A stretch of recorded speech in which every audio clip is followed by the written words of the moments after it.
Bai Yi is the leader of a proficient awakened team called the Divine Core. Because magic exists in this world, demons and their caves appeared, which in turn caused those with special powers like Bai Yi to awaken. His team is the strongest in their organization, and they are on a mission to exterminate the Demon King, Belphegor. Belphegor is a triple S-class demon with 5 elements, making him a tough opponent. Bai Yi and the other warriors received their instructions from the gods. As they enter the cave, Bai Yi shouts to inform his squad that the mission has begun.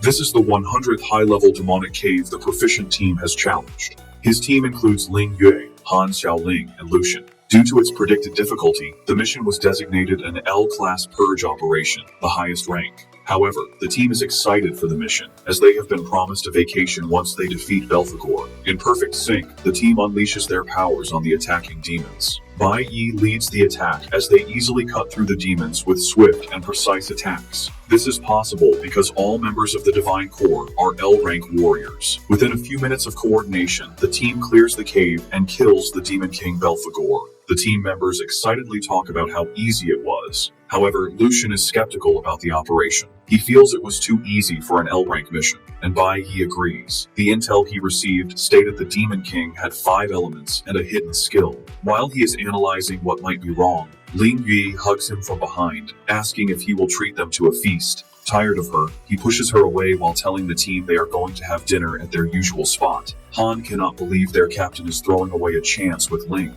Just then, they notice the last member of their team is missing. He hadn't helped during the fight and was nowhere to be seen. The team isn't concerned since they have cleared the mission. Suddenly, he appears behind them, raises his hand, and declares the start of the purge operation. Han is immediately hit in the head with a projectile, killing him instantly.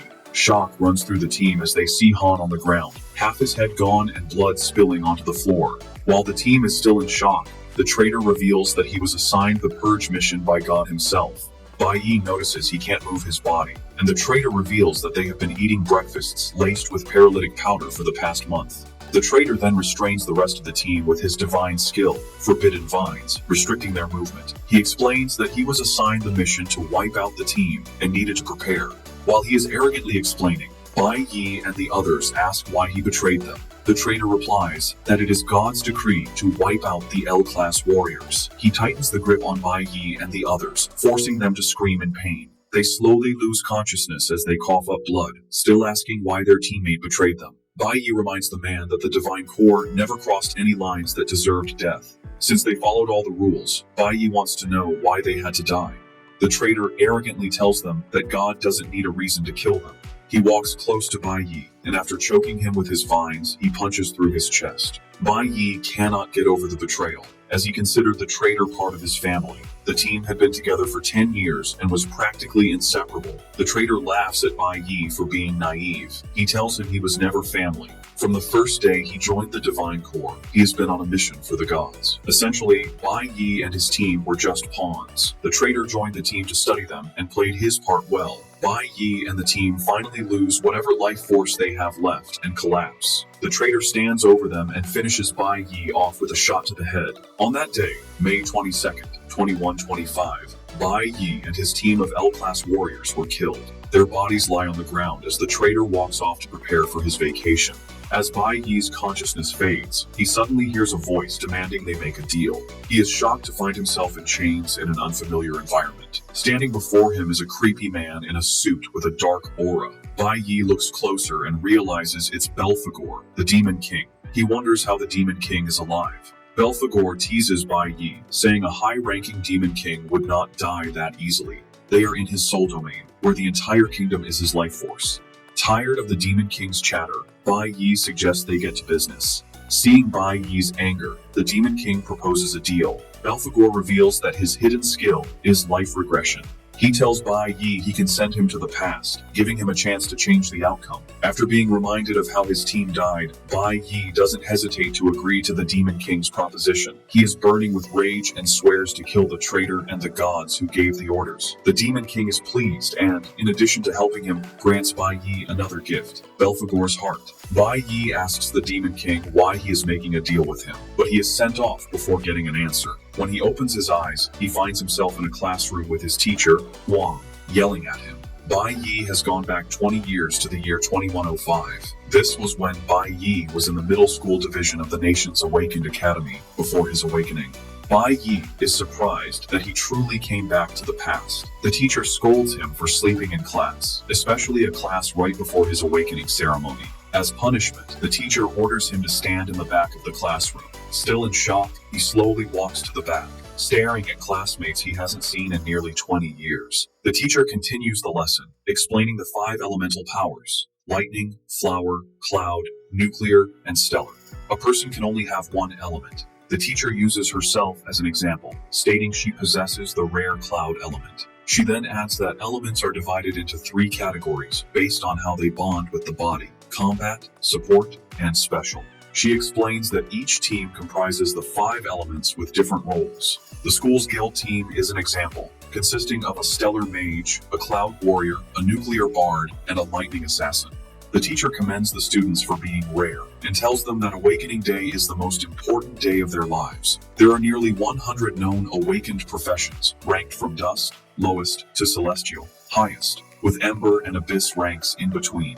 The students have just one chance at awakening, and she lets them know the status they awaken with will determine their future. After class, the students prepare for the awakening. Bai Yi runs into a classmate he calls Four Eyes because of his glasses. Four Eyes is being bullied by an annoying student, Hong Xiang-shen, an E-rank stellar assassin, which makes him popular among his peers. Bai Yi is not surprised, as Hong was always bullying people. Before Hong can bother Four Eyes any longer, the teacher appears. She tells Hong that school is not a place to bully and rob people. Hong arrogantly tries to change the story, telling the teacher that Four Eyes bumped into him and he was only taking money as compensation.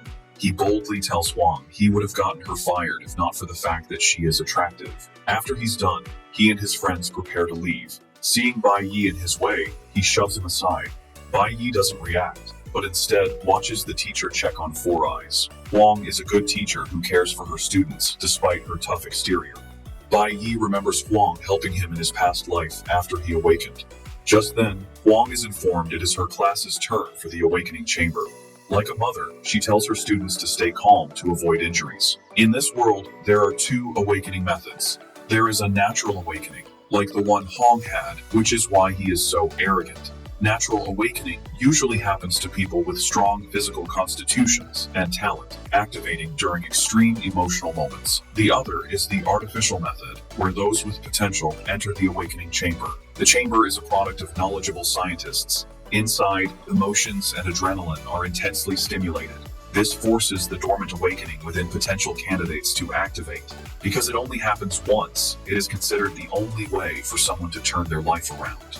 Some of Bai's classmates entered the awakening chamber before him and received nice professions. One awakened with the blue tier profession, which is the amber class. Finally, it's Bai Yi's turn, and the teacher tells him to focus while inside. Bai Yi acknowledges her instruction and proceeds into the chamber. In his past life, Bai Yi awakened as an E-rank nuclear warrior, which is a dust tier class and considered the trashiest profession. His awakening back then led to constant bullying, and it wasn't until he reached S rank that he awakened the rarest type. Upon entering the chamber, Bai Yi expects to get a trash profession as usual. However, he is shocked when the system displays an error message. The chamber activates and detects 5 elements instead of the usual one. Bai Yi feels his insides burning as the system displays the Infinite Awakening message. The system informs him that he can choose any class from any of the 5 elemental types as his initial class. Bai Yi learns he can upgrade the other classes once his initial class reaches its maximum potential. He is shocked when he realizes he has been granted elemental accumulation. Apparently he can choose new classes in the future, from dust rank up to the celestial rank, while maintaining their qualities. Bai Yi also has the chance to unlock the hidden rank above celestial. It dawns on him that he can do all this because of the Demon King's gift. He was given the ability of infinite awakenings, which is unheard of. The system then says all other elemental bars will be cleared once he selects his initial class. After taking his time, Bai Yi picks his class. He steps outside to the teacher, who is excited to hear what he awakened with. Bai Yi tells Huang the disappointing news that he awakened as a nuclear warrior. the worst quality in the green class. Huang is taken aback, but being a good teacher, she still encourages him, saying great men have also emerged from the green class. She urges Bai Yi not to give up, but he humbly tells her there's no need for comfort. Huang overhears the conversation and, as expected, pokes his nose into it. He trashes Bai Yi, saying the teacher is only giving him false hope and that reality is different. Huang reminds Bai Yi that the dust class means he is at the bottom of the food chain. Huang continues his arrogant behavior, telling Bai Yi that the gods choose the strong, while the weak are to be trampled. The mention of the gods immediately triggers Bai Yi, but he remains calm as Huang continues his nonsense. He reminds Bai Yi that he will have to sit in the back row in classes because that is how society works. Apparently, celestial ranks sit at the front, followed by the abyss, ember, and finally, the dust rank. Dust rank warriors are considered trash and can only do business with other low-tier ranks. Huang adds that there is no way for Bai Yi to change his fate through hard work, calling it a waste of time. Huang moves closer to Huang to talk trash to her, but Bai Yi has had enough. He grabs the coffee cup Huang is holding and spills it on his face. Huang is shocked, not believing what just happened. He angrily asks Bai Yi what he thinks he is doing, and Bai Yi replies that his voice is like noise to him. Bai Yi's actions and words are enough to get on Huang's nerves, and he decides Bai Yi needs to be taught a lesson. He aims a punch at Bai Yi, and Huang tries to stop him, but it's too late. Unknown to him, Bai Yi is already prepared. Before the attack hits, he conjures a light sword and blocks Huang's attack. He then parries it, throwing Huang into the distance to everyone's shock. Huang crashes to the ground while Bai Yi's pose shows he used minimal effort. Huang coughs up blood as he tries to grasp what happened. The other students watching cannot believe what they just saw. Apparently, Bai Yi intentionally chose the nuclear warrior class because he is already used to it. This was his class in his past life, and he knows everything about it. Huang manages to get back on his feet and arrogantly tells Bai Yi he just got lucky. He mentions that he is an abyss rank and is completely different from trash like Bai Yi. Huang, with her keen eye, figures out that Bai Yi didn't get lucky. She realizes Bai Yi used a top-tier movement skill exclusive to the warrior class. Huang knows the parry skill allows the wielder to nullify an attack while reflecting its full force back to the opponent. She is shocked to see Bai Yi pull it off so easily, as it's a skill her master couldn't manage after 10 years of hard practice. Huang is more puzzled that Bai Yi, having just awakened, already has such high combat experience. While Huang is lost in thought, Huang unleashes a short sword, ready to take Bai Yi down. Huang is now really mad and assures Bai Yi he is going to embarrass him in front of everyone. Bai Yi just stands there coolly, revealing that he intentionally picked the dust class. He knows that in the near future, all his critics will see the great side of the dust class, but by then, it will be too late. The students are hyped as the two stand in a fighting pose. However, fighting with powers is forbidden in the school. Huang's father is an important official, and his uncle is the school's dean. Bai Yi, on the other hand, has no reputable family, meaning he has everything to lose. Four Eyes fears he will be expelled if he fights Huang and asks the teacher what to do. The teacher quickly takes the initiative. She steps in, telling them to stop, but Huang is already pissed. He wants to get back at Bai Yi for humiliating him. Huang threatens to beat Bai Yi up, even if he gets on his knees and begs. He sees himself as highly talented, while Bai Yi is just a loser. The teacher also knows Huang is right since the difference in their attributes is great. Huang is an abyss rank warrior, giving him a 200% boost in all attributes. Abyss ranks are far superior because their attributes are double that of a dust rank upon awakening, and they can grow while the dust rank remains stagnant. No one watching, including Four Eyes, believes Bai Yi has a chance. They assume he's going to be crushed. Four Eyes agrees Huang is a disgusting person, but has been surviving by playing the fool to avoid problems. He believes avoiding Huang is the only way to survive since a head-on clash will only lead to an unpleasant end. Once he's done weighing up his opponent, Huang runs toward him. The teacher is worried and screams at Bai Yi to watch out. She assumes Bai Yi plans to parry Huang's attack again, but knows this might not work since the skill consumes a lot of stamina. The speed at which Huang is coming will make the parry useless. Even Huang is confident he has the advantage. Bai Yi, however, just smiles. He has no interest in dodging since he has another card up his sleeve. Just as Huang reaches him, he activates the Flash Blink skill. This is an instantaneous flash effect that lets the user pass through obstacles. It's over in the blink of an eye, and before Huang knows it, Bai Yi has hit him in a vital part of his body. He coughs up blood while trying to figure out when Bai Yi got behind him. He slams the ground in frustration and humiliation while the students are left in total disbelief. None of the onlookers caught a glimpse of what Bai Yi did. The only thing they saw was Hong crashing to the ground. Even the teacher had no idea what happened. However, the class president, Chi Yin, actually saw what Bai Yi did. Chi Yin realizes that Bai Yi has mastered the highest level usage of a warrior's basic skill and applied it during the fight. Meanwhile, the students are all questioning what's wrong with Hong. On the status screen, Bai Yi notices one of his attributes increased because he defeated an opponent. However, he is not impressed with the points, considering them too few. He knows that defeating demons is the only way to get higher points and plans to do so as soon as he can. Still struggling on the floor, Hong is not ready to give up. He tells Bai Yi not to leave as he is not done with him. He grabs his knife and tries to attack Bai Yi from behind, but before he can, they hear a voice telling them to stop. It's the school dean, Hong Lin, who is Hong's uncle. Lin mocks Hong, telling him he has already made a fool of himself, and tells the students to head home. At the mention of home, it registers in Bai Yi's head that he has a home. He had forgotten because he was just reborn, and his parents had already died in his past life. He remembers that something tragic happened on this very day, and before the dean can address him, he frantically dashes off. Even Hong is shocked as Bai Yi runs from the scene. The dean is short of words but turns to Huang, telling her to get her student under control. He promises to overlook what happened, and Huang thanks him. Later, Hong follows his uncle to his office to justify what happened. He claims Bai Yi only got lucky, but his uncle screams at him, saying Bai Yi utterly humiliated him. Leon stood in the distance and witnessed Bai Yi use the flash blink. He explains to Hong that in that split second, Bai Yi found his weakest point and struck it, leaving him defenseless. The dean is pissed because even with his experience, he cannot execute the flash skill with such proficiency. The dean compares Hong's battle with Bai Yi to that of a pro gamer toying with a noob, letting his nephew know that Bai Yi is no ordinary kid. Meanwhile, Bai Yi is rushing, thinking about how important it is for him to get home. He reaches the apartment building quickly, remembering how things went down in his past life. He is ready to stop it from happening again, even if he dies trying. Bai Yi enters the house while his father watches TV and his mother does the dishes. He looks angry as he enters, and his father is surprised he came home early. Bai Yi ignores his father and focuses on his mother. With tears in his eyes, he expresses his gladness that his mother is fine. His mother is mute and communicates with Bai Yi using sign language. She tells him she made his favorite hot and sour noodles, but Bai Yi immediately says he isn't interested in noodles today. He tells her that he wants to eat pickled fish. Bai Yi's mother tries to argue, but finally gives in to her son's stubbornness. She agrees to get the pickled fish, and Bai Yi offers to follow her, but his father stops him, saying his mother can go by herself. He wonders why Bai Yi came back and didn't greet him. He stands up, gets his alcohol, and asks Bai Yi how his awakening went, eager to hear what his son awakened with.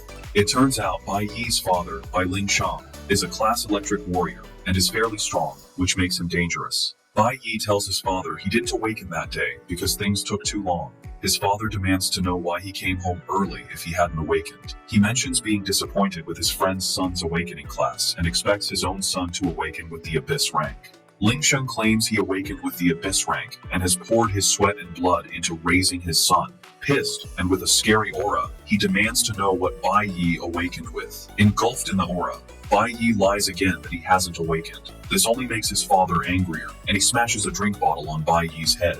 When he learns Bai Yi awakened with the dust rank, he grows more furious and yells at him. Ling Sheng is a violent man who can't control his emotions. In Bai Yi's past life, his father's fury and embarrassment over the dust rank turned to violence. He hit Bai Yi, but his mother stepped in as she always did. As a weak boy, Bai Yi could only watch as his father beat his mother for an hour. The beating was so severe that a blow to the head left her mentally unstable. He could only cry as he watched his mother get battered in his previous life.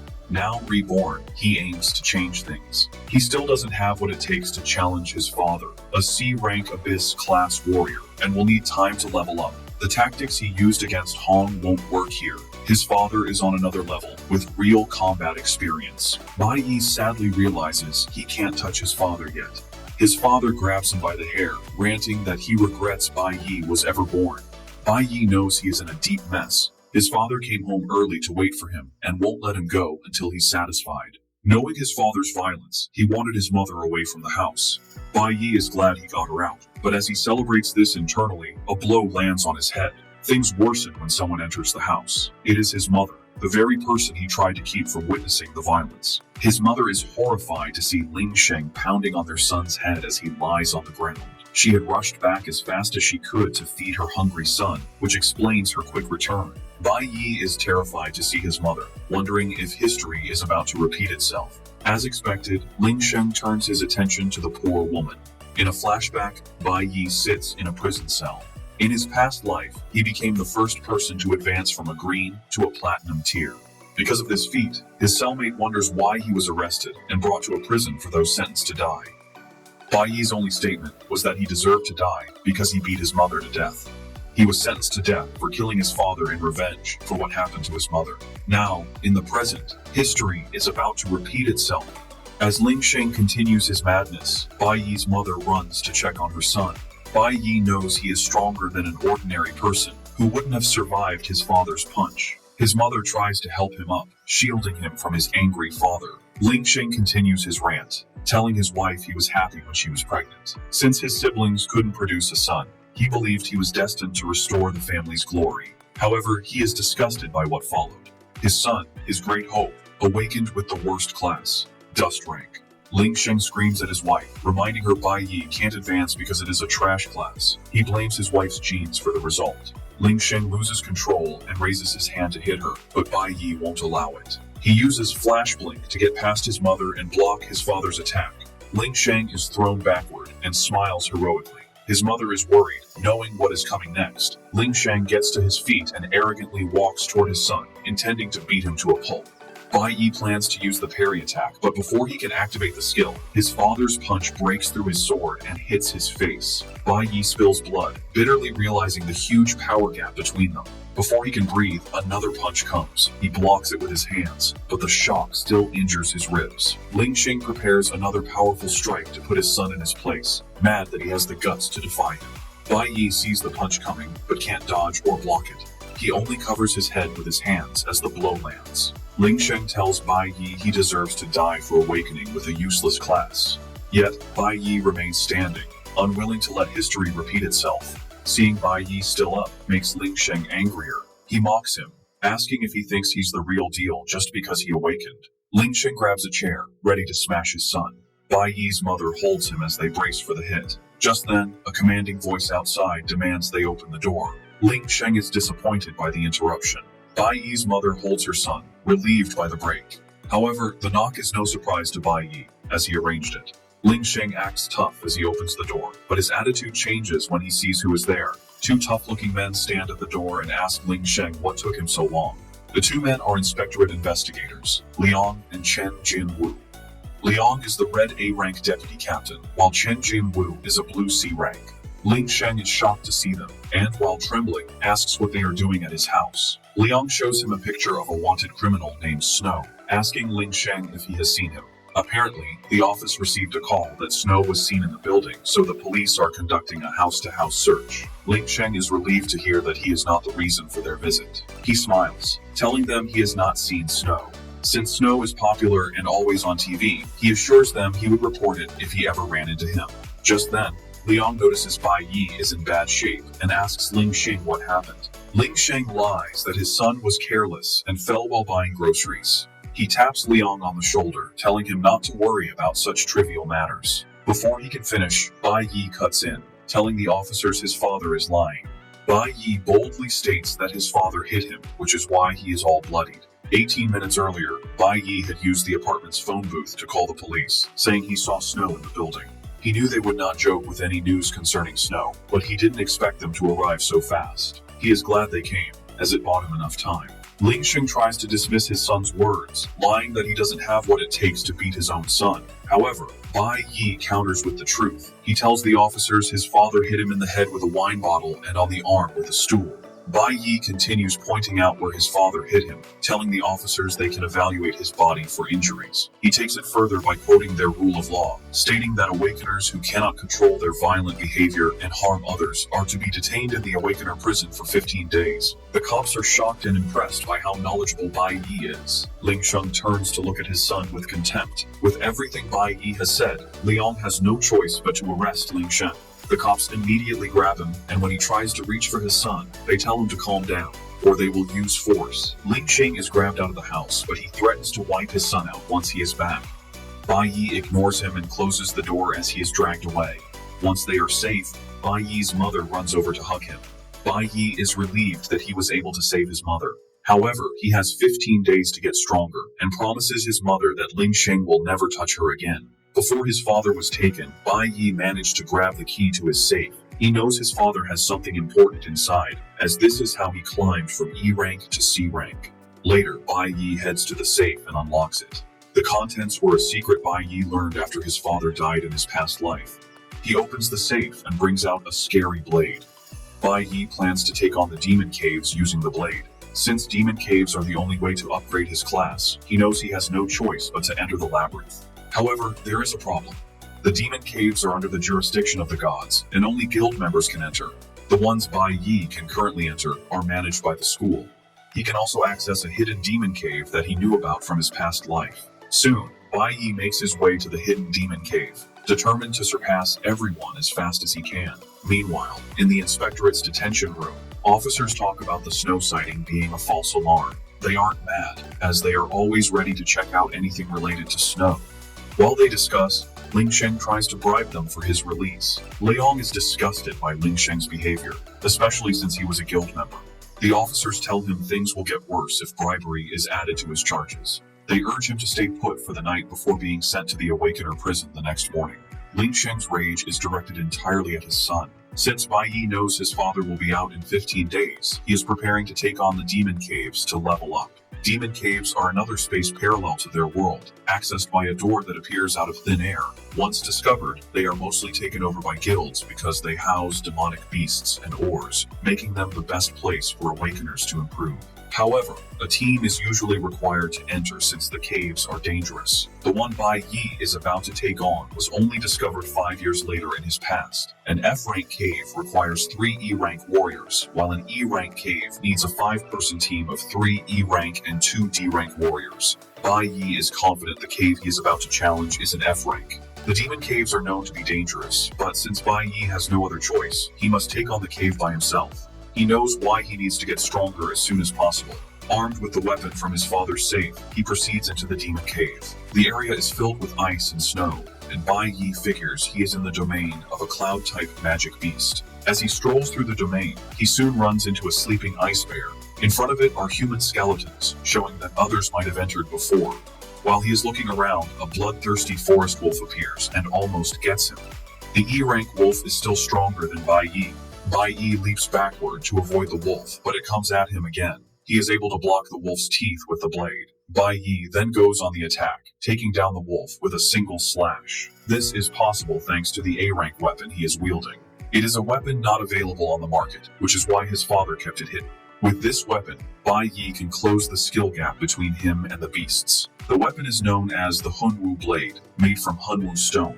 It is so powerful it cuts through iron like butter. However, even with the weapon, Bai Yi knows he needs at least 4 strikes to take down beasts because of their defense. He casually teases about how he misses being an L-rank awakener. He learns he needs to defeat 20 wolves to upgrade a level on his skill set. Since he is fighting in an ice area, his cloud element will receive the upgrades. It will take him 10 upgraded levels to move from E rank to D rank. Soon, Bai Yi is surrounded by a pack of wolves attracted by the smell of blood. This is a perfect, yet dangerous opportunity to level up. The wolves gang up on him, but he relies on 2 skills, dodge and counterattack. He maneuvers his way around without taking damage while dealing damage to the beasts. He takes down the first pack, with each kill giving him 52 experience points. He also acquired Wolf's Fangs. After taking out the pack, he has the Wolf King to deal with. Using his agility, he delivers several cuts to the wolf's body, giving it no chance to heal. The Wolf King dies, and Bai Yi earns 56 points for the kill. Because he defeated the Wolf King, he also earned a Snow Wolf Diamond. After clearing out the first pack, Bai Yi has enough experience to upgrade to D rank. He also earned 12 attribute points and allocates them as he sees fit. He notices he is already tired after taking out just 20 wolves and is not impressed with how weak E rank bodies are. He also knows he needs a dimensional backpack to store his loot. Bai Yi admits that taking on a demonic cave solo is difficult. The Snow Wolf diamond he earned is a durable jewel used to craft special weapons and is expensive on the market. He knows the only way to access a high-tier demonic cave is to join the Divine Core. Since awakening schools are under the guilds, they often send representatives to scout prospective warriors. It is every student's dream to graduate and join a guild. But if a student is kicked off their team, their career is likely over, which is what happened to Bai Yi's father and why he is stuck at C rank. Looking at his current situation, Bai Yi realizes he will burn even more stamina taking on the beasts alone. He is already exhausted. Before he knows it, another pack of wolves appears. He decides to use a trick he has up his sleeve. He runs, and the wolves follow. He leads them into a forest where he cuts down trees to give himself space. This disturbance attracts the forest's other beast, the cloud python. Now Bai Yi has wolves and pythons to deal with. To get out of the situation, Bai Yi kicks his plan into motion. He lets off a loud explosion, hoping it wakes one particular beast. His plan works as the sleeping frost bear angrily emerges from its den. The enraged bear attacks whatever it sees. The wolves and pythons are not safe from the bear's rage as they all get smashed. While the bear is rampaging, Bai Yi cleans up from behind, earning a bunch of experience points. He continues with these tactics, earning points and obtaining python fangs and wolf fangs. Bai Yi uses the beast's weakness against them.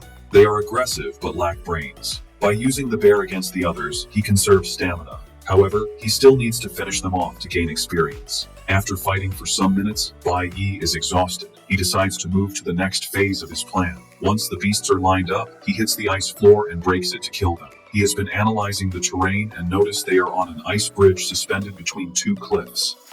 This brilliant plan takes out almost all the beasts in one go. Bai Yi is exhausted but still needs to handle the frost bear and the remaining wolves. The system unlocks a new title for him. 1 against 100. With this title, his stats increase by 10% when fighting multiple enemies. However, Bai Yi is not worried about the frost bear yet. He knows every cave has a final boss and expects it to show up. He has caused enough chaos and wonders why the boss hasn't appeared. Suddenly, an ice spell hits the area. Before he can react, he and the beasts in front of him are hit. Bai Yi realizes his assumption was wrong. The final boss had already awoken and was waiting for the perfect moment when everyone was exhausted. Bai Yi and the beasts are gathered in one spot, making it hard to escape. The spell hits him, and his legs are already frozen. He realizes the ice bridge was part of the boss's trap. The boss put everything in place to show up and reap all the rewards. It dawns on Bai Yi that the cave's final boss is intelligent. The final boss is the Kalen demon monkey, which also has other apes as guards. Almost all of Bai Yi's body is covered in ice, preventing movement while the demon monkey wears an evil smirk. Apparently, the cave is a high-risk one that requires a group of E-rank warriors. With his body completely frozen, Bai Yi fears he might go into hypothermia, which would be his end. The monkey boss raises his hand, points at Bai Yi, and orders his monkeys to attack. Realizing he is trapped, Bai Yi resorts to using the parry skill. Since the parry skill requires precise timing, Bai Yi waits until the hit is about to land. He activates the parry and shatter skills, breaking the ice and blocking the incoming attack. Though temporarily free, Bai Yi knows he is in trouble because he has drained a big chunk of his stamina. The shatter skill lets an awakened use all their energy to break free from control effects, but it consumes a large amount of stamina. Bai Yi figures the demon monkey will need time before using an ultimate skill again, and he must kill it before then. The demon monkey then orders the ice bears and wolves to attack Bai Yi. Since the nucleo element has issues against the cloud element, Bai Yi knows his chances of winning are low. He is low on stamina and getting exhausted. The demon monkey sits like a proper villain while ordering his minions around. Bai Yi knows he will die if more beasts show up. While trying to think of a way out, he is attacked by one of the monkey beasts, which tries to smash him with a club. Bai Yi only manages to block the attack but is pushed back, his knee scraping the ice floor as he tries to maintain balance. The sudden attack causes Bai Yi to lose all his strength, putting him at a serious disadvantage. The ice bear's constant screaming weakens him further. One bear throws an ice boulder at Bai Yi, but he manages to cut it down.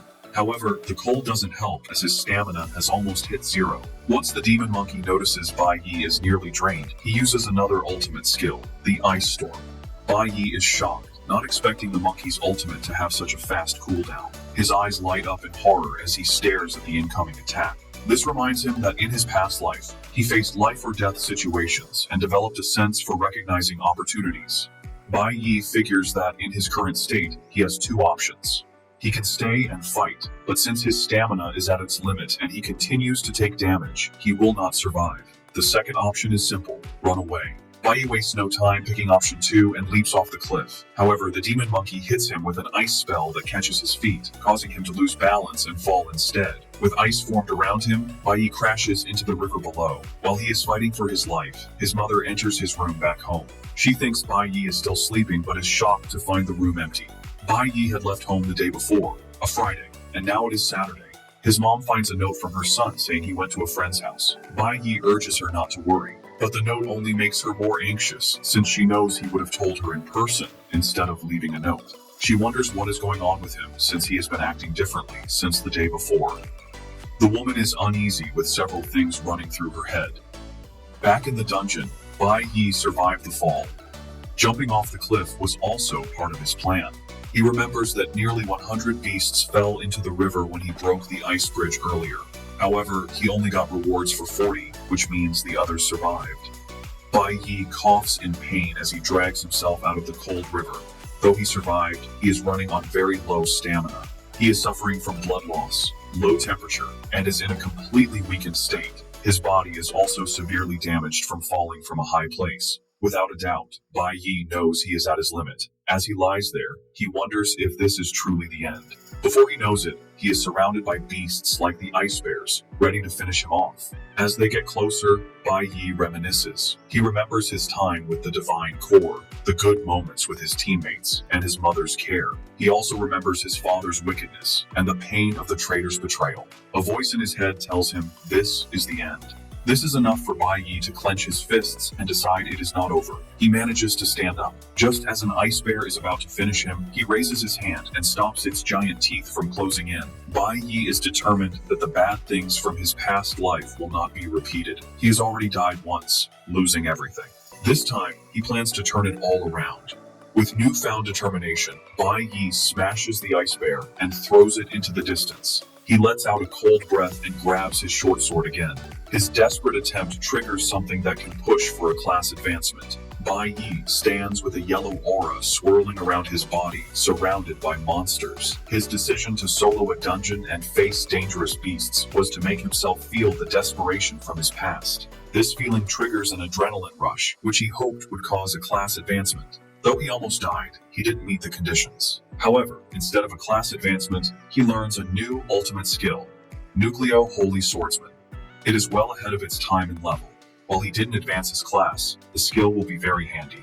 With this skill and adrenaline, Bai Yi is brimming with energy. He points his sword at the beasts, telling them it is time to be wiped out. One beast moves, and the others follow. Bai Yi remains unfazed and prepares his short sword. As they get closer, he unleashes a swirling, dangerous speed attack called Sanctuary that cuts through all the surrounding beasts in one slash. He cuts them down as notifications pop up, telling him he has defeated ice bears and forest wolves and showing the experience points acquired. After taking out the monsters, he acquires items like Icefield Beasthide, Proud Barebone, and Bloodtooth. The Sanctuary skill clears his fatigue and restores his lost stamina. In addition, Bai Yi gets an upgrade and obtains the Icefield Wanderer title. This provides resistance to cloud element creatures plus a 100 damage reduction, which is exactly what he needs. Bai Yi stares at the top of the cliff, promising to wipe out the rest of the beasts, including their boss. With the flood of experience points, he upgrades to level 9 of the E-class. Bai Yi immediately activates the Icefield Wanderer effect to resist the cold. The Sanctuary skill also allows him to store damage from attacks and then release it on a group of enemies at once. However, he can only use this after taking a lot of damage. He is thankful that the skill restored his stamina.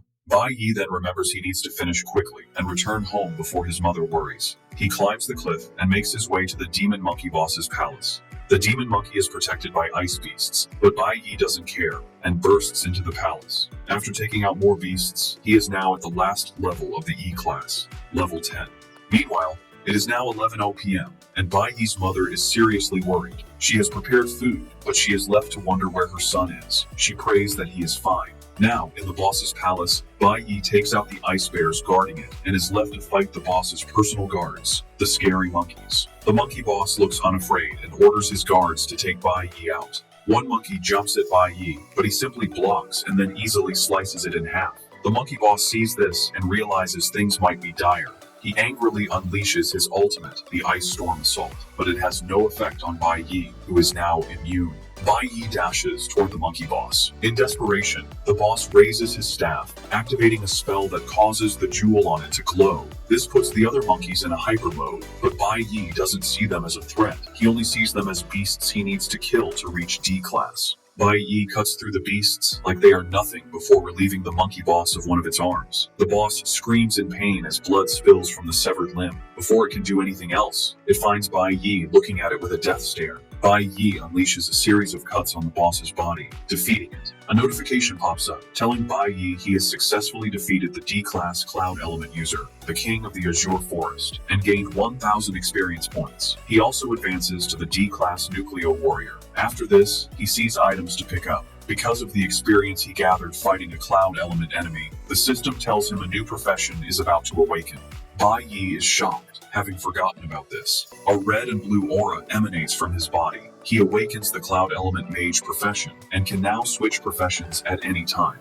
Bai Yi is excited to have awakened a red profession, even in E-Class. Unlike the Nucleo class with its 100% bonus, the red class comes with 200%. The red class's strength is already on the same level as his current class. Bai Yi then picks up the mage weapon, the Stone of Magic, and finds a magic pouch that can hold 20 items. While he loots, the remaining beasts can only watch. After he is done, Bai Yi looks up and realizes some beasts survived. Since he just awakened a new profession, he decides to try it on them.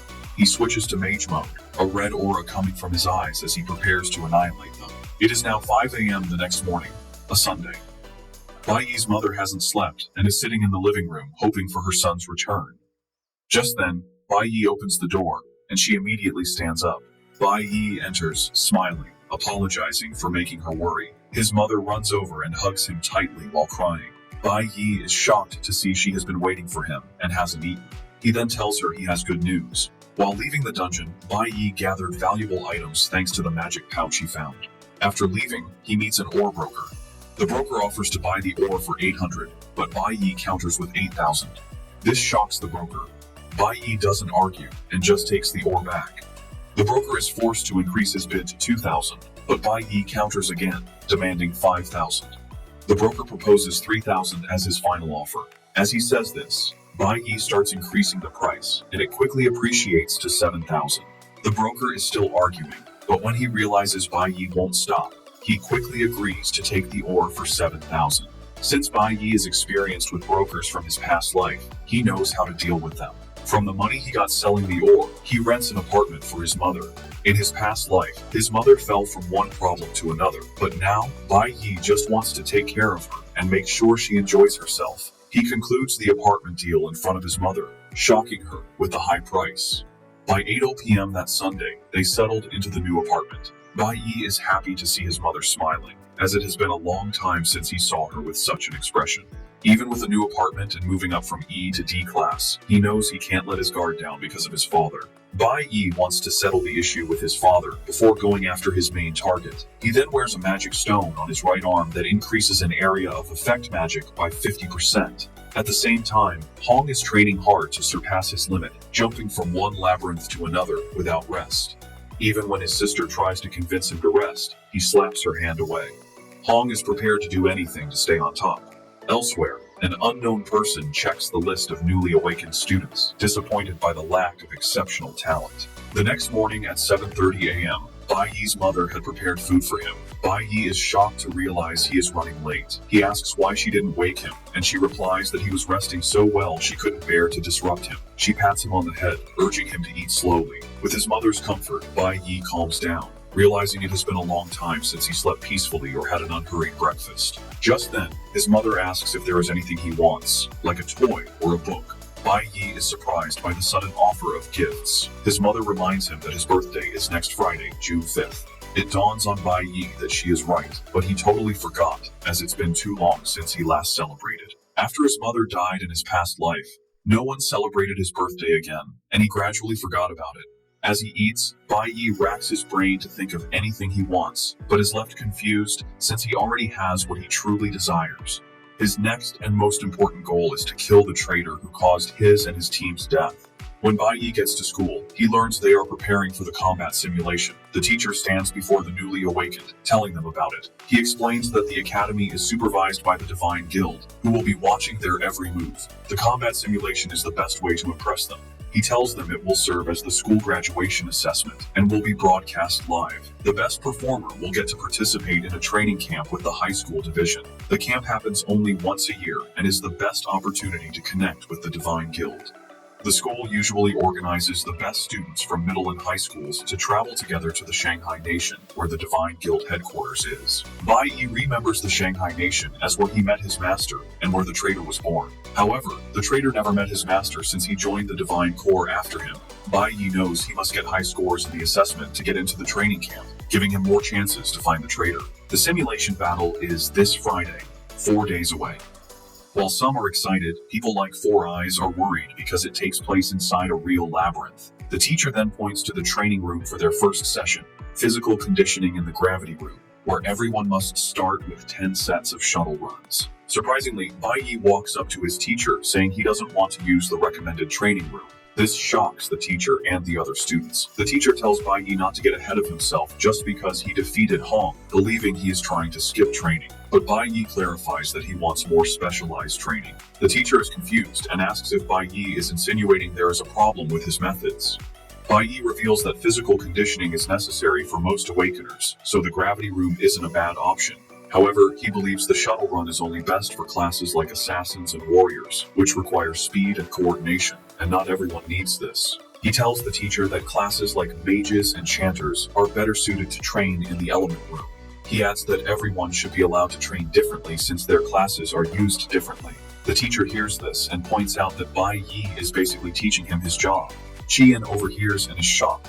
She realizes Bai Yi's proposed training method is the same one a Divine Corps training officer, Mr. Dong Yang, mentioned. However, it's a new method, and she would only know about it because her father brought home the videotape. Qian is surprised that Bai Yi came up with the same idea. Specs tells Bai Yi to avoid being blunt with the teacher, who is the school's most authoritative trainer. Instead of getting angry, the teacher pats Bai Yi on the shoulder, smiles, and says the training method he mentioned is interesting. The teacher then explains that with so many students, it would be difficult to cater to everyone's specific needs in the short term. He points out that the combat simulation assesses student performance, and if done wrong, it could derail a student's entire life. Bai Yi remembers that though he had a bad family, his teacher supported him in his past life, helping him grow into a responsible person. He turns to the teacher, assuring him he won't let him down. The teacher then asks Bai Yi how he intends to train as a nuclear warrior.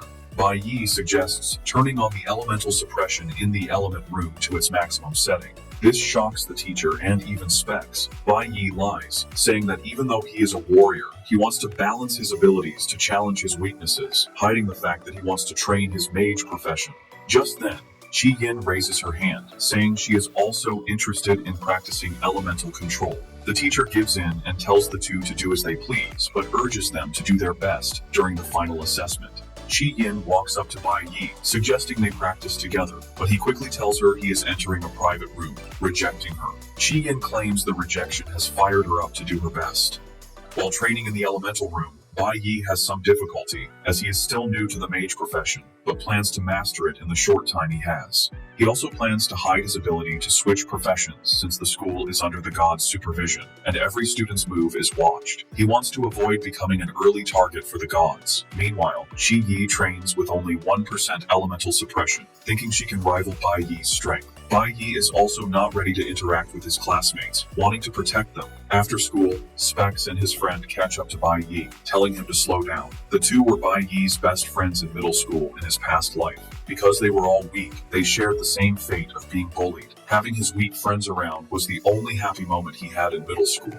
Now aiming for revenge, Bai Yi doesn't think he needs social interactions. To get away, he gets on his bicycle and rides off, leaving them behind. They can't believe he ran off again, as they were supposed to be an unbreakable trio. Specs points out that Bai Yi has totally changed since the awakening, now seeming like a confident person. Moments later, they catch up to Bai Yi, who is waiting for them. He tells Specs to get his lungs checked when he is free. The two are happy he finally stopped, but Bai Yi shatters their hopes again, telling them they are too slow to keep up with him. He gets on his bike and rides off, leaving the two in shock. In his past life, Specs was suddenly diagnosed with a lung disease and passed away shortly after. Bai Yi wants Specs to stay alive and healthy, even if they don't become friends. On the other hand, Specs believes that Bai Yi is still the same person, even though he now appears cold. At the recruit training ground in the Shanghai nation, two men talk about a new recruit who has been performing well. The recruit has the same hair as the traitor who betrayed Bai Yi and his team. That evening, when Bai Yi returned home, he told his mother to avoid going out alone. He assures her that he will always return home early with groceries. Bai Yi is worried because he knows the environment is not entirely safe for his mother, and he needs to provide a better place for her. At the Awakener's prison, Ling Sheng is already making a deal with one of the chefs. The next day, Tuesday, Bai Yi has managed to familiarize himself with how mages operate, realizing the key is casting time and calculating the required elemental power. While he is pushing the training room to its limits, his friends are struggling with shuttle runs. The training continues the next day, and afterward, Specs and his friend ask Bai Yi to join them for dinner. As expected, he bluntly refuses, saying he needs to return home early. However, he leaves his friends with some advice, telling them a secret technique for archers. The friend, who is an archer, rejoices after hearing the advice. By Thursday, Specs visits the clinic, where the doctor tells him he is very lucky to have come in. The doctor informs him that a fast-growing parasitic tumor is in his lungs. The doctor tells Specs to schedule surgery at a major hospital soon to have it removed. Specs thanks the doctor and assures him he will make an appointment. As he leaves, he remembers that Bai Yi was the one who warned him about his lungs. He wonders how Bai Yi knew there was a problem, which adds to the mystery surrounding him. Just then, he hears some guys talking about Hong. Hong has reached E-Class Level 4, and they believe he will be the best performer in the assessment. It turns out his family has a private labyrinth, which Hong has been using to level up as part of their private army. This is when the trio mentions something that catches Specs' attention. Hong is planning to teach Bai Yi a lesson after school for what happened last weekend. The trio talks about how pissed Hong is, and that he is even planning to kill Bai Yi. Hong has armed himself with a weapon to be more dangerous. Specs hears this and realizes his friend is in grave danger. Worried, Specs swings into action, deciding that helping Bai Yi is the best thing he can do. He dashes through the school hallway, thinking about the useless tricks Hong might try. Specs worries that Hong might have gathered his goons to help beat up Bai Yi. He suddenly stops, thinking of how useless he will be even if he tries to help. He wants to back down, but then he remembers that Bai Yi helped him. He considers Bai Yi his brother, and is prepared to sacrifice himself to save him. Specs makes his way to the school armory and breaks the lock to get in. He is conflicted about breaking the rules, but can't get the idea that Bai Yi saved him out of his head. He pushes open the door, prepared to die to save his friend. He checks out the weapons on the rack and picks a giant axe. Suddenly, he hears Chi Yin's voice behind him asking why he is breaking into the armory. Specs wants to stay quiet, but Chi Yin presses him, asking what is wrong since he looks like he's in a hurry. Specs then screams at Chi Yin that he needs to go save Bai Yi's life. Meanwhile, Bai Yi has noticed he is being followed, but he reaches an alley before telling whoever it is to step out. Hong steps out, looking menacing with a sword in his hand. He tells Bai Yi that he is there to settle their score. Bai Yi turns with a pitiful face, asking Hong if he thinks he has what it takes to defeat him. Hong replies that he is positive he can take Bai Yi down. He says this while dashing toward Bai Yi with his skill called Accelerate. Hong claims he has been training non-stop since the incident. In addition to accelerating, Hong activates another skill to appear behind Bai Yi. Just before he can land a hit, Bai Yi moves very fast out of the way. Once there is an opening, he grabs Hong and smashes him to the ground. Hong gasps in pain, realizing Bai Yi's attack power is far higher than his own. He cannot believe this is possible, and Bai Yi tells him he is not the only one who has been training. Bai Yi whips out his dagger and smashes it into the ground beside Hong's head. Hong finally realizes that Bai Yi is well ahead of him in power and strength. They may be the same age, but Hong figures out the menacing figure in front of him is someone he can never surpass. Hong is shocked that Bai Yi leveled up too and screams at him, asking what his level is. He refuses to believe it, asking how he did it. Hong reveals he engaged in extra training just to get to level 4, which took a lot of hard work. He can't believe Bai Yi is still faster. Bai Yi smiles when Hong mentions how hard he has been training. Bai Yi simply asks him if he has died before. With a knife to his throat, Hong tells Bai Yi to just kill or torture him. Hong believes Bai Yi has been looking down on him, and Bai Yi admits this. However, he assures Hong that he doesn't actually hate him that much. Bai Yi is impressed that Hong followed him and didn't ambush him or call his friends to gang up on him. Bai Yi understands that Hong was just trying to test his own strength. Hong screams at Bai Yi to kill him now, or risk dying at his hands later. He doesn't want Bai Yi to pretend he can see through him. Bai Yi thinks again, and tells Hong he is taking back what he said about not hating him too much. Meanwhile, Specs and Shi Yin have arrived but are hiding and watching. They are surprised to see Bai Yi has handled the situation without their help. They see Bai Yi sitting on Hong like he is a nobody, and Hong isn't even moving. Bai Yi then tells Hong that he has a deal for him. He lets Hong know there is a way for him to get stronger, but in return, he has to do something for him. The next day, Friday, is the assessment day. The teacher tells the gathered students that it is time for the combat simulation. He explains that even though it is a simulation, they will enter a real labyrinth. Although most of the labyrinth's power has been sealed, there are still dangers. The teacher urges them to act according to their capabilities, since there are many dangerous monsters inside. To ensure the students are safe, high school students have been assigned to guide them. The seniors will not fight, but are expected to intervene in the face of danger. A team of 4 to 5 people will be formed with a senior student leading them. They can choose between E-class and F-class dungeons. However, the E-class dungeons are much more difficult, and the teacher urges them not to try one if they don't have the strength. He adds that failing the challenge will result in the loss of academic credits, showing how important it is. After giving the instructions, the teacher tells them to start choosing their dungeon level.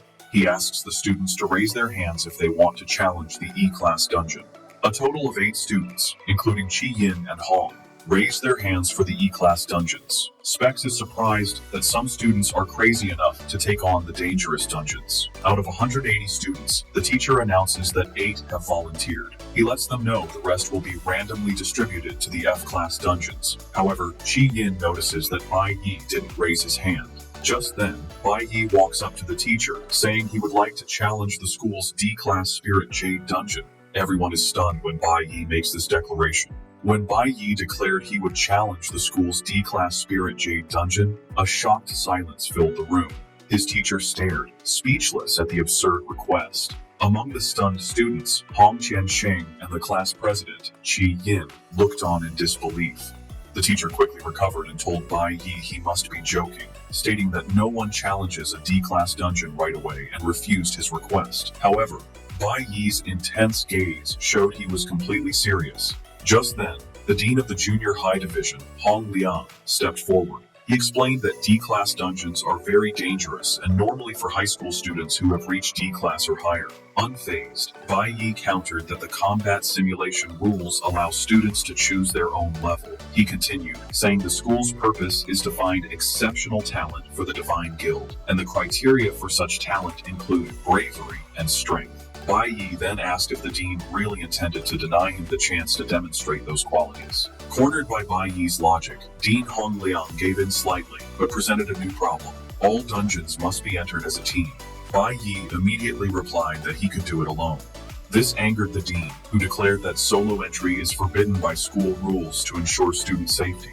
Just as the situation hit a stalemate, Qi Yin raised her hand and confidently announced she would also choose the D-class dungeon, her face looking determined. Dean Hongliang, clearly agitated, questioned Qi Yin's decision, asking if she had lost her mind and worrying how he would face her father if she got into trouble. Qi Yin stood her ground, explaining that she also wanted the highest possible score and was eager to test her abilities. With a confident wink, she turned to Bai Yi and offered to team up. To her complete shock, Bai Yi bluntly refused, saying he planned to clear the dungeon by himself. Before Qi Yin could react to being rejected again, the teacher stepped in, placing a hand on both of their heads. He stated that Bai Yi's refusal was invalid, forcing them to form a team. The dean, sighing in frustration, reluctantly agreed, muttering about how arrogant the new students had become.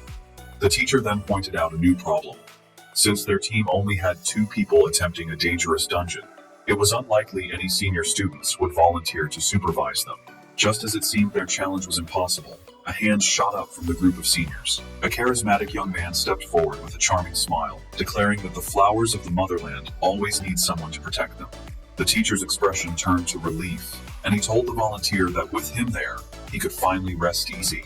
Qi Yin, now next to Bai Yi, recognized the senior who had volunteered. She told Bai Yi his name was Zealing and mentioned he had almost joined the prestigious Ultimate School team. As Zeeling approached them with a smirk, Bai Yi wondered who this person was and what that team even was. When Zeeling was in front of him, Bai Yi simply stated that he had never heard of him. This comment amused Zeeling, who thought to himself that Bai Yi was just an ignorant peacock, eager to show off without understanding his limits. With the final team ready, the teacher addressed all the students. He announced the teams were assigned and the combat simulation was officially beginning, creating a large glowing red portal. He explained their progress in the dungeons would be live-streamed by professional drones, monitoring their every move. With a final word of encouragement, he urged them to do their best and see who would get the highest score. As the students prepared to enter, Bai Yi stared forward with intense determination.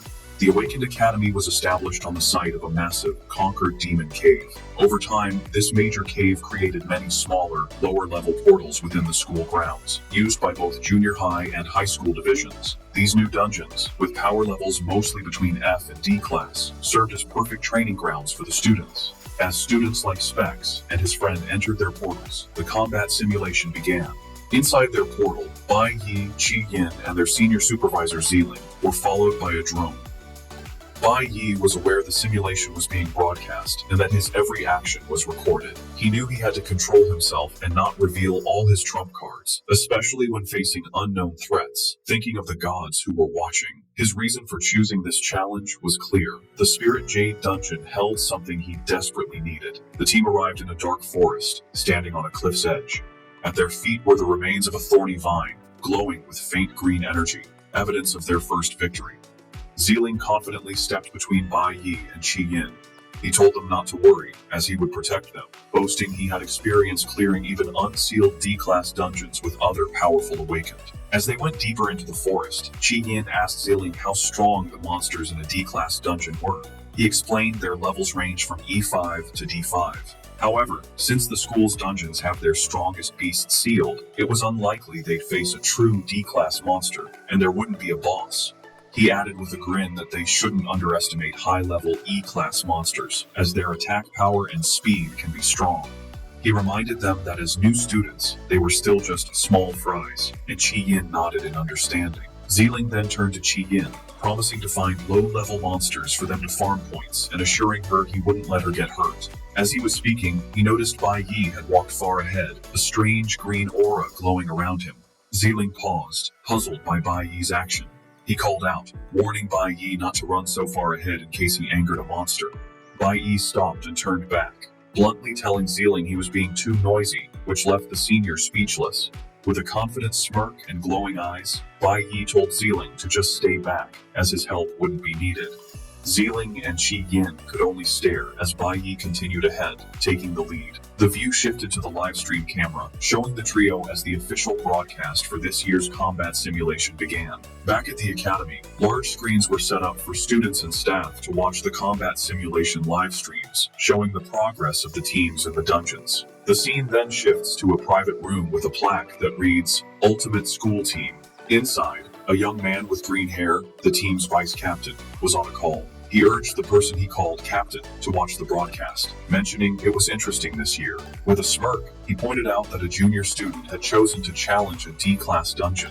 A woman's voice responded, her face hidden in shadow, asking what profession the student had awakened as. The vice captain explained that this was the most fascinating part. The student was a nuclear warrior, one of the worst professions available. Intrigued by this reckless confidence, the mysterious captain stated that she wanted to watch and see what gave this student such audacity. The story shifts to show the other student teams in their own challenges. In a sealed F-class dungeon, Specs was panicking, screaming for the monsters to stay away while waving a tambourine. His team was battling F-class flame bats and fierce bats, with his teammates in close combat while he provided support from the back. A senior student supervising his team told him not to be so tense, reminding him his role was to provide buffs from a safe distance. Specs, however, was still terrified, exclaiming how frightening even the lowest level F-class monsters were. Meanwhile, in a sealed E-class dungeon, the threat was greater. Teams were facing packs of fierce fangs, wolf-like beasts crackling with elemental energy. Hong Qinsheng's team was struggling, with several members wounded on the ground. A healer tended to one of the injured, asking if he was alright. Seeing his team in trouble, a determined Hong declared that if they couldn't handle it, he would take on the beasts himself. Fueled by his rivalry, he charged at a fierce fang, shouting that he would absolutely surpass Bai Yi. A red status window appeared as he struck, showing a skill that boosted his strength, critical hit rate, and lifesteal, pushing him to his limit. The scene cuts back to the sealed D-class dungeon where Bai Yi had just unleashed a powerful attack, a green slash of energy cutting through the air. He stood calmly, surrounded by the bloody corpses of several fierce beasts. System notifications confirmed his kills, with each E-class monster granting him 30 experience points. His teammates, Ziling and Qi Yin, watched from a distance in disbelief, their supervisor stammering as he asked how Bai Yi had possibly done it. Before he could answer, a new threat appeared. Two massive, multi-eyed spider monsters crawling toward them. Unfazed, Bai Yi simply explained to Qi Yin that the monsters here were sealed and had only half of their power, which was why they weren't too difficult to handle. Qi Yin, still in awe while watching him wield the large blade from his father's safe, argued that even at half strength, he had fought many opponents at once. She admitted that she was still a long way from reaching his level. As he turned to face the next challenge, Bai Yi told her it was pointless to compare herself to others. With a calm and focused expression, he advised her to concentrate on improving herself. Amused by Bai Yi's blunt words, Qi Yin smiled brightly, clutching her spellbook as she declared that she would do her best. Ziling, however, watched from the side with a scowl, fuming that this arrogant junior was stealing the spotlight. He stepped forward, trying to reassert his authority by reminding Bai Yi that this was a D-class dungeon, and he shouldn't get overconfident. Patting Bai Yi's hair condescendingly, Ziling acknowledged his performance was good for a first-timer, but warned him that this dungeon had 3 caverns and wouldn't be so easy. He began to give tactical advice, ordering Qi Yin to deal with monsters from the right. Without pause, Bai Yi interrupted, stating that he would take the left side, leaving Ziling flustered and ignored. The team now stood in a large cavern with the bodies of defeated beasts. Before them, the path split into 2 tunnels, and at the far end of the cavern, a massive, glowing red magical seal pulsed. As Bai Yi ignored him and spoke directly to Qi Yin, Ziling's frustration grew. Bai Yi asked Qi Yin if she could handle the lower-level monsters on the right path by herself. Sidelined, Ziling could only watch, thinking how disrespectful this junior was. Bai Yi explained to Qi Yin that the purpose of the simulation was to test their individual abilities, and she needed to prove her own strength. He then asked her a simple question. Didn't she want to get a good score? That was all the motivation Qi Yin needed. Her expression became firm as she declared that she understood and could do it. With the plan set, Bai Yi walked down the left path alone, while Qi Yin and Ziling took the right. Watching Bai Yi's back as he left, Ziling's face twisted with rage. Muttering a curse, he decided that if Bai Yi wouldn't learn the easy way, he would have to be taught a lesson the hard way. In a flash of golden light, he summoned a glowing bow, his intentions clearly turning malicious. Back in the viewing room, the teachers and students were watching Bai Yi's live feed in amazement. Screenshots from the drone footage showed him single-handedly taking down hordes of E-class monsters. One viewer exclaimed that it was incredible how many beasts Bai Yi had already defeated. A teacher asked what his current level was, and another replied that his official report still listed him as E1, though his real level was unclear. The group guessed he must be at least E3, or maybe even E4 by now. Meanwhile, Bai Yi was facing the giant spider monsters on his path. The teacher who had supervised the awakening ceremony explained to his colleagues that Bai Yi's decision to send Qi Yin to the right wasn't random.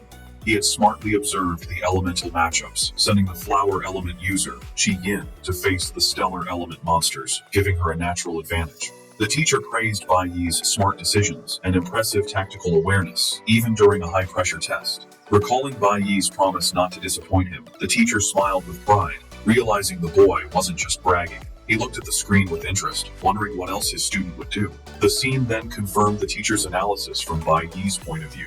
He had indeed noticed earlier that the stellar-type beasts were mostly coming from the right-hand cave. Knowing they were also a lower level, it was the perfect challenge for Qi Yin, who had the elemental advantage. Following her path, Qi Yin found herself facing a massive, beetle-like monster with glowing purple markings. The creature charged at her fiercely. Reacting quickly, she slammed her hand to the ground and cast a spell, shouting, "Vine Wall!" Thick, thorny vines shot up from the earth, wrapping around the monster and holding it. Despite the successful spell, Qi Yin's face showed great effort and determination as she prepared her next attack, screaming for another wave. With another fierce cry, Qi Yin commanded the thorny vines to tighten, They squeezed the massive beetle monster, crushing its shell, drawing blood, and inflicting a deadly poison effect. The creature fell, defeated. A system notification confirmed her successful kill of the E-Class Starbug and awarded her 30 experience points. Qi Yin clenched her fist in triumph. Her face lit up with pride as she exclaimed that she had done it again.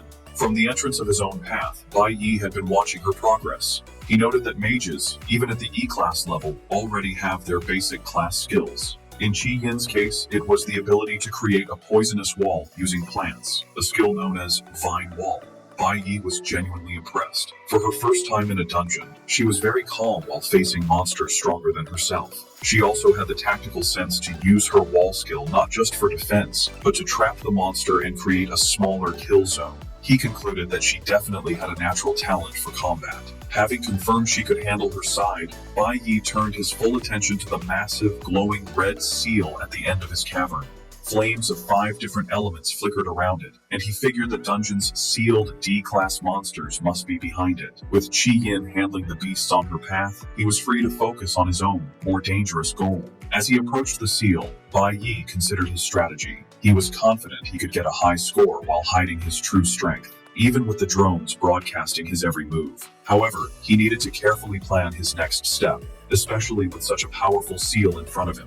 Meanwhile, watching from the entrance to Qi Yin's path, Ziling was furious. He couldn't believe the nerve of these juniors, who were completely ignoring his authority. Deciding that if they were so confident, he would show them a real challenge. His eyes fell on the magical seal in the main cavern.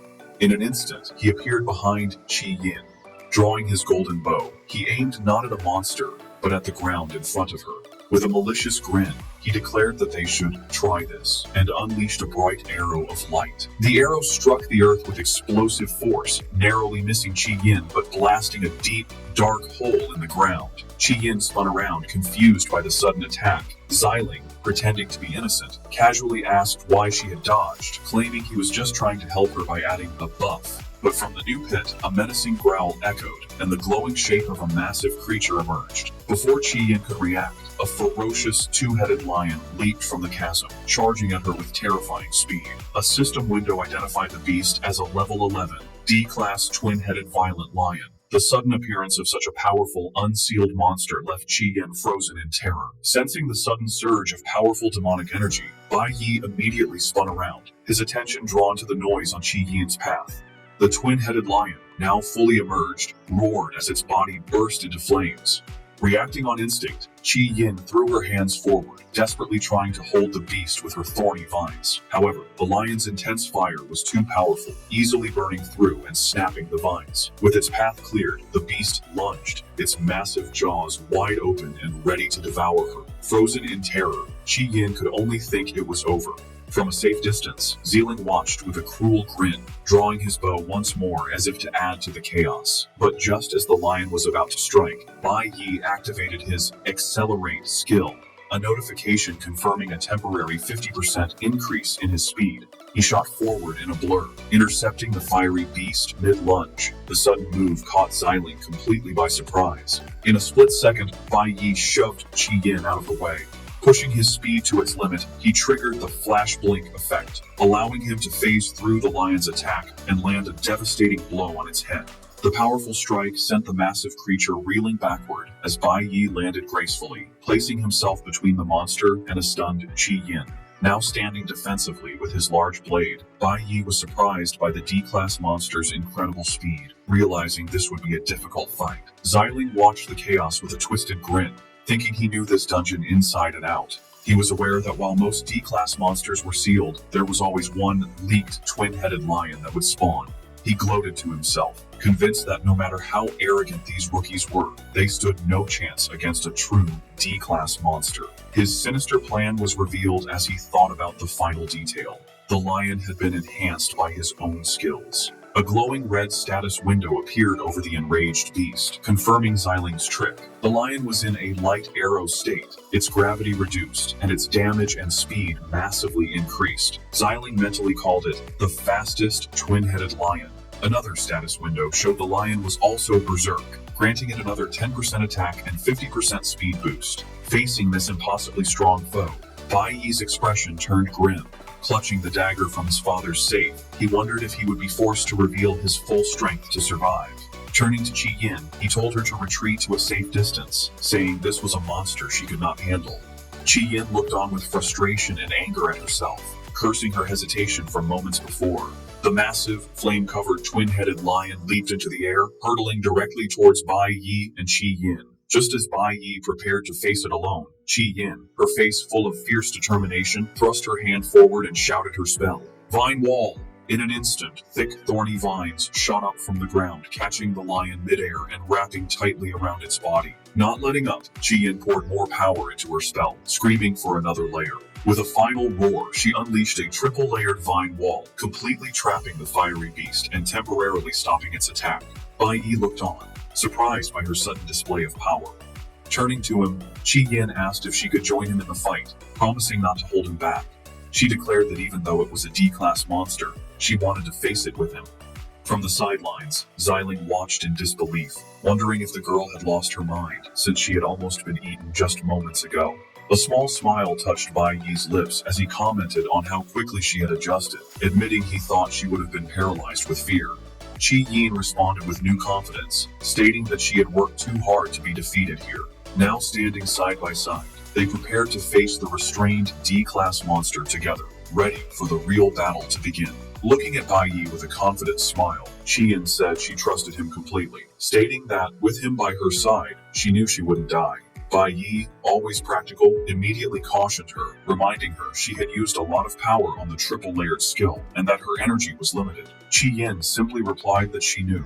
This exchange made Bai Yi remember Chi Yin from his previous life. Even back then, she had been a star in their middle school. A flashback showed a younger Chi Yin confidently introducing herself to the class, declaring her dream was to join the Divine Guild and become a divine priest. Bai Yi remembered her as a confident, optimistic, and kind girl. Despite coming from a powerful family, she was always friendly and served responsibly as their class president.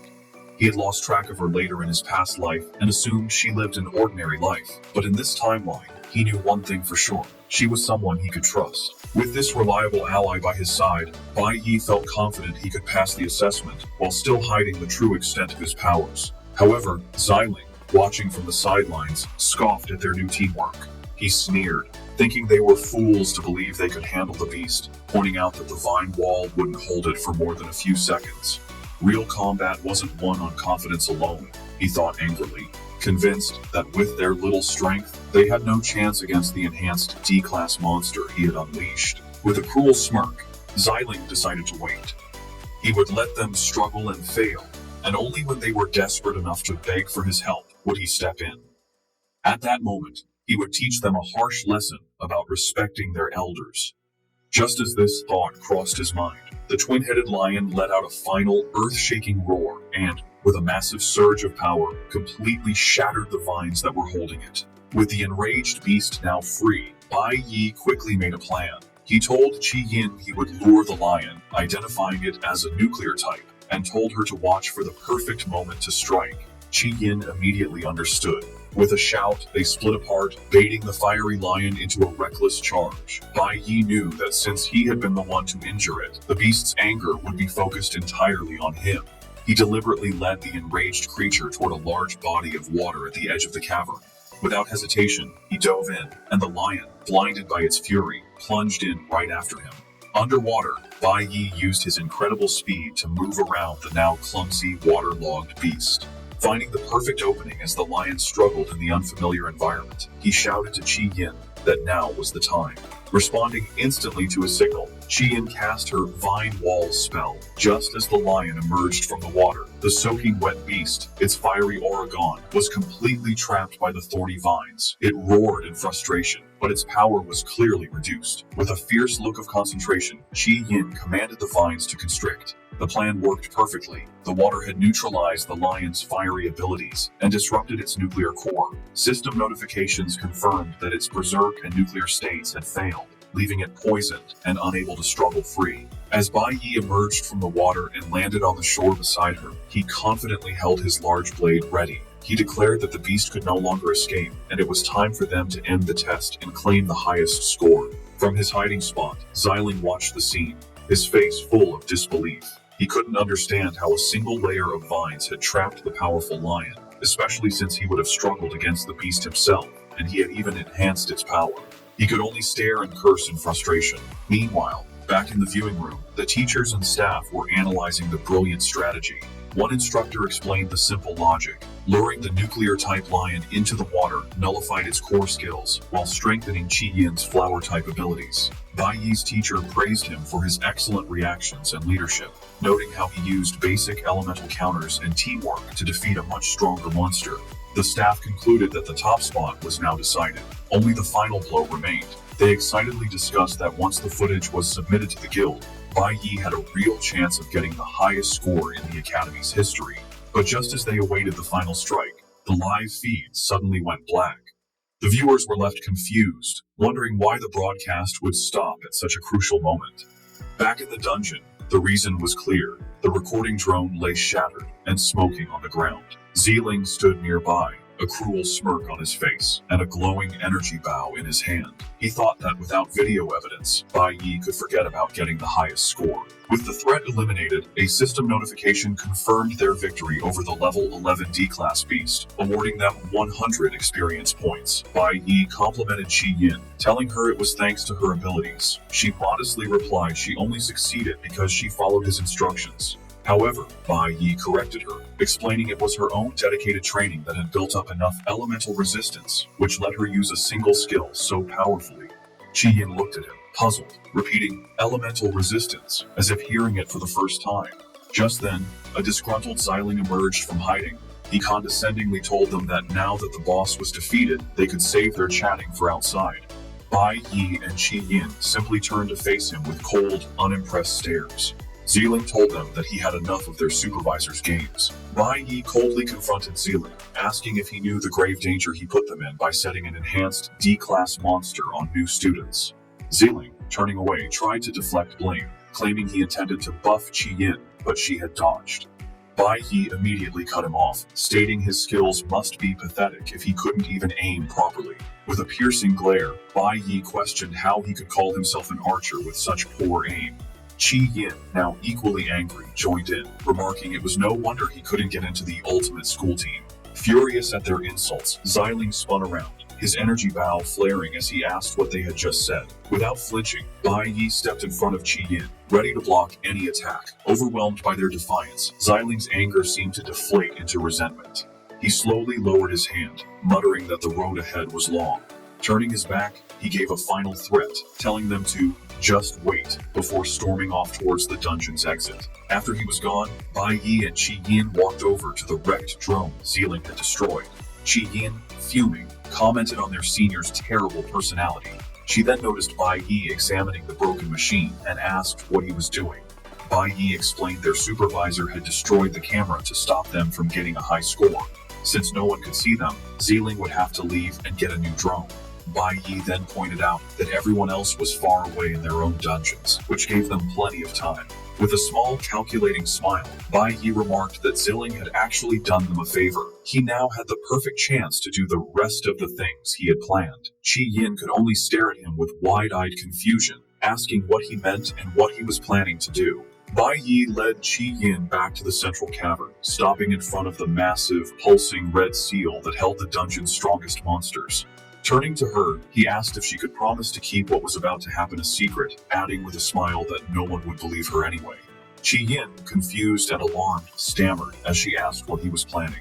The scene then flashed back to the alleyway confrontation between Bai Yi and Hong Qianshen. Bai Yi's deal was revealed. In exchange for helping him get stronger, Hong had to give him the unsealing demon stone that his uncle, the dean, had. Back in the present, Bai Yi held that very stone, a shimmering crystal with glowing runes. He then revealed his true, audacious goal.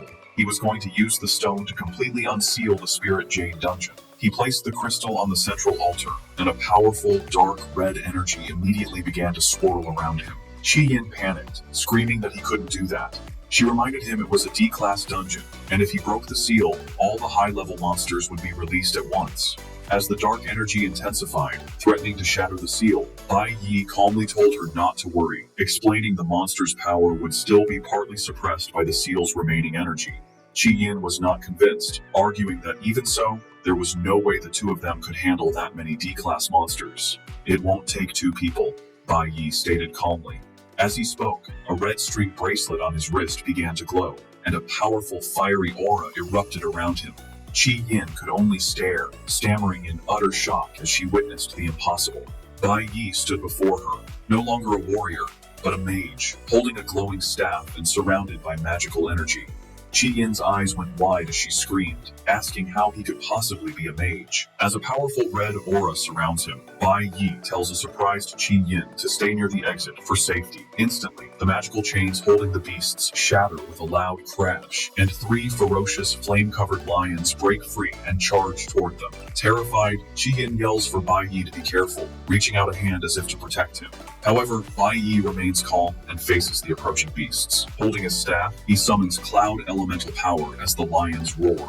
A system notification confirms he has switched to his E-Class Cloud Element Mage profession. With a determined look, he unleashes his spell, and a powerful wave of icy energy swirls around the charging beasts. Qi Yin watches in disbelief, realizing Bai Yi has a red profession, a very high rank. She thinks to herself how hard it was for her to control just one lion, and yet Bai Yi controlled all three at once, completely freezing them in a massive block of ice. As they both look at the trapped beasts, Bai Yi explains that after being sealed for so long, it was expected they would all come out at once. With an intense gaze, he adds that he will need a bigger area for what he plans to do next. Understanding her role, Qi Yin clenches her fists and agrees to Bai Yi's plan, quickly retreating to a safe distance. From the broken seal, a new wave of fiery, panther-like beasts emerges, their paws thundering across the ground as they charge forward with glowing red eyes. A much larger and more intimidating monster, a D-class fierce flame leopard, appears and towers over Bai Yi.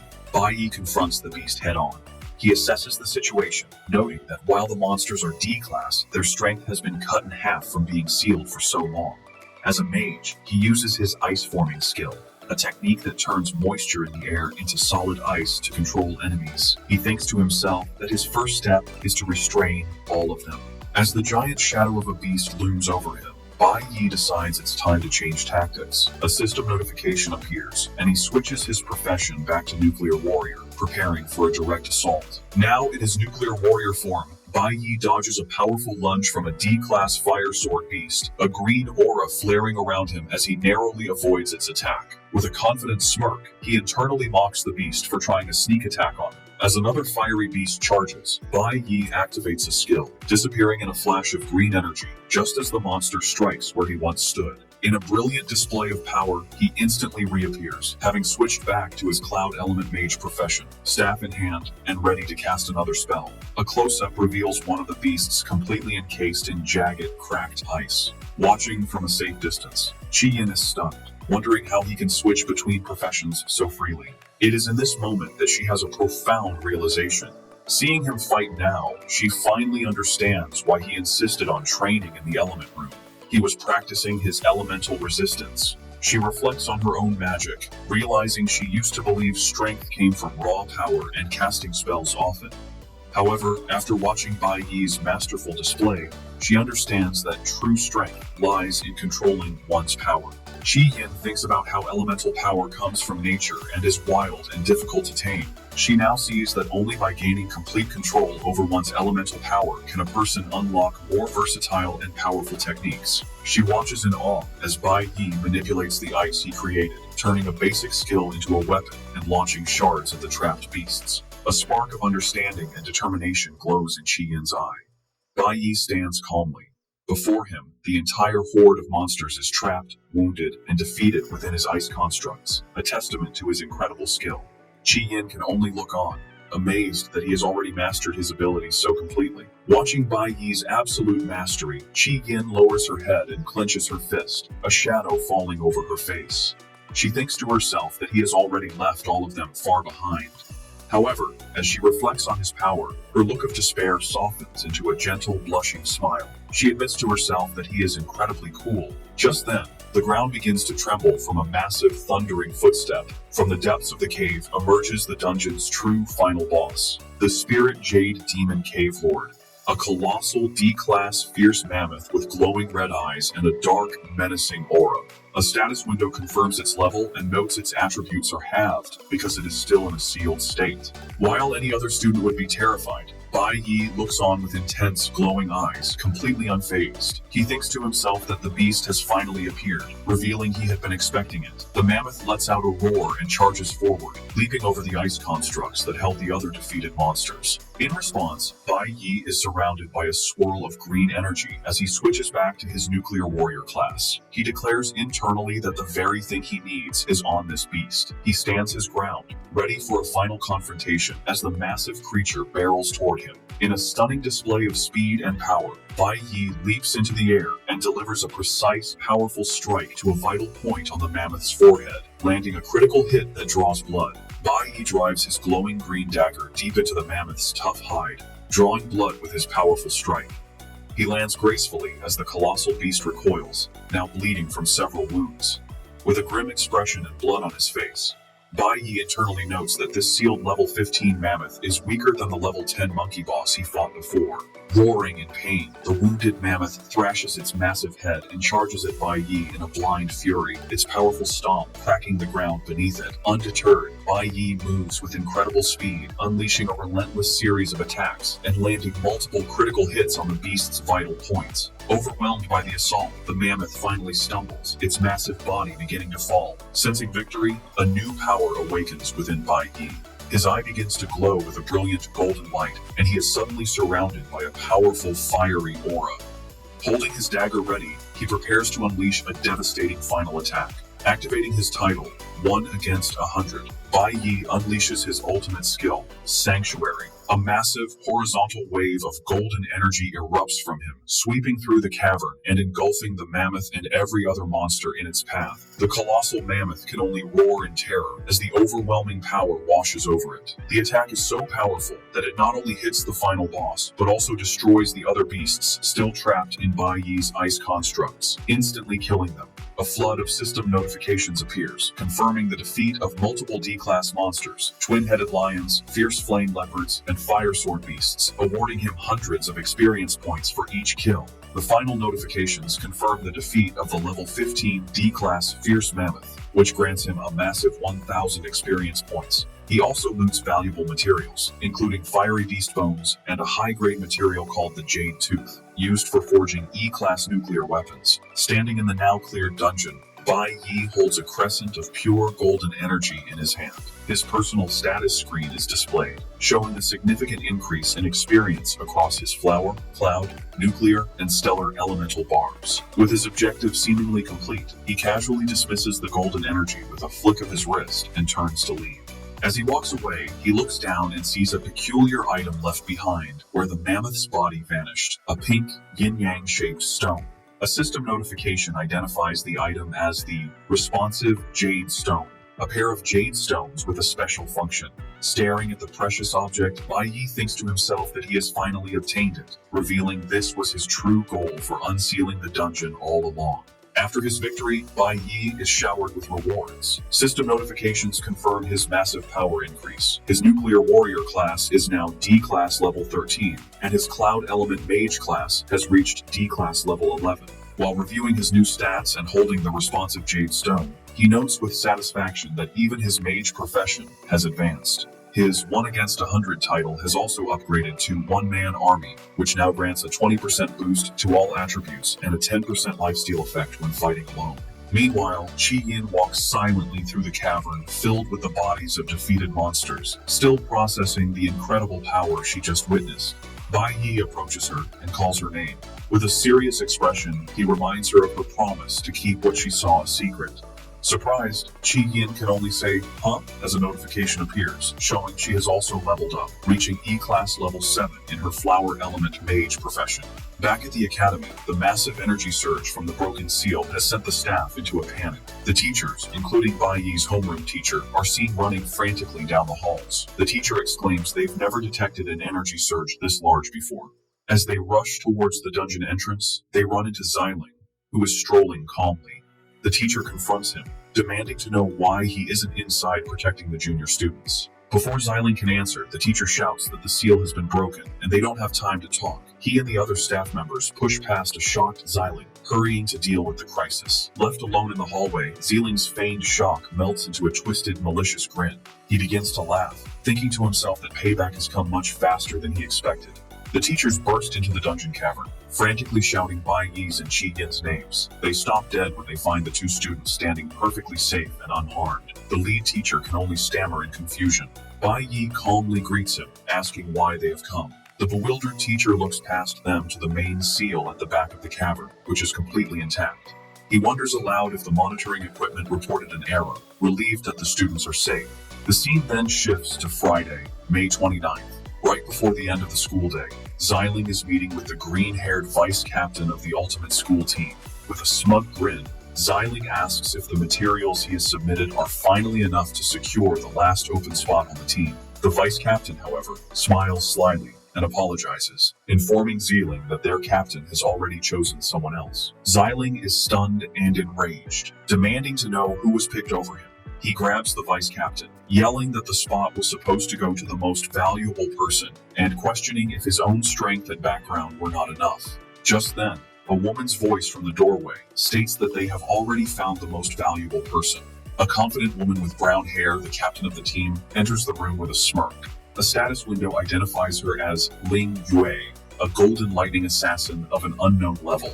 She comments that the student named Bai Yi is very interesting, revealing that he is the one who has captured her attention and earned the spot. The story shifts to Friday evening, May 29th, at an outdoor noodle stand. Inspector Chen Jinwu is sitting with Bai Yi's father, Bai Lingsheng. Chen Jinwu, smoking, warns Lingsheng not to cause any more trouble, reminding him he went to great lengths to get him released from prison early.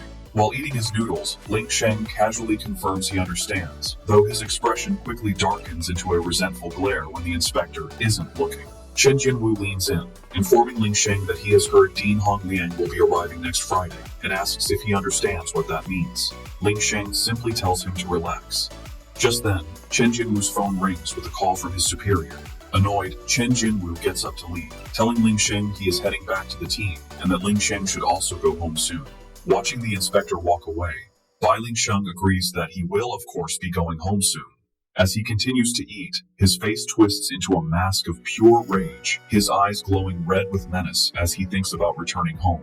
A final message appears, foreshadowing that a fateful encounter is about to happen much sooner than expected. An informational panel then explains the legend of the responsive Jade Stone. It tells the story of the master of the fierce mammoth, who fell in love with a girl and created the magical teleporting Jade Stone as a gift for her. However, he soon fell for another girl and cruelly discarded both the original girl and the Jade Stone, leaving it behind in the dungeon. Upon returning to his old apartment, he finds it empty and grows even more furious, shouting and wondering where his wife and son have gone. In a violent outburst, he kicks a stool to the floor, screaming curses and enraged that they dared to hide from him. His fury intensifies as he vows that if he finds them, he will kill them both, punctuating his threat by shattering a mirror with his fist. Meanwhile, in the safety of their new apartment, Bai Yi gives his mother the responsive Jade Stone he got from the dungeon. He gives her one of the stones, set in a necklace, telling her she should always wear it. With a reassuring smile, he shows her that he has the other, identical stone. Bai Yi explains the stone's power.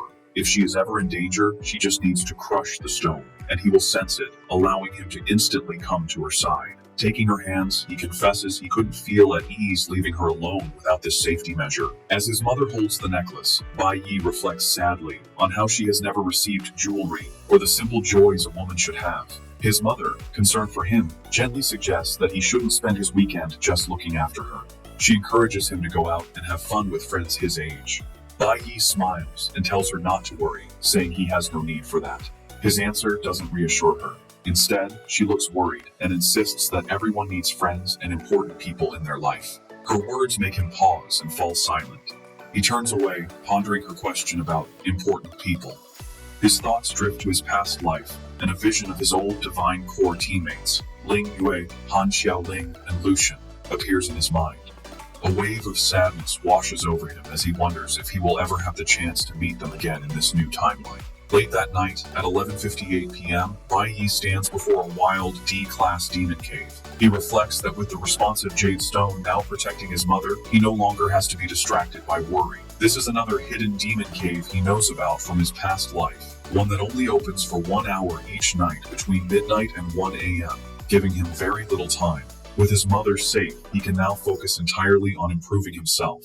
With his dagger drawn, he resolutely steps into the demonic portal. As he enters, his mind flashes back to his previous life. He remembers that even after becoming a top-tier warrior, strong enough to face the D-class bloodflowers in this cave, he was still helpless to save his team. The painful memory of watching his comrades die resurfaces. His mother's words about needing friends echo in his thoughts, but the memory of betrayal makes him bitterly question the idea. Channeling his pain into determination, he leaps into action, striking down one of the monstrous plant-like creatures. With a swift series of slices, he defeats the bloodflower. A system notification confirms the kill, awarding him 260 experience points and 3 bloodflower petals. As he collects his loot, he defiantly dismisses the need for friends, thinking they only brought him pain in the end. Bai Yi thinks about how useless his past efforts were. He realizes that no matter how strong he became, if the gods simply wished it, he and his team were doomed. He channels this frustration into his fight, dodging a powerful attack from one of the massive creatures with a burst of speed that shatters the ground. He remembers how, despite all their power, they were left with nothing, not even a proper burial. This anger fuels a swift, critical strike against the monster. As he lands, a notification confirms his kill and the experience gained, reinforcing his conviction. He must become stronger. He pushes himself to move faster, weaving through a horde of demonic tendrils. He grits his teeth, determined to become stronger than everyone else, even as he is swarmed and bitten by multiple creatures. Despite the pain, his gaze remains sharp and fiercely determined. He unleashes a furious counterattack, a whirlwind of slashes that cuts down the surrounding monsters, with notifications of his kills and experience flashing rapidly. Bloodied and battered, with a monster's tentacle between his teeth, he resolves that he must fight with his life on the line, looting corpse toxin from his kills. His thoughts turn to his current weakness. He realizes that right now he is far too weak, not even strong enough to defeat his own father, Bai Lingsheng.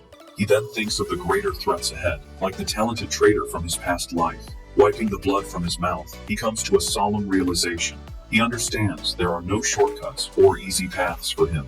He must stand his ground and face every single enemy without avoidance. With this renewed resolve, he stands firm before a seemingly endless horde of monsters, ready to fight his way through them all. Standing before the overwhelming horde of demonic monsters, Bai Yi prepares to unleash his full power. He activates his ultimate skill, Sanctuary, swinging his dagger with incredible force. A devastating wave of golden energy erupts from his blade, engulfing the creatures as they roar in pain.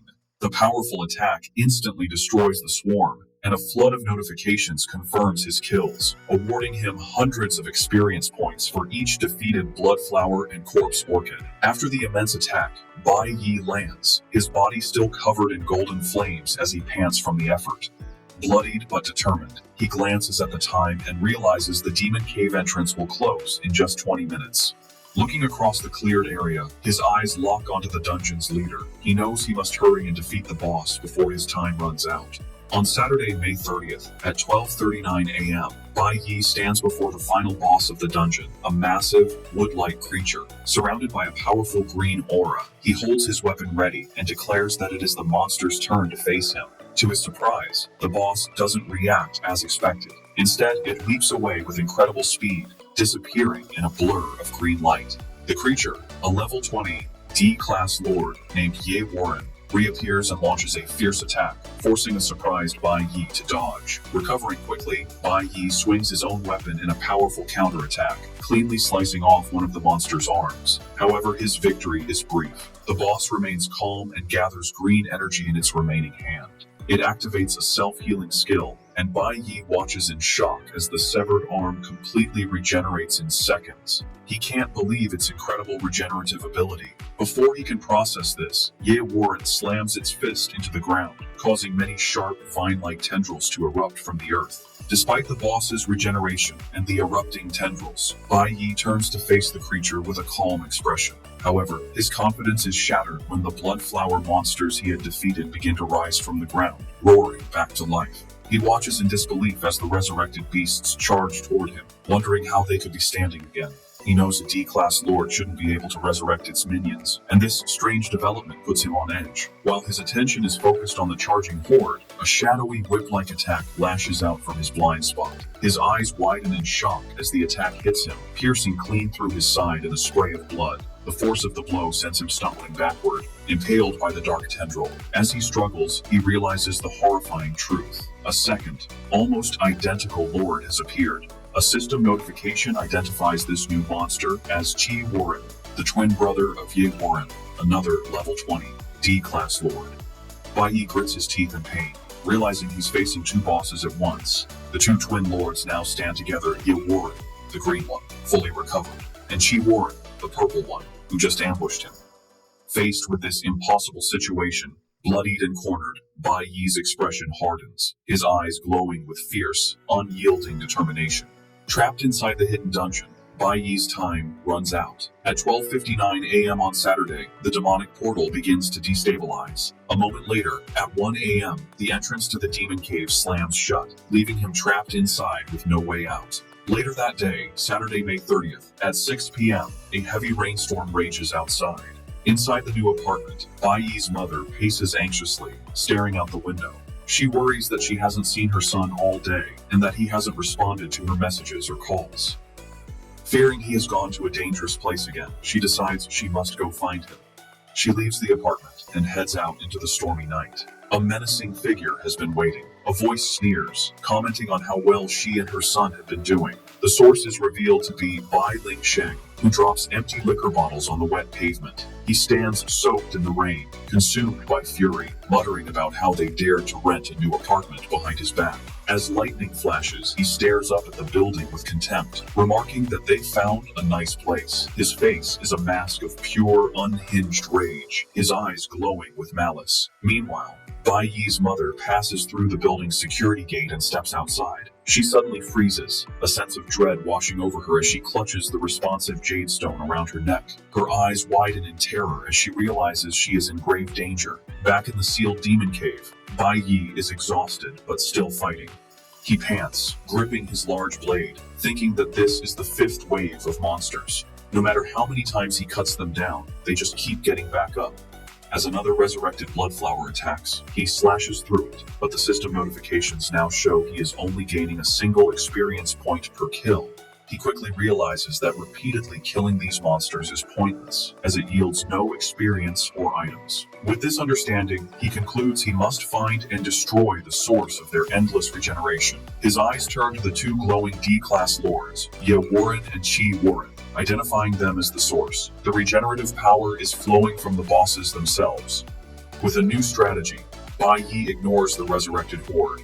He becomes a blur of motion, speeding past the lesser monsters and charging directly at one of the twin lords, Chi Warren, to end the battle. With intense focus, Bai Yi zeroes in on his target. He lunges and drives his blade deep into Chi Warren's body, landing several powerful stabs that cause the monster to crack and shatter. However, his attack is useless. He watches as the Lord's wounds seal up and its body regenerates completely in a flash of green light. He realizes the problem. The other twin lord, Ye Warren, is channeling a healing ability, constantly restoring its brother. Bai Yi recalls that the other twin also healed instantly, even after he cut off its head. He notes how overpowered this ability is, beyond what even an S-class healer could achieve. This makes him wonder what the source of their power is, questioning if they are drawing healing power from a hidden source. Before he can think further, one of the lords vanishes and reappears beside him to strike. Using his combat experience, Bai Yi perfectly blocks the punch with the parry skill, nullifying the damage. He immediately follows with a powerful counterattack, slashing upwards. As he lands the counter, Bai Yi notices something strange. The boss has begun to learn and copy his own combat moves. After his counterattack, Bai Yi faces one of the twin lords, Ye Warren. To his surprise, the monster speaks, saying that Bai Yi is very strong. The other twin appears, and both bosses ready themselves for the next phase. However, Bai Yi's expression changes. He has noticed something crucial, his gaze fixed beyond the bosses, and thinks to himself that he has finally found it. A confident smirk spreads across his face as his weapon glows. He realizes that in a flower-type demon cave like this, the massive trees are the energy center. Ignoring the boss, he rushes towards one of the large, glowing trees in the background. As he passes the surprised boss, he swiftly slices off its arm. He now understands the boss's incredible healing is only possible because of the power from these trees. The boss looks in shock at its severed limb, which for the first time is not regenerating, and cries out in disbelief. Bai Yi's new strategy is clear. He must cut the boss's connection to their power source by cutting down the enchanted trees. He unleashes a powerful slash that cuts through a massive trunk. Bai Yi knows that once their power source is gone, he will finally be able to kill them. With his new strategy clear, Bai Yi rushes past the twin lords, Ye Warren and Qi Warren, heading for the enchanted trees that are their power source. Before they can intercept him, a notification announces that Bai Yi has switched to his Cloud Element Mage profession. Raising his staff, he summons a powerful ice spell, unleashing a massive wave of cold energy that instantly freezes both D-class lords solid. With the bosses neutralized, Bai Yi lands and immediately switches back to his nuclear warrior class. He confirms his guess was correct. With the bosses and their power source taken down, their minions would lose their ability to heal and resurrect. As predicted, the resurrected blood flowers and corpse orchids begin to fall apart and die permanently. Now that the twin lords are powerless, Bai Yi drives his blade through the ice, shattering the frozen body of Ye Warren. A system notification confirms he has successfully killed the level 20 D-class lord, earning 2,500 experience points and a high-grade item called White Spirit Grass, which can instantly restore half his stamina and heal most physical wounds. With one twin lord defeated, the other, Qi Warren, shatters the ice that was holding it. Bai Yi, despite his wounds, stands firm with a green aura swirling around him. He points his dagger at the final boss, declaring that only it remains. The massive creature looks down with a surprisingly sad expression. Surrounded by flames, Qi Warren makes an unexpected request, pleading for Bai Yi to kill it. Bai Yi is surprised, thinking he has never met a lord like this before. He realizes that with its brother gone, the creature no longer wants to live alone. Respecting its final wish, Bai Yi decides to grant the request. He leaps forward with incredible speed and, with a single powerful strike, slices the D-class lord clean in half. As the monster dies, the notification confirms he has successfully killed the level 20 lord, Qi Warren, and gained another 2,500 experience points. He also obtains a high-grade material called a Poison Thorn, which is needed for forging a powerful S-class flower-type weapon. Holding the purple item, Bai Yi lets out a breath of relief. His efforts are rewarded as a final notification announces that his nuclear warrior class has advanced to D-class, level 15. After defeating the twin bosses, a notification confirms that Bai Yi's Cloud Element Mage class has also advanced to D-class, level 13.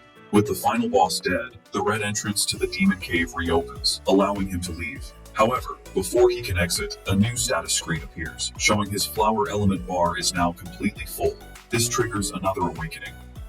Bai Yi looks surprised, realizing his flower element is maxed out. Surrounded by a swirl of glowing green energy and colorful petals, he wonders what kind of profession he will awaken this time.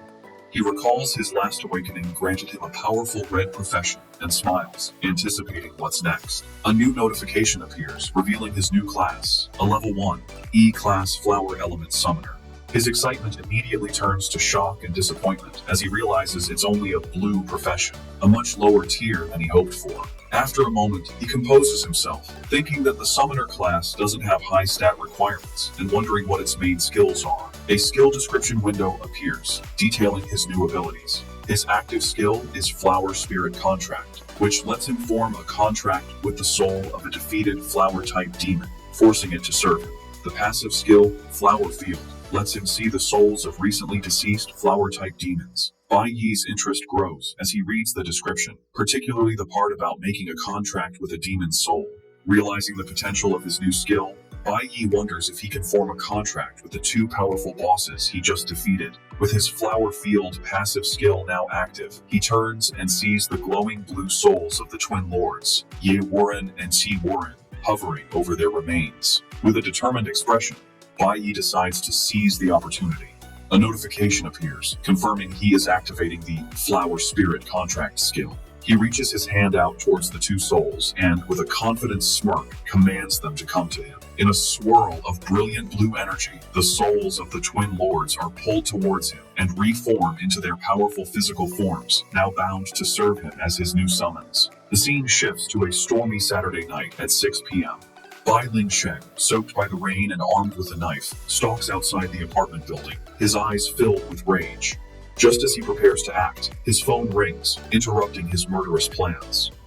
Annoyed, he answers the call and is surprised to hear Inspector Chen Jinwu on the other end. The inspector offers him an incredible opportunity, an invitation to a dinner hosted by Dean Hong Liang, which could be his ticket back into the guild. Elated, Ling Sheng promises Chen that he will seize this chance and not waste it. After hanging up with a wicked, triumphant grin, he declares that it's a good day after all. With his plans for revenge postponed, he decides to go catch up with his wife, his menacing intent still clear as he walks away. Meanwhile, having left the apartment to search for her son, Bai Yi's mother stands outside in the pouring rain. She clutches the responsive jade stone around her neck as a sense of dread washes over her. Suddenly, a voice calls out to her. She turns to see Bai Yi holding an umbrella and groceries, asking why she came downstairs in the rain. Startled at first, she is visibly relieved to see him safe. He smiles gently and tells her that they should go home. Later, inside their new home, Bai Yi's mother looks at a beautiful new bracelet he has given her. She thinks about how her foolish child told her he went out late to get her a gift. A sad, knowing look crosses her face as she thinks that just because she cannot speak, it doesn't mean she is unaware of the dangers he is facing for her. Back in his room, Bai Yi lies on his bed, thinking about his current situation. He reflects on the three professions he now has: a green tier nuclear warrior, a blue tier flower element summoner, and a powerful red tier cloud element mage. A detailed status screen appears, showing that his two main combat classes, the mage and the warrior, have both reached D class, while his new summoner class is still E class. Despite this progress, he knows it is still not enough. His thoughts turn to his father, Bai Lingsheng. He calculates that it has been 10 days since his father was imprisoned, meaning only 5 days are left of his sentence. However, knowing his father's violent nature, Bai Yi suspects he might be released early, a possibility he must prepare for. The next day, on Sunday morning, Bai Yi's resolve hardens. Surrounded by a swirling red aura, he decides that hiding is not a solution. He must face the problem with his father head-on and resolve it completely before he can continue his own journey to grow stronger. Driven by this urgency, Bai Yi spends the entire day pushing his limits. A series of notifications confirms he has conquered 4 hidden demon caves, 3 E-class and 1 D-class, in rapid succession. By Sunday afternoon, he stands before another, more dangerous D-class hidden demon cave with an unknown threat level. Knowing he cannot afford to rest and must reach C-class as fast as possible, he enters without hesitation. By Sunday night, he emerges victorious, a red aura still radiating from him as a notification confirms the D-class cave has been cleared. He has leveled up again and thinks that the next time he meets his father, he will be the stronger one. As he stands, he senses something new and looks around, puzzled. A new notification appears, announcing he has earned the title Lone Brave for clearing 10 demon caves of a level equal to or greater than his own. This title grants him the Mark of the Brave and hints at unlocking a Tower of the Brave in the future. Bai Yi can only stare at the message, wondering what this new development means. On Monday morning, June 1st, at the Awakened Academy, Teacher Huang stood before her class with an exciting announcement. She informed her students that the final results of the combat simulation were in. She proudly announced that 2 of their own, Bai Yi and Qi Yin, had earned the first and second highest scores in the entire school. She added that after a thorough analysis of his performance, Bai Yi was awarded the highest score in the Academy's history. The news left Qi Yin blushing with joy, while Bai Yi remained serious and composed. Because of their outstanding performance, Teacher Huang continued. Both had qualified for the prestigious training camp. She then revealed an even greater reward. Thanks to Bai Yi's record-breaking score, they would also be granted a rare audience with the gods. While Bai Yi remained silent, the rest of the class erupted in shock. One student shouted in disbelief, pointing out that meeting the gods was an incredible honor that even high-ranking priests might never receive. Bai Yi, however, saw this as an unexpected opportunity. To him, this was a bonus, a chance to meet that group of gods who had betrayed him much sooner than he expected. His middle school friend, overcome with emotion, grabbed his arm and cried dramatically, begging Bai Yi not to forget his old friends once he became famous. In contrast, Specs looked at him with a proud, genuine smile, telling Bai Yi that he had always known he was destined to shine. In the dean's office, Hong Liang was speaking with his nephew, Hong Qianshen. The dean asked Hong Qiansheng why he was refusing to go to the training camp, pointing out it was a rare chance to go with his father. Hong Qiansheng clenched his fist, showing his internal struggle. He firmly refused, stating that since he only placed third, he didn't feel he had earned the right to go. He added that he was tired of people thinking he relied on his father for everything and wanted to prove his own worth. Dean Hong Liang seemed impressed by his nephew's new pride, commenting that he had a lot of backbone and hoped Hong's father would see his growth. Seizing the moment, Hong Qiansheng then made a bold request. He asked his uncle for permission to access the sealed D-class demon cave in the school's back mountains. The dean frowned, surprised by the dangerous request. With fierce determination, Hong Qiansheng declared that he wanted to become stronger on his own. The scene shifts to the principal's office, where Zeeling is desperately pleading with his uncle, the school's principal. He insisted he must go on the training trip, claiming it was his duty as the family's sole heir. The principal, a stern man named Kui Yun-king, calmly scolded Zeeling for acting so impulsively when he knew the weight of his family's legacy. The principal's expression darkened as he confronted Zeeling, asking why he empowered a monster to attack his own juniors during the combat simulation. Caught in his lie, Zeeling stammered, unable to form an excuse. The principal slammed his hand on the desk in anger, shouting that the higher-ups weren't fools and could easily see through his clumsy scheme. He revealed that he was the only reason Zeeling wasn't expelled, his intimidating presence making Zeeling tremble in fear. Overwhelmed, Zeeling collapsed to his knees, tearfully apologizing and admitting he was wrong. With his eyes glowing menacingly, the principal ordered the terrified Zeeling to stand up. As Zeeling struggled to his feet, the principal walked around his desk and delivered a final piece of information. He told Zeeling his reckless actions had an unintended consequence. They brought a special individual named Bai Yi to the attention of the higher-ups. The principal revealed that those in power now find Bai Yi suspicious.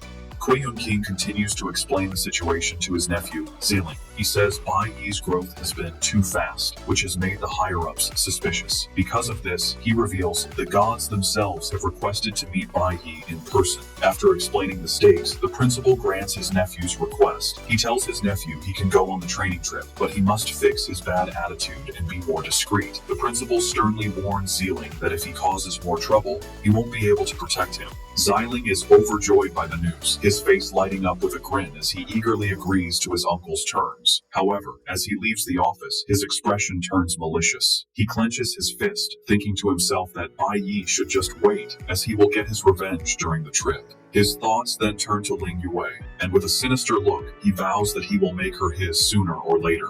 Later that Monday afternoon, just before school ends, the classroom is buzzing with excitement. Bai Yi's friend holds a golden envelope, exclaiming in disbelief that it's an invitation from the ultimate school team.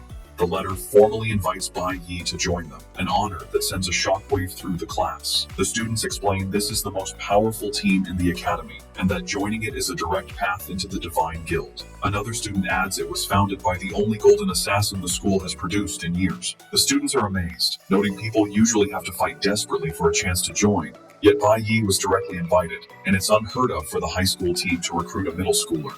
Overwhelmed by his friend's incredible success, Bai Yi's friend bursts into tears again, wailing about how outstanding Bai Yi is. Amid the chaos, Bai Yi calmly walked over and took the golden invitation from his emotional friend.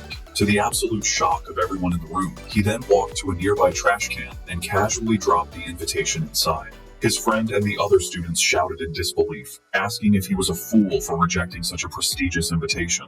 Unfazed by their outrage, Bai Yi simply said he was leaving and walked out of the classroom, leaving his classmates, including Specs, completely stunned and silent. Later, his friend crouched by the trash can, staring at the discarded letter and regretting the great opportunity that was wasted. However, Specs approached him with a knowing expression, asking if he really didn't understand Bai Yi by now. With quiet confidence, Specs explained that the Bai Yi of today doesn't join others. He is someone who will only ever be a leader. After leaving the classroom, Bai Yi makes his way to the secluded back mountain of the school. He thinks that now that he has permission to access the D-class demon cave, the area will be deserted at night, providing the perfect private training ground. It is then revealed that Hong Qiansheng is already there waiting for him, surrounded by a determined red aura. Bai Yi simply tells him it's time to go in. As Bai Yi begins to warn Hong that a D-class dungeon might be too difficult, Hong angrily cuts him off, shouting to stop with the nonsense and insisting he will not be a burden. Bai Yi internally recalls their deal. He had promised to teach Hong combat skills and a way to get stronger quickly. and in return, Hong had to get him access to the school's demon caves. He is surprised that Hong managed to get permission for all of the D-class dungeons. Inside the cave, the difference in their abilities is immediately clear. Bai Yi is effortlessly slicing through a massive, dragon-like beast, while Hong is quickly knocked to the ground by a monster's attack, cursing in frustration. Standing over another defeated creature with a green aura, Bai Yi casually asks the struggling Hong if he needs any help. Full of pride, Hong furiously shouts back at him to get lost, insisting he can handle it himself. The intensive training in the school's D-class demon cave continues. Hong Qinshen, fueled by determination, leaps into battle against the monstrous creatures. Meanwhile, Bai Yi reflects on his progress. He thinks about the Lone Brave title he acquired and the mysterious Tower of the Brave it promises to unlock. He knows he can't access it until he reaches C-class. With a determined look, Bai Yi acknowledges he has cleared most of the hidden, wild demon caves he knew of from his past life. This makes the school's dungeons his only remaining way to level up quickly. The days pass in a blur of constant battle. On Tuesday, the discarded invitations to the Ultimate School team are still in the classroom trash, showing Bai Yi's focus on his own path. Leveling up at D-class is much slower, requiring a massive amount of experience. By Wednesday after school, the grind continues. Hong faces another roaring beast, but as it lunges, Bai Yi is forced to intervene, saving him with a powerful kick that sends the monster back. Furious, Hong yells at Bai Yi, reminding him he said not to help. Bai Yi calmly replies that Hong would have been killed if he hadn't. Despite the friction, Bai Yi is satisfied, noting the experience they have gathered should be enough for his plans. By Thursday after school, the relentless training pays off. Hong Qinshen emerges from the demon cave, cheering. He exclaims that he has finally reached D-class on his own, declaring it's far more thrilling than being escorted by his family's bodyguards. Moments later, Bai Yi exits as well, looking calm. A system notification announces his achievement. His nuclear warrior class has successfully advanced to C-class. With a determined look, Bai Yi knows he is ready for his next challenge. A menacing image of his father, Bai Lingsheng, appears behind him as he thinks his current power is now enough to deal with him. A status window displays his new C-class stats and confirms he has also acquired a new skill. Later that evening, Bai Yi is back at home when his mother teasingly asks if he has been coming home late because of dates with a cute girl. Bai Yi is flustered, denying it, and insisting he's just a middle schooler. With a warm smile, she continues, suggesting it's normal to have a girl he likes at his age. She advises him to be brave and pursue the people he cares about, warning him not to wait until the opportunity is lost, and he is filled with regret. Her words strike a chord with Bai Yi. His eye widens as her advice sinks in, and he falls silent, his thoughts turning to a specific girl he cares about. As Bai Yi thinks about his mother's advice, his thoughts drift to his past life and the girl he cared about most. A memory of his teammate, Ling Yue, flashes in his mind. He recalls her playfully asking him for a hug, calling him captain. In his memory, he bluntly pushes her away, much to her annoyance. The memory shifts to the aftermath of a fierce battle, the ground covered with defeated monsters. A tired but triumphant Ling Yue lay on the ground, happily exclaiming they had won again. The pre-regression Bai Yi, also battle-worn, simply told her it was time to go. Still exhausted, Ling Yue playfully asked if he could carry her. A flustered Bai Yi flatly refused, telling her to get help from another teammate, leaving her to pout about how mean he was. However, the happy memory is shattered by the traumatic event of their team's betrayal. The scene turns dark and bloody as he remembers Ling Yue's final moments, her body covered in wounds as she died. The image of his own face, twisted in pure rage at his powerlessness, burns in his mind. Pulled back to the present, Bai Yi reflects on this painful past. He recalls that he only met Ling Yue in his previous life, after his master had rescued him from death row. They met in a capital city. He has no idea where she might be in this new timeline, and sadly concludes it will be very difficult for them to meet again. He resigns himself to the reality that in this second life, he only has his memories. Even if they met, he knows their relationship could never be the same. Meanwhile, the vice captain of the Ultimate School team reports to his captain that Bai Yi still hasn't responded to their invitation, concluding he must not be interested. The scene reveals the captain in her bedroom, holding the golden invitation Bai Yi had discarded. She finds his lack of interest amusing, thinking he is becoming more interesting.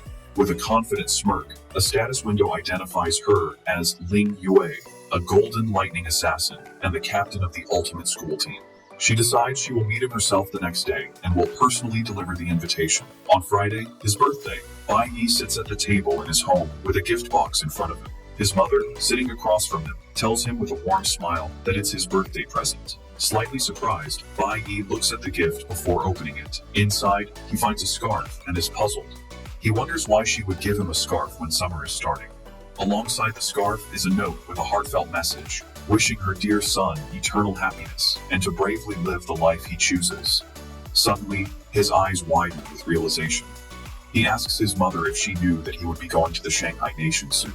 She smiles gently and confirms she knows. She explains that the temperature difference between day and night is significant there, and he needs to take care of himself. She also assures him she will take care of herself too. Bai Yi is deeply moved, realizing his mother has known what he's been doing all along and has been silently supporting him. Then, his mother hands him some money with a bright smile, suggesting that since it's his birthday, he should treat his best friends to a meal. Bai Yi sighs with a faint smile and gently reminds her, as if he said it before, that he doesn't have any friends. Later that day at school, Bai Yi is approached by his two middle school friends. The first enthusiastically gives him a flashy figurine of a blue-haired water mage, proudly saying it's his favorite model and asking if Bai Yi thinks it's cool. Looking unimpressed, Bai Yi offers a flat and simple thank you. Seeing this, Specs steps forward, telling the other friend he's pathetic and to look at his gift instead. He places a plainly wrapped rectangular object on Bai Yi's desk, remarking that it wasn't easy to get. As Bai Yi unwraps it, his eyes widen in shock. The gift is the original soundtrack for his favorite old movie, Fatal Magic. The gift triggers a powerful memory. In his past life, he and Specs would secretly watch banned, prehistoric movies in Ashed, and this was one they shared. Specs leans in conspiratorially, whispering to Bai Yi to hide it well so the teacher doesn't find it. Bai Yi carefully slides the precious gift under his desk. He turns back to Specs with a genuine, warm smile and sincerely thanks him. Specs smiles back, sharing the moment of their renewed bond. With the moment of friendship concluded, Chi Yin approaches Bai Yi at his desk, calling out his name. With a bright, cheerful expression, she wishes him a happy birthday and offers him a gift box. His two friends watch from the background, their jaws dropping in shock as they realize what the gift is. Inside the box, on a soft cloth, is a massive, sparkling gemstone, identified by a system window as a rare, unappraised, A-class mage weapon. Bai Yi himself looks taken aback by the extravagant gift. He pushes the box back towards her, telling her he cannot accept it because it is far too valuable. Chi Yin insists, smiling as she explains she wouldn't have been able to join the training trip if it weren't for him. She casually adds that it isn't a particularly precious item for her family, as they have many, and she knows it will be a great help to him. Bai Yi hesitates for a moment, his hand hovering over the box. After considering her words, his expression hardens with resolve. He concludes she is right. He needs to improve and has no reason to refuse the help. He realizes she must have seen him using a low-level weapon when he switched to his mage profession during the simulation, and this gift was her thoughtful response. He reflects that she is a very considerate girl. Sitting alone at his desk with the three gifts, Bai Yi is deeply touched. He thinks about how he never expected them to remember his birthday, let alone prepare such thoughtful presents. He begins to question his original plan to leave this place without forming any attachments. In the background, his two friends whisper, wondering when Bai Yi and Chi Yin became so close. One of them even speculates that maybe Bai Yi isn't interested in girls. Their gossip is cut short when Chi Yin approaches, asking what they are talking about, causing them both to jump in fright. While they are distracted, Bai Yi's internal thoughts reveal his initial plan to not get entangled with any of them. However, moved by their kindness, he changes his mind. He turns to face the three of them, Chi Yin, Specs, and his other friend, and asks them to have dinner with him that night. With a warm and genuine smile, he tells them it's his treat and asks if they are free. His friends erupt in cheers, enthusiastically accepting his invitation. Chi Yin clasps her hands in excitement, while his two middle school friends throw their arms up in celebration, with one playfully asking if he can choose the place. Suddenly, their celebration is cut short when one of them notices a group of people from the high school division. Bai Yi's expression immediately turns serious as he wonders why they have come. Another student points out that the group is heading directly for their classroom, and Bai Yi watches them approach with a guarded look. The classroom starts buzzing with whispers. A student peeking out the door tells the others that the captain of the ultimate school team has arrived. The others are shocked to hear the rumor that the captain has come to personally invite Bai Yi to join her team. One of them mentions he's heard the captain is a great beauty, though he has never seen her himself. Hearing this, Bai Yi decides it would be better to refuse her offer face to face. He stands up from his desk and walks out of the classroom, leaving his friends behind. They watch him go, thinking that this is going to be an interesting spectacle. News of the confrontation spreads quickly, and students from all over the building gather on the balconies to watch. Among the onlookers is Zilling, standing with a group of his friends. He watches with a face twisted in rage, gritting his teeth as he mutters in disgust, wondering why that stinking brat Bai Yi is worth so much trouble. He continues to watch from the balcony, resentful and scowling. Unfazed by the growing crowd, Bai Yi walks confidently down the school hallway to meet the captain. Suddenly, a blinding flash of golden, electric energy erupts in the hallway. The powerful surge knocks several onlookers off their feet, who cry out in confusion, wondering what just happened. However, Bai Yi is not knocked back. He stands frozen, his eyes wide with utter shock. Golden sparks of lightning crackle around his face as he stares at the source of the energy, a look of disbelief and recognition on his face. The hallway erupts in a chaotic surge of golden lightning, with Bai Yi standing as the calm center of the storm. A brilliant beam of electrical energy shoots directly towards him, but he remains poised, his face shadowed and unreadable, even as the sheer force of the energy blast sends other students reeling. With his vast experience, Bai Yi instantly recognizes the direct assault as a feint, a distraction from the real attack. Reacting in a split second, he summons his own glowing green blade, ready to counter the unseen threat. Just as he prepares his defense, his senses scream a warning. The true danger is approaching from behind. With incredible focus, he pinpoints the attack coming from his left rear. He spins around just in time, blocking the lightning-fast strike with his own blade in a brilliant clash of energy. The onlookers who are still standing are blown away by the speed of the exchange, crying out in confusion and amazement. The source of the attack is revealed to be a young woman, her entire form radiating a powerful golden aura, her face obscured by the light, but smiling. As the light fades, Bai Yi peeks from behind a corner, and his composure completely shatters. His eyes are wide with disbelief. The attacker steps back, retracting her energy. It is Ling Yue, captain of the ultimate school team, holding a blade still crackling with lightning.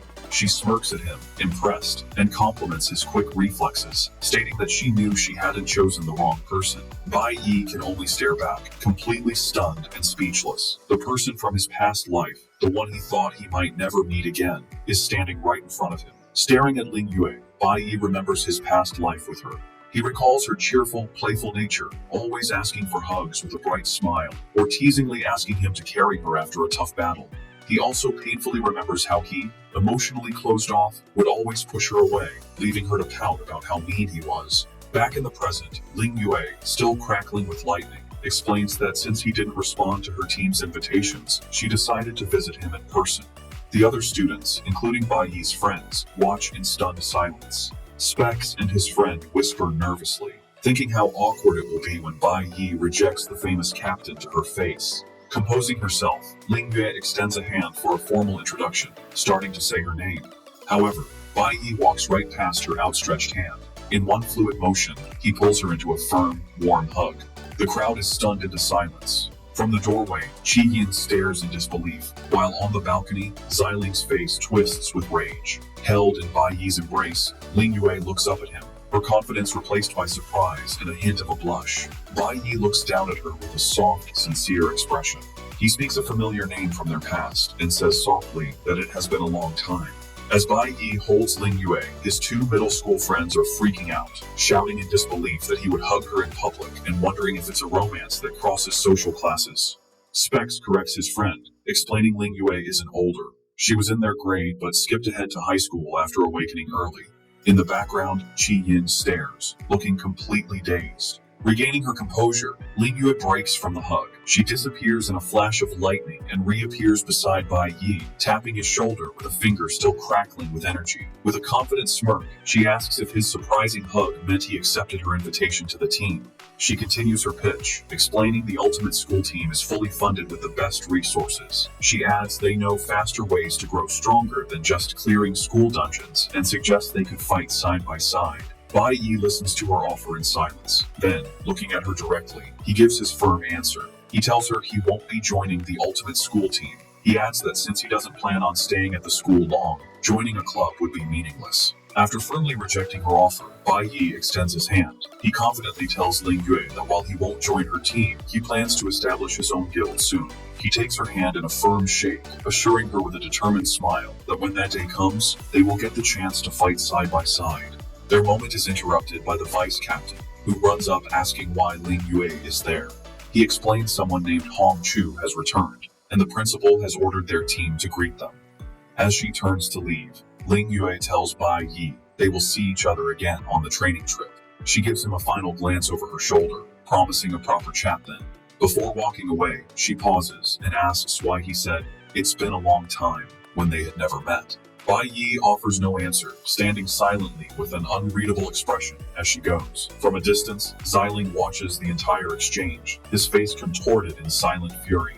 As Ling Yue walks away, the students erupt in shocked whispers. They can't believe Bai Yi rejected a personal invitation from the captain and dared to invite her to his own future guild. They question how it's possible, since he isn't an adult and establishing a guild requires immense money. While some dismiss it as a boast, others recall the rumor he achieved the academy's highest score. One student keenly observes that Ling Yue never actually refused his bold counteroffer. Watching her leave, Bai Yi reflects on the turn of events. He admits he never imagined his reunion with Ling Yue would happen like this. He remembers the Divine Core's strict rules. Members' personal information was confidential, and they never pried into each other's pasts. Because of this, he never knew Ling Yue had attended the same middle school.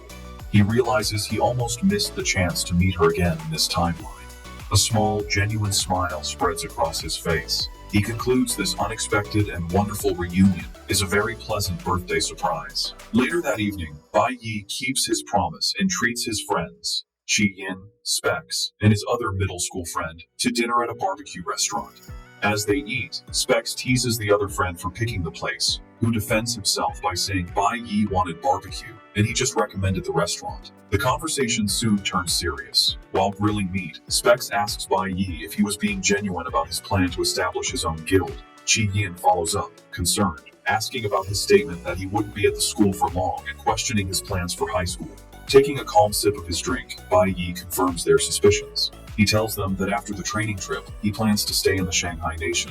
His friends are shocked by this news. They shout in disbelief, asking if he plans to drop out of high school to start his guild. Bai Yi clarifies he isn't dropping out. He just wants to continue his studies there. They realize what he truly means. He plans to apply to the prestigious Divine Guild Academy in the Shanghai Nation. Meanwhile, at the luxurious Kaiban Hotel, a white sports car pulls up to the entrance where men in dark suits are waiting. Inspector Li Ang is among them, and he bows respectfully as he opens the car door. An imposing man with blonde hair, a scar over his eye, and a cigar steps out of the car. He is identified as Hong Bing, the guild master of the Divine Guild. With a simple command to move, he strides confidently into the hotel, followed by his group. Inside the hotel's luxurious ballroom, guests go quiet as Guildmaster Hong Bing enters with his subordinates. Inspector Li Ang looks on with a tense and worried expression. His gaze is fixed on a surprising sight. Bai Lingsheng, Bai Yi's father, standing smugly with his arms crossed, accompanied by Inspector Chen Jinwu. Li Ang is completely baffled, wondering what is happening. He questions how Bai Lingsheng could be out of prison already, since he was supposed to serve a 15-day sentence for his violent behavior. Chen Jinwu approaches Li Ang with a sly grin. He explains that Bai Lingsheng paid double the bail and that their captain approved it, suggesting Li Ang should just ignore the situation. Furious at this obvious disregard for the rules, Li Ang clenches his teeth in anger. He angrily confronts Chen Jinwu, demanding to know why, even if he was released, he was brought to an important dinner with Guildmaster Hong Bing. Leaning in closely, Chen Jinwu reminds Liang that Bai Lingsheng was kicked out of the guild for a minor incident in the past. He explains that Lingsheng sees this rare opportunity as his chance to get back into the guild's good graces. With a smug expression, Bai Lingsheng presents a bag filled with valuable magic crystals, which are valuable ores from a demon cave. Chen Jinwu finishes his explanation, stating that since Lingsheng brought all of his family's assets to get back in, it was no big deal to do him this favor. However, the plan immediately fails. Before Lingsheng can speak, Guildmaster Hong Bing smacks the bag from his hands, sending the crystals shattering across the floor. He furiously demands to know who let Lingsheng in. The terrified Lingsheng can only stammer as the imposing Guildmaster stands over him. his face twisted in rage. Hong Bing yells that the Divine Guild booked the entire venue and angrily questions the security risk of an outside dog leaking their secrets. The intensity of his anger leaves both Chen Jinwu and Liang pale with shock. Completely humiliated, Bai Lingsheng drops to his knees, frantically trying to gather the broken crystals while stammering an apology. But his pleas are cut short as Hong Bing lunges forward and violently grabs him by the collar. With menacing glowing eyes, the guildmaster gets in Lingsheng's face, asking with disgust what ability or status gives him the nerve to try and bribe him. With a final, crushing insult, he shoves Lingsheng away, telling him to take his useless broken things and get lost. Guildmaster Hong Bing gives a final, crushing order. From now on, that dog is never to be allowed in the guild. Sprawled on the ground among the shattered remains of his precious crystals, Lingsheng's face twists with pure rage. Blood drips from his clenched fist as he mutters a curse. In a violent burst of fury, he smashes his bloody fist into the ground, crushing the last of the crystals as his eyes glow with a menacing red light. Consumed by his humiliation, he screams that he will kill them all for daring to look down on him. Shrouded in a dark, murderous aura, Lingsheng stalks away from the hotel, his mind full of rage. He is furious at the humiliation, cursing that not a single thing in his life is going right. His rage, having no other outlet, finds a new and vulnerable target. As an image of his wife returning home with groceries flashes through his mind, his murderous thoughts solidify. He stands before their new apartment building, his body glowing with a violent red energy, as he vows to kill them all. The mother's eyes snap wide open in alarm. She has sensed the imminent danger. Outside the apartment building, Bai Lingsheng's eyes glow with menace as he sees his wife stepping out. She drops her groceries in terror as he looms over her, his body covered in a terrifying red aura. With a cruel, chilling tone, he comments on her good luck. Back at the barbecue restaurant, the happy atmosphere of Bai Yi's birthday dinner is interrupted by the arrival of a group of men in dark, official-looking uniforms. A close-up of a golden pin on their cloaks reveals the Divine Guild insignia. Bai Yi calmly sips his drink, pointing out to his friends that the newcomers are a squad from the Divine Guild. Qi Yin gets excited, telling Bai Yi that if he gets into the Divine Guild Academy, these people will be his colleagues. She then quickly corrects herself, adding with a smile that he might even end up as their superior. Hearing this, Bai Yi's friend grows sad, saying he never imagined this dinner would be a farewell meal. Qi Yin retorts, asking who said it was a farewell, and declares with determination that she will also work hard to get into the academy so she can join him. As Bai Yi watches the guild members pass by, a strange feeling of unease settles over him. He reflects that the day, with all its happy surprises, has been going too smoothly. Specs, sensing the shift in mood, quickly brings the focus back to the celebration, reminding everyone that today is Bai Yi's birthday, and they should worry about other things later. His friend agrees, adding that a birthday is meant to be enjoyed. Despite their cheerful words, Bai Yi can't shake the feeling that something is wrong. His friends, however, are ready to celebrate. One of them raises his glass for a toast to Bai Yi, and the four of them clink their cups together in a joyous cheer, wishing him a happy birthday. Just as the friends raise their glasses, the scene cuts to a close-up of the responsive jade stone Bai Yi is wearing. At the same time, his mother, trembling in terror, clutches her matching necklace. She looks up in horror as her husband, Bai Lingsheng, looms over her, his body radiating a menacing red aura. She collapses to the ground, and he taunts her, asking if she has been living so comfortably behind his back that she has forgotten where her home is. As she desperately tries to shuffle away from him, he continues his verbal attack, venomously questioning which man she has been relying on for her new life. His eyes glow with pure, unhinged rage. With a twisted, sadistic grin, he cracks his knuckles and finishes his threat, telling her that today, he is going to make her remember her place. With wild fury, Bai Lingsheng prepares to strike his terrified wife. However, his attention is drawn to an object on her wrist, and he wonders where she got it. It is a costly-looking bracelet that glows with a faint green light. As his wife looks on in terror, he comes to a twisted conclusion.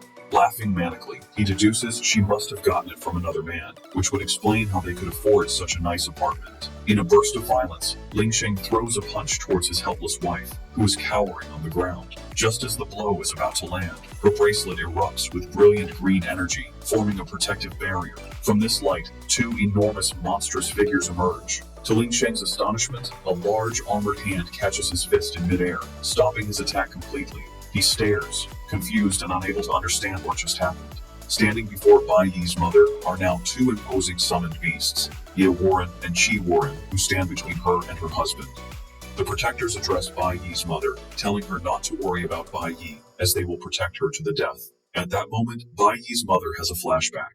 She remembers Bai Yi giving her the bracelet, explaining it was a Mother's Day gift. He had insisted that she wear it at all times when he was not around. Without hesitation, one of the summoned beasts, Chi Warren, lunges forward, its eyes glowing as it charges at Bai Lingsheng.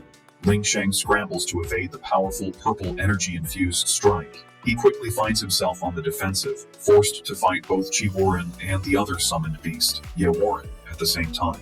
Despite his own combat experience, he is outmatched. A powerful blow from Chi Warren lands squarely, striking him with immense force. The impact sends him sliding backward, blood spilling from a wound on his side. However, instead of showing pain or fear, a twisted, bloody smile spreads across Lingsheng's face. Surrounded by a crackling aura of red lightning, he declares that this fight is the perfect way for him to finally vent his rage. His eyes glow with a menacing light as he readies his own power, a crazed grin revealing his excitement for the battle to begin. While Bai Yi is enjoying a celebratory birthday dinner with his friends, the happy atmosphere is suddenly broken. He looks down at the responsive jade stone he is wearing, his expression turning serious as he realizes it is activated, signaling his mother is in danger. Without a word, he abruptly stands up, telling his confused friends he has something to take care of.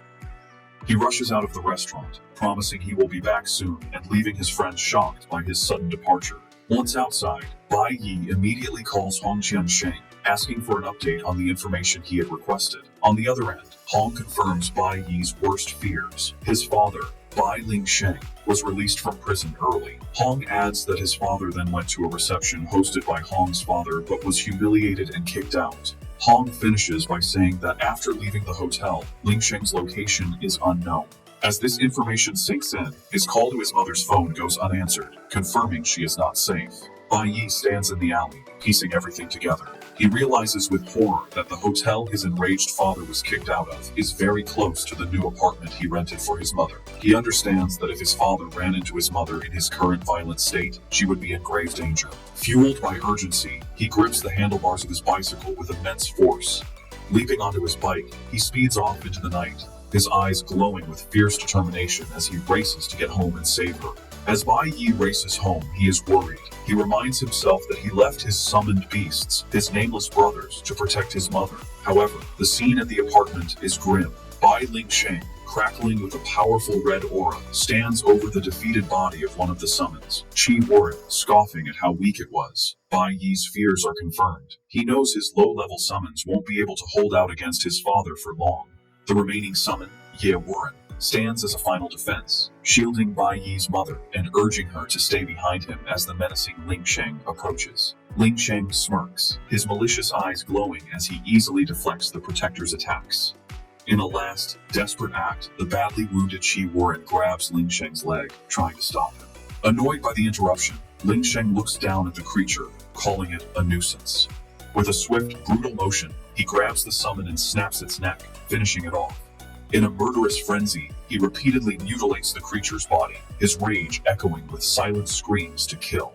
Bai Yi's mother can only watch in horror, her face splattered with blood as she witnesses the gruesome scene. With one protector destroyed, Lingsheng turns his cold, murderous gaze to his wife. Holding his bloody knife, he declares that it is now her turn. He begins to walk slowly towards her, his path blocked only by the last summon standing guard. The last remaining summon, Ye Warren, looks on with a determined expression. In a final act of loyalty, it turns to Bai Yi's mother and desperately urges her to run. Without a second thought, the beast launches itself at Bai Lingsheng, enveloping him in green, vine-like tendrils, screaming at its master not to look back as it sacrifices itself to buy her time. Horrified, Bai Yi's mother turns and flees for her life. The summon's desperate hold is useless. Lingsheng, crackling with red lightning, easily breaks free from the vines. He grabs the creature with one powerful hand and, with brutal force, tears it apart, ending its life. As Bai Yi's mother runs, she sees her husband standing over the destroyed remains of her last protector. He mockingly asks if she really thinks she can run away. In a flash of red energy, he appears directly in her path, blocking her escape. Cornered and trembling, she looks up at him as he looms over her, his eyes glowing with sadistic pleasure. He taunts her, asking where she could possibly go now. Trapped and defenseless, she can only stare in terror. Enraged, Bai Lingxing lunges forward and violently rips the responsive jade stone from his wife's neck. Holding the precious item, he sneers, his eyes glowing with malice as he venomously asks if that other man also gave this to her. Without waiting for an answer, he crushes the stone in his hand, shattering his wife's last hope. His face twisted with rage, he raises his knife, ready to deliver the fatal blow. In that terrifying moment, as he brings the weapon down, his wife is frozen in fear, a pink aura around her as she remembers her son's promise. She recalls his words, instructing her to crush the stone if she was ever in danger.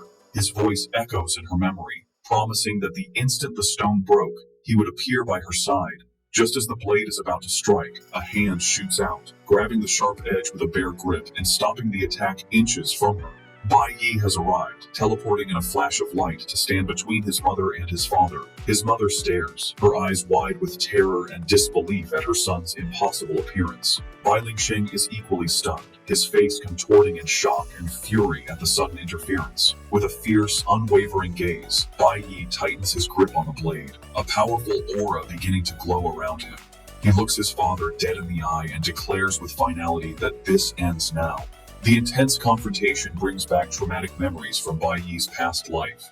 He remembers being a young, helpless boy, with tears streaming down his face as he screamed and begged for the fighting to stop.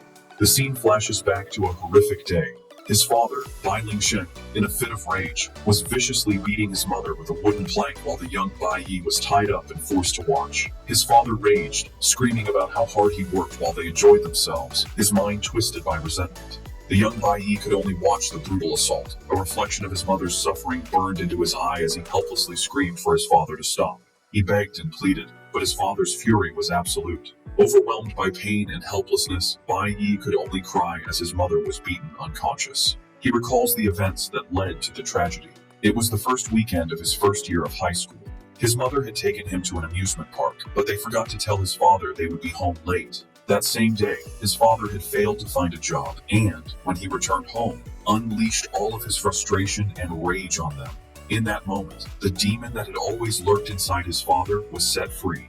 As his mother tried to protect him one last time, his father delivered the final fatal blows, beating her to death right in front of him. Witnessing this unimaginable horror, the young Bai Yi gritted his teeth as the immense shock and grief triggered a massive surge of power within him. This traumatic event caused a secondary advancement, transforming his low-rank, green-tier nuclear warrior profession into the legendary platinum-tier nuclear holy swordsman. The memory of his past life reaches its devastating climax. Consumed by grief and a terrifying new power, the young Bai Yi had charged at his father. In a fit of rage, he broke free from his restraints, grabbing the chain that bound him and wrapping it around his father's neck. He had lost all control and strangled his father to death. However, this act of vengeance brought no comfort. Even with his father dead, his mother was gone forever. The memory ends with the tragic image of the young, crying boy holding his father's lifeless body next to the body of his murdered mother. Pulled back to the present, Bai Yi's resolve is absolute. Gripping the blade that was meant to kill his mother, he declares that in this life, he will not be too late ever again. With a surge of power, he shatters his father's knife with his bare hand. With the weapon destroyed, Bai Yi throws the shattered blade aside, standing protectively in front of his mother as he faces his now disarmed and stunned father. Recognizing his son, Bai Lingxing sneers, wondering who the fool was, only to find it was Bai Yi. Enraged, he charges forward, screaming that this is perfect, as he can now take care of both mother and son at once. In response, Bai Yi calmly summons the Hunwu blade, which materializes in his hand with a powerful green aura. As his father swings wildly, Bai Yi effortlessly blocks the attack with a parry, reflecting the full force back. The power of the counterattack sends Lingxing flying backward, crashing hard onto the pavement. Stunned, Lingxing coughs up blood, shocked by his son's incredible strength. His shock turns to rage as he recognizes the weapon, screaming that it's his Hunwu blade. He realizes his son has been using his hidden, powerful weapon all along. While the confrontation unfolds, Bai Yi's mother watches in worried silence as the two summoned beasts, Ye Warren and Chi Warren, begin to regenerate behind her. Bai Yi's priority is his mother's safety. He turns to his summons, whom he calls his nameless brothers, and tells them to take her to a safe place. Watching this, Ling Sheng's expression shifts from rage to a twisted, intrigued smile. He realizes with interest that the two powerful beasts are his son's summons. He points at Bai Yi, putting the pieces together. He deduces his son is a rare dual-element user, a nuclear warrior, and a flower-element summoner. This discovery sends him into a fit of manic laughter. He exclaims with twisted pride that his son has awakened two professions at such a young age, shouting that Bai Yi is truly worthy of being his son. Bai Yi, however, remains stoic, unimpressed by the praise. Ling Sheng's pride quickly turns back to menace. He tells Bai Yi that inheriting his talent isn't enough and takes a threatening step forward, his tone turning cold as he criticizes his son for moving out without a word. Bai Ling Sheng's rage intensifies as he lists his son's unforgivable sins, going through his safe and sending his own father to prison. He screams that Bai Yi must think he's all grown up with two professions, arrogant enough to disobey him. With a final roar, he disappears in a flash of red lightning, moving with incredible speed to launch a surprise attack. Watching from a safe distance, Bai Yi's mother screams a warning for him to be careful. However, Bai Yi is prepared. A brilliant blue energy crackles around his hand as a system notification confirms he is switching his profession to Cloud Element Mage. His eyes focus, instantly pinpointing his father's location as he reappears to strike.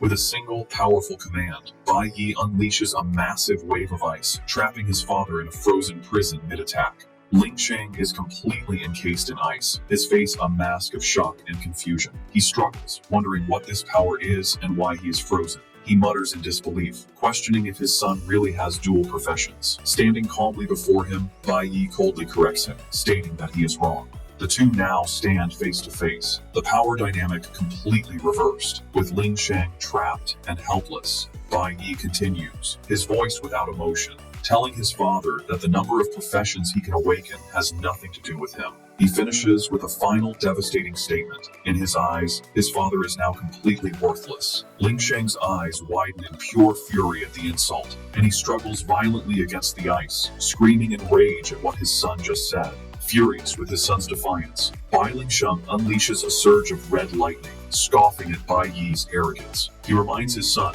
that while Bai Yi may have just awakened, he is a battle-hardened C-class warrior.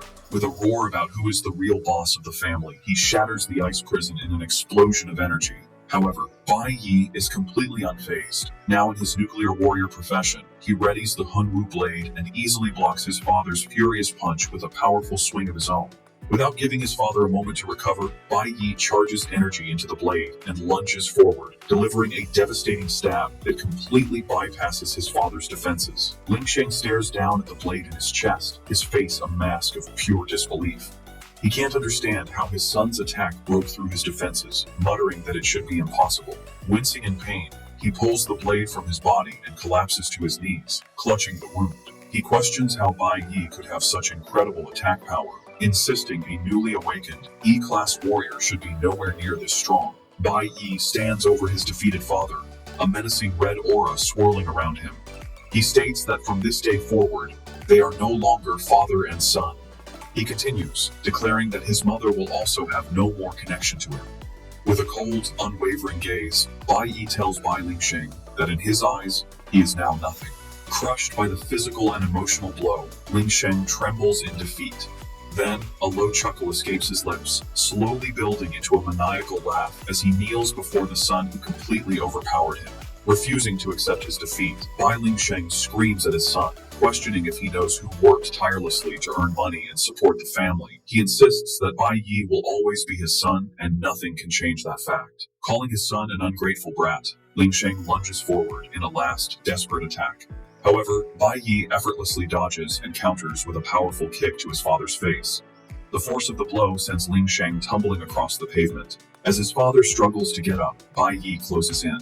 Ling Sheng throws another wild punch, but his son easily evades it. Completely frustrated, Ling Sheng screams, wondering why he can't land a single hit. Seizing the opening, Bai Yi unleashes a rapid flurry of punches, overwhelming his father completely. Beaten and broken, Ling Sheng stumbles backward, spitting up blood. He mutters in disbelief that he is a C-class red-tier warrior, unable to understand his total defeat. Bai Yi strides forward and grabs his father by the hair, coldly asking if he didn't hear his words from before.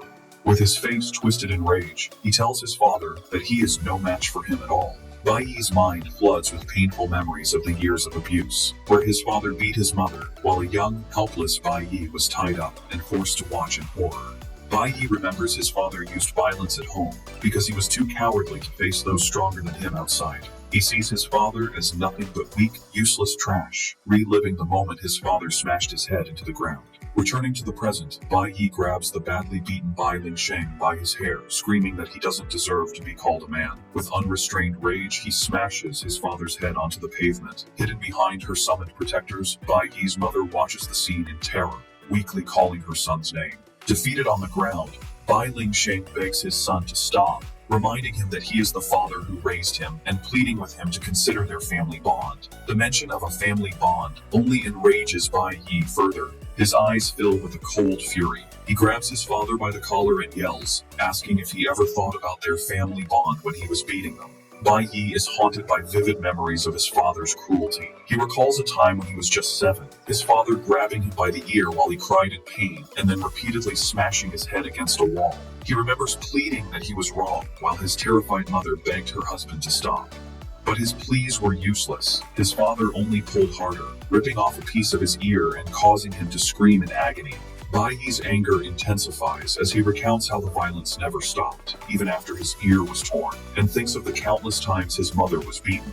He recalls that since his birth, she had to go to the hospital almost every month because his father would hit her for any reason, whether the food wasn't right or simply because he was unhappy. Bai Yi accuses his father of taking out all his frustrations on them. He yells that because of his father, they never had a single normal day. With a final surge of rage, he smashes his father's head onto the ground once more. Standing over his broken father, Bai Yi scoffs at the idea that his father would dare speak of family ties now, asking him if he even deserves to have a family.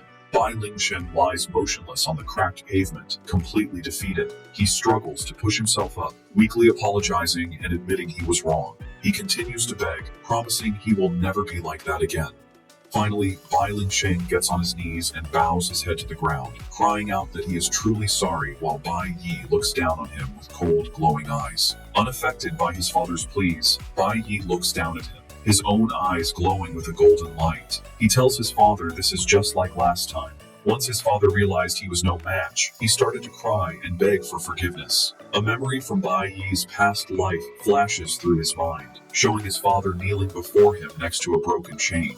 He remembers thinking that his father had genuinely changed at that moment. However, the memory turns dark as he recalls the malice hidden behind the apology, his father's eyes glowing with red-hot rage. Bai Yi remembers how, in that moment of weakness, his father grabbed a blade and charged at him with the intent to kill. Bai Yi explains that a person who has picked up a butcher's knife will never put it down of their own will. As this grim realization solidifies his resolve, system notifications begin to appear, showing his adrenaline is rising. Bai Lingsheng looks up from the ground, his face bloodied and his expression hardening with defiance. More notifications flash as his adrenaline surges and his ultimate skill, Sanctuary, begins to evolve.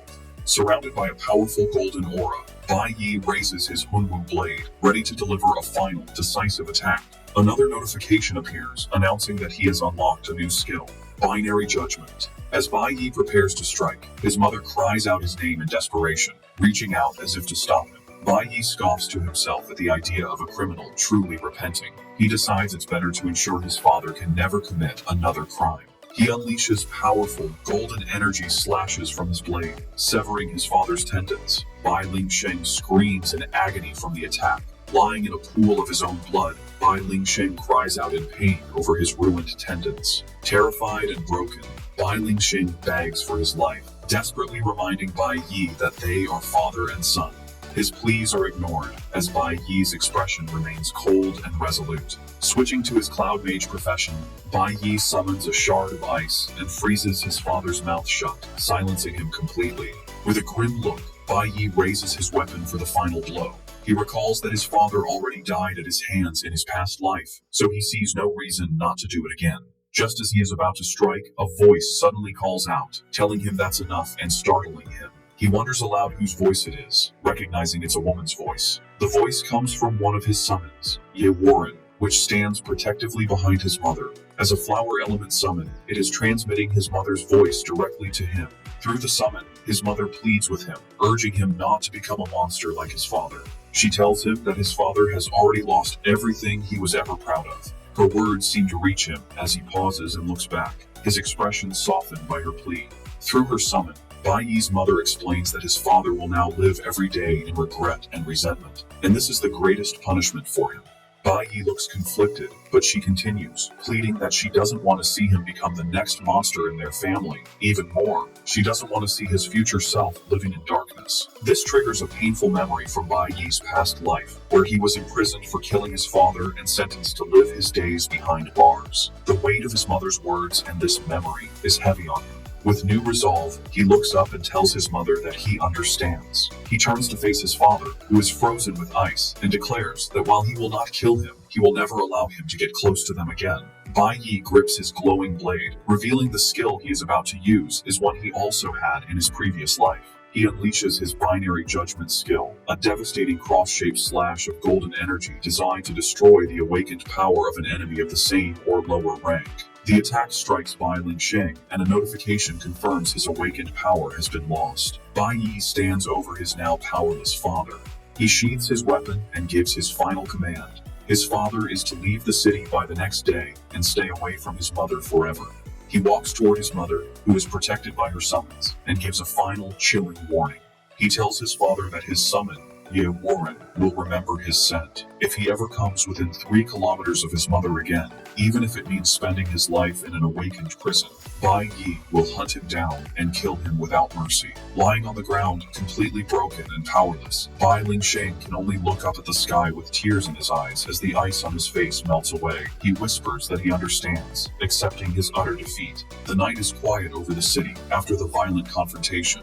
Back inside their apartment, Bai Yi stands before his mother, who sits on the couch with his 2 loyal summons, Ye Warren and Chi Warren. He instructs them to take good care of his mother and heal her. One summon, Chi Warren, reassures Bai Yi, telling him not to worry because his father didn't manage to harm his mother. Kneeling beside his mother, Bai Yi expresses his relief that he arrived in time, but she gently comforts him, reminding him she was fine. With a warm smile, she assures him that she is okay. As she pats his head, Bai Yi says that's not enough, and mentions he will have to find another magic jade stone for her protection. Suddenly, both of them freeze in shock. They stare at each other in disbelief. Bai Yi asks if she just spoke, and she repeats the question back, equally stunned, asking if she just spoke. Bai Yi's shock quickly turns into a wide, joyous smile. He confirms it wasn't the summons telepathy, it was her own voice. His mother brings a hand to her mouth, stunned, wondering how it's possible she can speak again.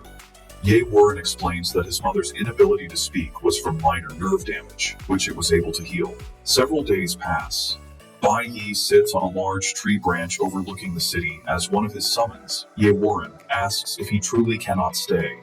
The summon points out that his mother and friends are here, and suggests he could let go of his quest for revenge and live a peaceful life. Bai Yi, however, explains his mind is made up, and he has already made preparations. He tells them he has paid the rent for the apartment and will buy it when he has enough money. He adds that he has also prepared a new magic jade stone for his mother, so if she is ever in danger again, he can rush to her side. For all other times, he is entrusting her safety to them. The 2 massive summons look on with tears in their eyes as they accept their master's request. Later, Bai Yi watches from the dining table as his mother happily cooks in the kitchen, with his 2 summons, now wearing aprons, helping her prepare food.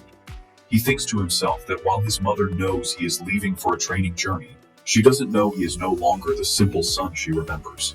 His thoughts turn to the bloody memories of his past life and the burden of hatred he must confront. He looks at the invitation letter on the table, knowing it is his ticket to the Divine Nation. The traitor is there, and this is his best chance for revenge. An image of the traitor, with his skull mask and white dreadlocks, flashes in his mind. Bai Yi knows that with this invitation, he can reach the Divine Nation much earlier than in his previous life. That night, as he stands in a crowd with his mother, he looks out at the city and thinks about the journey ahead. He admits to himself he doesn't know if he will succeed or even return alive. This might be a one-way ticket, but it's a journey he must take. Suddenly, his mother gasps, saying she almost forgot the time. A confused Bai Yi asks her what she means. She smiles and explains that it is June 25th, the time for the annual prayer. She reminds him that on the first full moon of the summer solstice, the great mage of the flower god temple always returns to their county.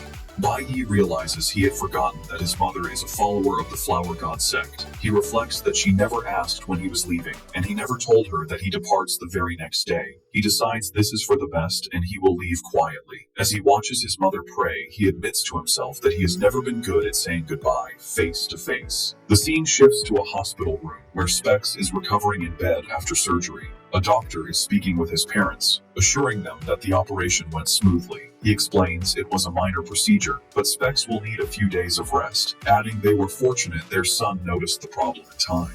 Overwhelmed with relief, Specs' parents thank the doctor for saving their son's life, and his mother anxiously tells Specs to lie still. In bed, Specs tries to calm his parents, pointing out that the doctor himself said it was just a small surgery. His mother, however, emotionally insists there is no such thing as a small surgery, and firmly tells him not to move. Specs looks away sadly, thinking about the bad timing of his operation. He is disappointed he won't be able to see Bai Yi off on his trip to the Divine Nation tomorrow, and wonders if he will ever see his friend again. The next day, June 26th, the students gather at the train station for their trip to the Divine Nation. On the platform, a woman tearfully says goodbye to her daughter, Chi Yin. She reminds her to take care of herself, call home often, and not to stay up late working. She then gives a blushing Chi Yin an affectionate kiss on the cheek. Her father urges his emotional wife to head home, reminding her the trip is only for half a month, and there is no need for such a dramatic farewell. As the train prepares to leave, the students stand on the platform, waving goodbye to their families. At the bustling train station, students gather on the platform, surrounded by their families who came to see them off. In stark contrast, Bai Yi stands alone at the far end of the platform, a solitary figure in the crowd. Teacher Huang approaches him, asking with a smile why he came by himself and if his parents didn't come. Bai Yi avoids the question, looking away and simply stating that the train will be arriving soon. Teacher Huang and Chi Yin, standing nearby, are surprised by his response, with the teacher asking if he has always been so independent. Bai Yi's expression turns grim as he thinks to himself, confirming that yes, he is independent. As the bullet train speeds into the station, he stands with his back to the platform, thinking that he has long been used to being alone. His mind is flooded with painful memories from his past life, the reasons he is so solitary. He remembers losing his family, a vision of his younger self, covered in blood, desperately trying to wake his murdered mother while his father's lifeless body lies nearby. He recalls losing his friends, remembering the shock of hearing a friend had died of lung cancer before even having surgery, and being told another friend was gone and would never return. He relives losing his master and teammates, screaming their names as they were killed in battle. A memory of his pre-regression self appears, his face hardened. He thinks to himself that he has grown accustomed to people leaving him, one after another, and that his entire life has been a series of painful farewells. He sees himself as a small, lonely figure, haunted by a vortex of his tragic past, the loss of his parents, friends, and comrades. He concludes that he has long learned to calmly accept losing everything. At the busy train station, Teacher Huang announces that the train has arrived and tells the students to get ready to board. Unlike the others, Bai Yi stands alone with a sad expression, lost in painful memories of being alone. As he is about to board the train, he hears someone call his name. Completely shocked, he turns around to an unexpected sight. His mother has come to see him off, accompanied by his two middle school friends, Specs, who is recovering in a wheelchair, and his other friend. Bai Yi's friend explains to Teacher Huang that Specs' parents were watching him closely after his surgery, and if Specs hadn't insisted on saying goodbye, he wouldn't have been able to sneak him out of the hospital. Worried, Bai Yi tells Specs he should be resting, but Specs smiles cheerfully and assures him that he feels fine. With a sincere look, he asks Bai Yi to take good care of himself during his trip. The other friend also hands Bai Yi a bag with clothes and snacks as a farewell gift. Bai Yi tries to refuse, saying they had already given him birthday presents, but Chi Yin smiles and tells him not to be silly and to just accept it. Next, Bai Yi's mother offers her own gift. She tells him it is a prayer bracelet from the Flower God Temple, explaining that they are very powerful. She carefully places the green beaded bracelet in her son's hand, saying she also wants him to have something for protection. Bai Yi is deeply moved, realizing his mother went to the temple to pray for his safety. He wonders if she senses that his journey will be long and dangerous. Teacher Huang waves, urging the students to hurry as the train is about to depart, announcing that their training journey is officially beginning. Bai Yi boards the train, taking one last look at his mother and friends on the platform. As he settles into his seat with a peaceful smile, he reflects on how much he and the people around him have changed in the past month. Outside, his mother, Specs, and his friend wave their goodbyes, shouting well wishes. Bai Yi waves back gently, thinking that people are now waiting for him back home. He clenches his fist around the prayer bracelet his mother gave him, vowing to resolve everything and return as soon as he can. Elsewhere, high on a rooftop overlooking the station, the vice captain watches the train speed away. He confirms to himself that Bai Yi is safely on board and will soon reach the Holy Nation, where certain items will be delivered to him. He is Liu Zhongzhang, the S-rank sect master of the Flower God sect. He asks if there are any further instructions, then concludes that from now on, everything depends on Bai Yi. His words seem to hang in the air as Bai Yi sits thoughtfully on the train. Beside him, Qi Yin explains that the ultimate school team left on an earlier train to handle their sea crossing procedures. She excitedly points out that they will soon reach the border of the Jiang Nation, with the Holy Nation just across from it. Teacher Huang walks down the aisle, officially starting the trip. She outlines their plan. It takes a full day to enter the Holy Nation, so they will stay at the border overnight and have a field training exercise first. As Qi Yin looks at Bai Yi with concern, Xiling sits a few seats behind them with a malicious grin. He thinks to himself that a big show is waiting for Bai Yi at the border training. As the high-speed train nears its destination, the students are told they are about to arrive at the Holy Nation. Teacher Huang briefs the students, reminding them that the gods created their world and continue to protect them. She explains that the families of the gods hold supreme power and that the Holy Nation is home to two gods and their families. She sternly warns the students that they must strictly follow the laws of the gods to avoid trouble. Bai Yi listens to this with intense anger, the mention of the gods clearly angering him. Teacher Huang then outlines the entry process, explaining the 3 checkpoints to get from the Jiang Nation to the Holy Nation. She clarifies that they have already passed the first checkpoint, which was the requirement to board the train with a special invitation pass from the Divine Guild. The second checkpoint, she continues, is the border station they are now arriving at. Here, everyone must register their information and undergo a full security check. These checks are thorough and take a full day, meaning they will only officially enter the Holy Nation the next day. This waiting period is the first stop on their training trip. The group is then taken to their training location, a wilderness area along the Jiang Nation's border. On the morning of June 27, 2105, their combat training officially begins. Now wearing the new clothes his friend gave him, Bai Yi stands with the group. Qi Yin approaches him with a smile, telling him the new outfit makes him look more mature. His presence is noticed by other students. 2 older girls from the high school division spot him, one pointing him out as the boy who rejected the ultimate school team, and the other commenting on how handsome he is. They walk up to him, and one of the girls confirms his name, mentioning she heard he got the highest score in the academy's history. The girls flirtatiously ask if he will take them along during the training. Unimpressed by the 2 older girls' advances, Bai Yi silently holds up a hand, refusing their offer.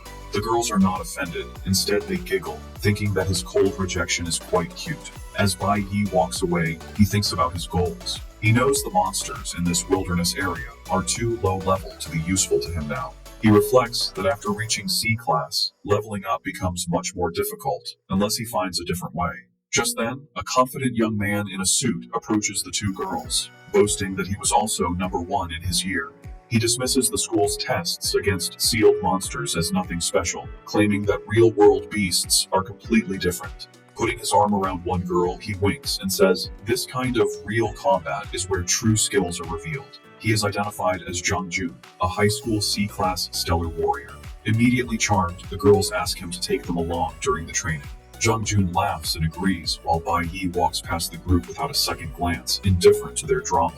Later, Teacher Huang gathers all the students for a final briefing. She reminds them that everyone on the trip is one of the school's elite students. With a smile, she repeats the rules one more time. She lists the safety rules. Train only within the designated area. Avoid acting alone. Know your limits with monsters. And return to the campsite by 8 p.m.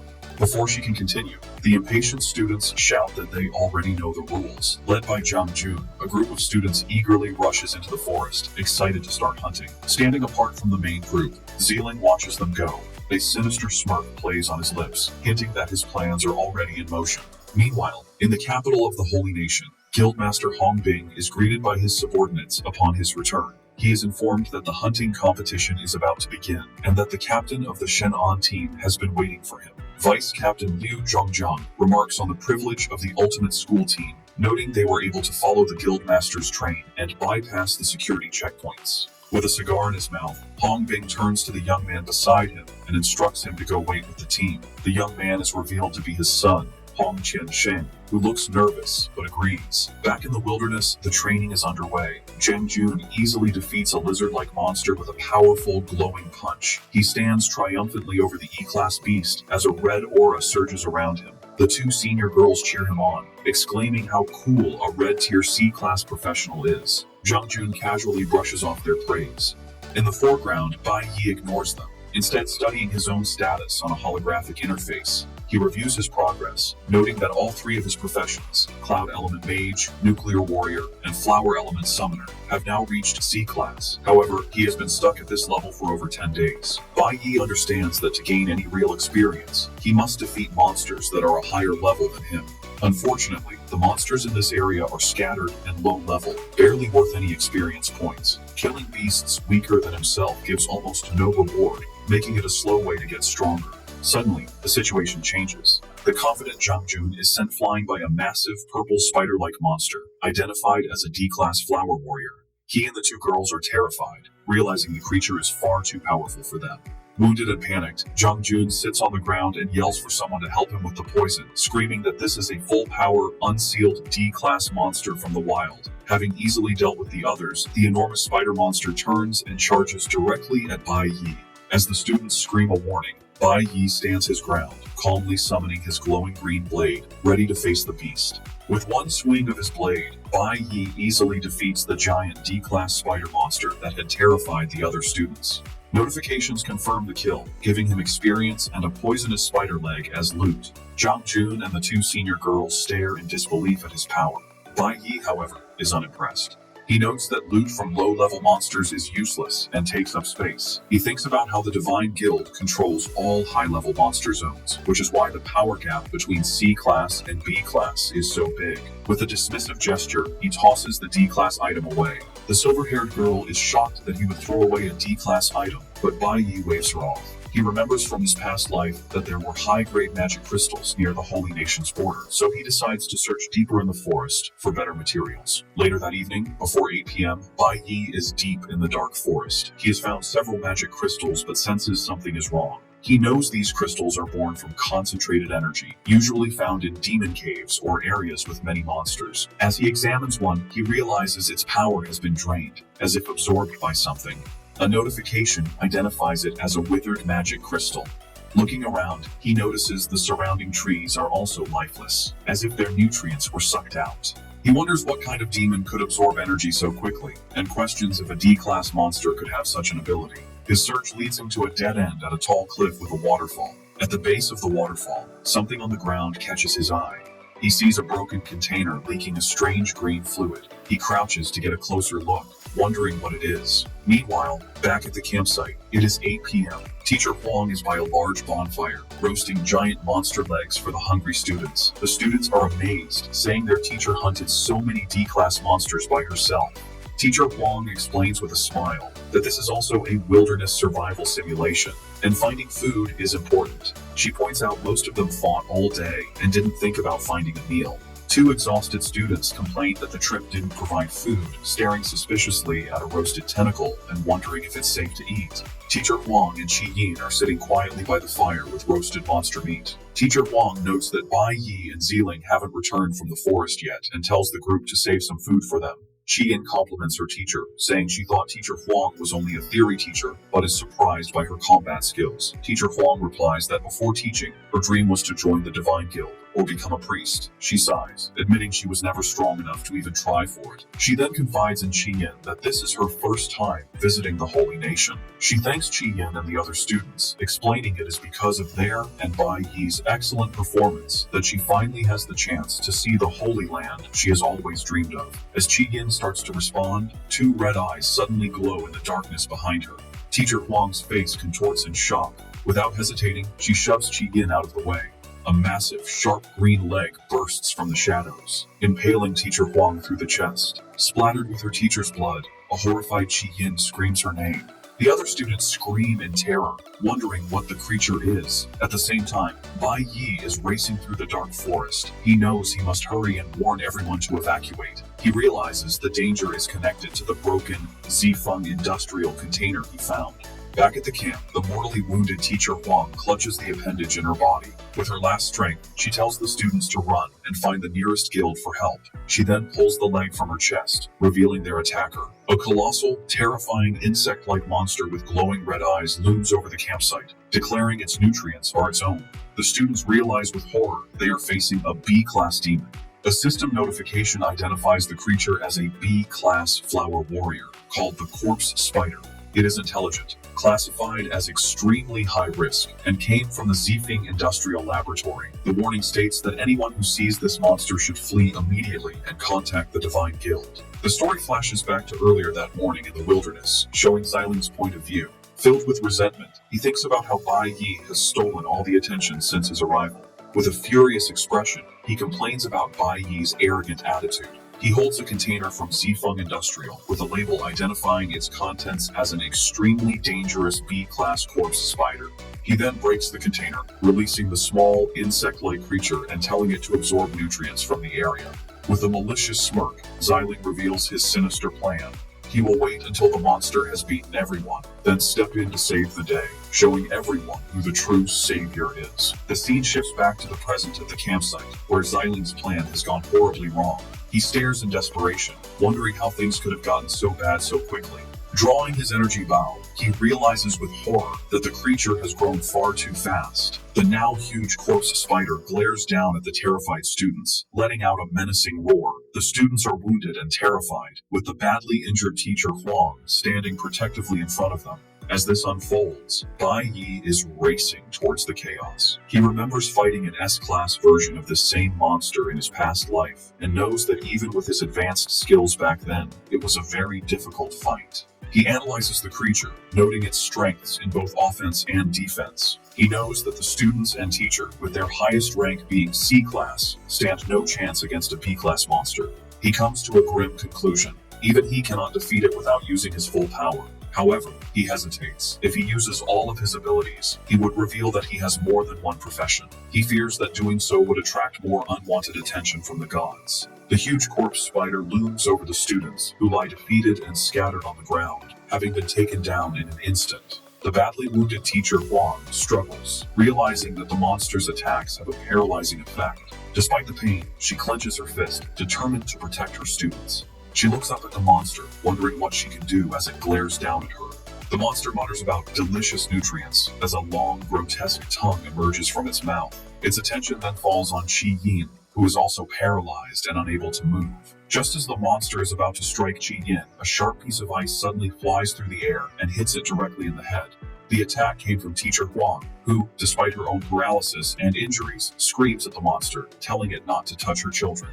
Annoyed by her resistance, the monster turns its focus back to the teacher, deciding to start with her instead. Its long tongue unfurls into a horrific, tooth-lined mouth, ready to devour her. But just as the monster lunges, a flash of green light slices through the air, severing the creature's menacing tongue.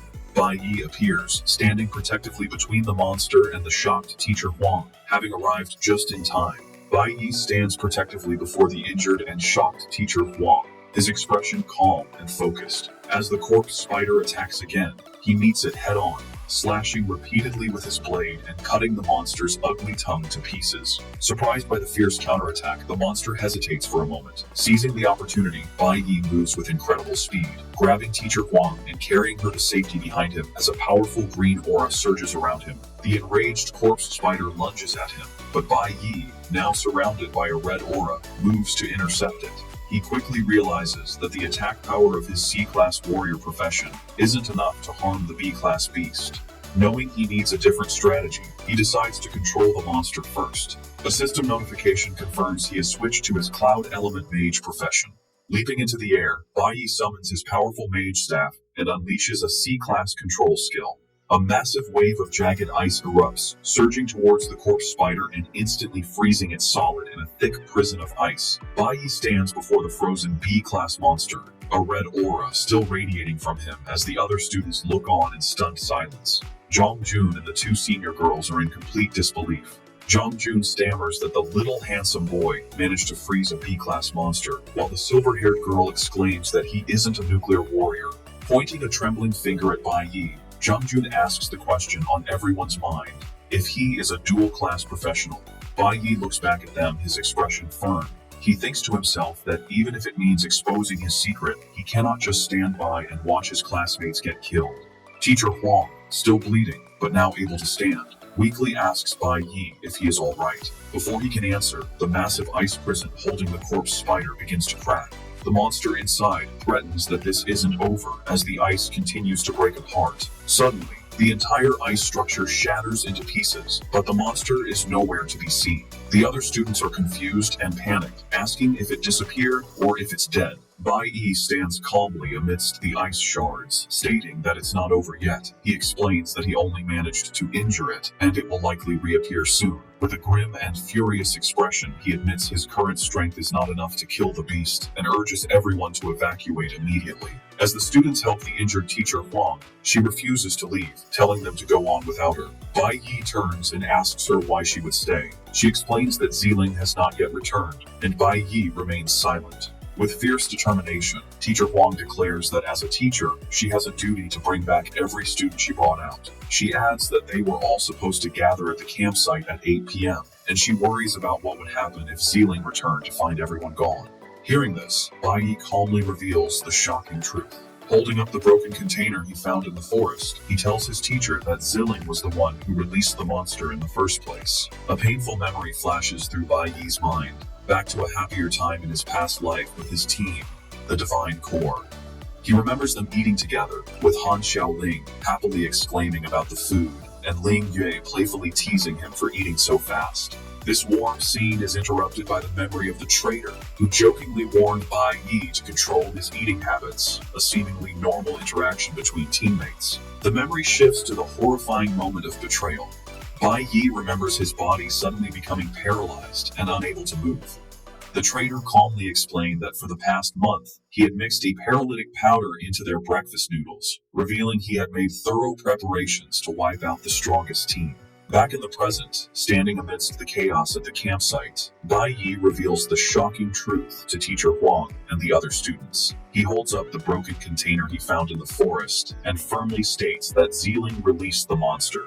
He explains the container is from Zifeng Industrial, a company owned by the principal's family and managed by Ziling's father.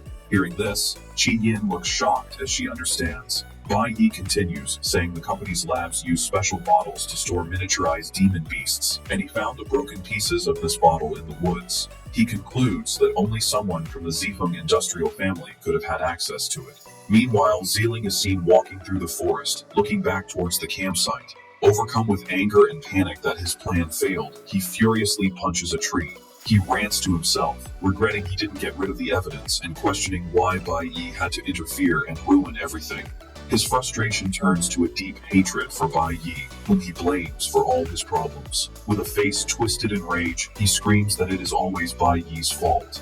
The students are shocked and angry after Bai Yi's accusation. One of them furiously questions why Ziling would do such a thing, asking if he meant to kill everyone. Another student agrees, yelling that Ziling should be thrown in jail. From his hiding place, Ziling's eye is shown, bloodshot with rage. One student tries to voice some doubt, but another argues back, asking why Ziling hasn't shown himself if he is innocent. Ziling's fury intensifies at their words. Despite her severe injuries, Teacher Huang urges her students to hurry and evacuate. She hands a radio to Qi Yin, telling her to take it to a place with a signal and call for help. Qi Yin takes the device, looking worriedly at her teacher. Suddenly, an arrow flies out of the darkness and strikes the radio in Qi Yin's hand with explosive force, shattering it. Bai Yi's eyes widen in shock and anger at the sudden attack. The other students gather around a trembling Qi Yin, asking if she is all right and wondering who shot at them. On the ground lie the smoking, destroyed remains of the radio. Qi Yin stares at her hand, which is now covered in blood.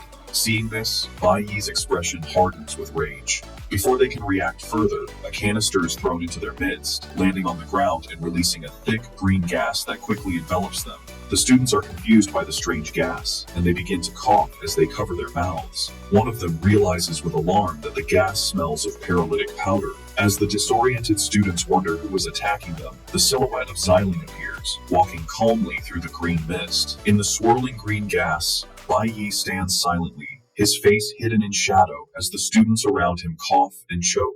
Xiling, wearing a gas mask and goggles, begins to rant madly, blaming Bai Yi for everything. Tearing off his goggles to reveal his furious bloodshot eyes, Xiling screams that because of Bai Yi, everyone knows what he did, and now none of them can leave. In response to Xiling's accusations, a powerful golden aura surges around Bai Yi, causing the nearby students to stare in shock. Engulfed in a fiery energy, Bai Yi begins to walk towards Xiling. With his own eyes now glowing gold with fury, Bai Yi asks Xiling if he is prepared to let everyone die. Meanwhile, the other students are succumbing to the paralytic gas. One student trembles and falls to his knees, complaining that his body feels incredibly tired. As he collapses, he sees a green canister, realizing with horror that it's a B-class item with paralytic powder, a tool meant for powerful demon beasts. Xiling picks up the canister, and they wonder why he used it on his own classmates. He confirms it was meant for the monster. He screams that all his tools were for the corpse spider, and he was supposed to be the one to emerge as the hero and save them all. Staring at Bai Yi with pure hatred, Xiling blames him for ruining his plans. He summons his glowing energy bow, preparing to attack the one he holds responsible. Xiling takes aim at Bai Yi, ready to fire. However, the badly wounded teacher Huang steps between them. She pleads with Xiling, telling him it's not too late to stop and that he shouldn't make another mistake. Xiling glares at her furiously, ignoring her words. Still trying to give him a way out, Teacher Huang continues to plead, suggesting he released the monster by accident and never meant to put everyone in danger. Xiling rejects Teacher Huang's pleas, declaring that it is too late and nothing can be undone. He accuses her of trying to deceive him and aims his energy bow at her. Teacher Huang, suffering from her wound and the gas, realizes she is completely immobilized. Behind her, Bai Yi understands he too is about to pass out from the potent B-class powder. Refusing to be taken down, Bai Yi makes a drastic decision and stabs his own leg with his blade, using the pain to fight off the paralysis. Teacher Huang is terrified by his self-inflicted wound, but Bai Yi calmly tells her that Xiling's actions are now irreversible. She can only stare at him, speechless. A surge of adrenaline courses through Bai Yi, and he shouts at Xiling that no matter his personal grievances or twisted excuses, his actions are unforgivable. In response, Xiling fires his energy arrow.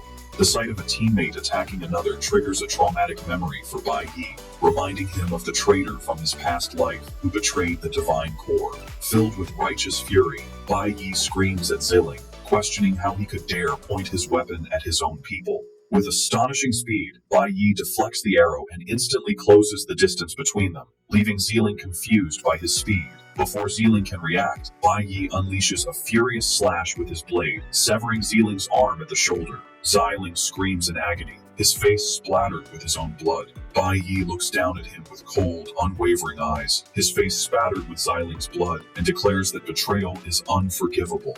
Without giving him a moment to recover, Bai Yi delivers another swift attack, slicing Xiling across the chest. Xiling collapses, screaming in pain and calling Bai Yi a lunatic as he tries to stop the bleeding from his wounds. With tears of pain and rage, he continues to scream that this is all Bai Yi's fault. As Xiling's blood drips from his glowing blade, Bai Yi glares down at him with cold contempt. He asks Xiling if he was hiding nearby the whole time, watching the disaster unfold. Xiling looks up in pure shock, realizing his cowardice has been exposed. Bai Yi continues his accusation, stating that Xiling simply watched as the disaster he created spun out of control. A flashback confirms Bai Yi's words, showing a terrified Xiling hiding behind a tree, watching in horror as the corpse spider attacked his classmates and nearly devoured Teacher Huang. Back in the present, Xiling breaks down into pathetic sobs. He confesses that he was afraid, admitting he knew he couldn't defeat the monster he had unleashed. He then begs Bai Yi to listen to his explanation. Unmoved by his pleas, Bai Yi has heard enough. He swings his blade, slicing Xiling across the mouth to silence him. Standing over the broken and bleeding Xiling, Bai Yi points his blade at him, his body glowing with a powerful golden aura. He coldly tells Zealing that once a decision is made, one must be prepared to face the consequences. Terrified, Zealing can only think that Bai Yi is a complete lunatic. As he stares at Bai Yi's cold, merciless eyes, his thoughts twist in fear, realizing that he is the one who has acted like a madman. The horrifying realization dawns on him that Bai Yi is genuinely planning to kill him. With a determined expression, Bai Yi raises his glowing blade, preparing to deliver the final blow. He unleashes his ultimate skill, Binary Judgment, a powerful ability designed to completely destroy the awakened power of an enemy. A furious whirlwind of golden energy erupts from his blade, engulfing the screaming Xiling in a storm of attacks. After the devastating assault, Bai Yi stands amidst the crackling golden energy, staring down at his defeated opponent. On the ground lies Xiling, utterly broken and powerless. A notification above him indicates that his awakened abilities have been destroyed. He can only lie there, his face a mask of blood and tears, weakly pleading for help. Just as Bai Yi is about to deliver the final blow to Xiling, he is startled by Teacher Huang's desperate cry. Confused, he pauses, recognizing his teacher's voice. His attention is drawn back to the greater threat as the massive B-class corpse spider reappears, having recovered from its injuries. The creature has already captured several helpless students in its shadowy grasp. Bai Yi realizes with alarm that the monster is attacking again. The effects of the paralytic powder are weighing heavily on him, greatly reducing his mobility. He knows that even with his full power, he might not be able to defeat the beast. However, with a surge of determination, he accepts there is no other choice, realizing he is the only one left with a chance to save them. Suddenly, brilliant streams of golden lightning appear, forming into a massive bolt that strikes down from above. Bai Yi is completely shocked by this unexpected event. The powerful lightning strikes the ground around him, freeing the students from the monster's control. Qi Yin is released from the creature's grasp, and another powerful bolt slices through the corpse spider's body, severely injuring it. Teacher Huang, now cradling the unconscious Qi Yin, looks up with relief and says that Ling Yue has arrived just in time. Standing protectively before the wounded students is Ling Yue, the Golden Lightning Assassin. She holds her own weapons, ready for battle, and tells the monster that it is not good to face someone alone. Having saved the students, Ling Yue turns to Bai Yi with a confident smile and asks if he is still able to fight. Bai Yi is visibly surprised by her sudden appearance and direct question. The two now stand together, ready to face the massive, wounded corpse spider, while the other students lie unconscious around them. The monster glares at them for a moment, then its body shimmers and it vanishes completely.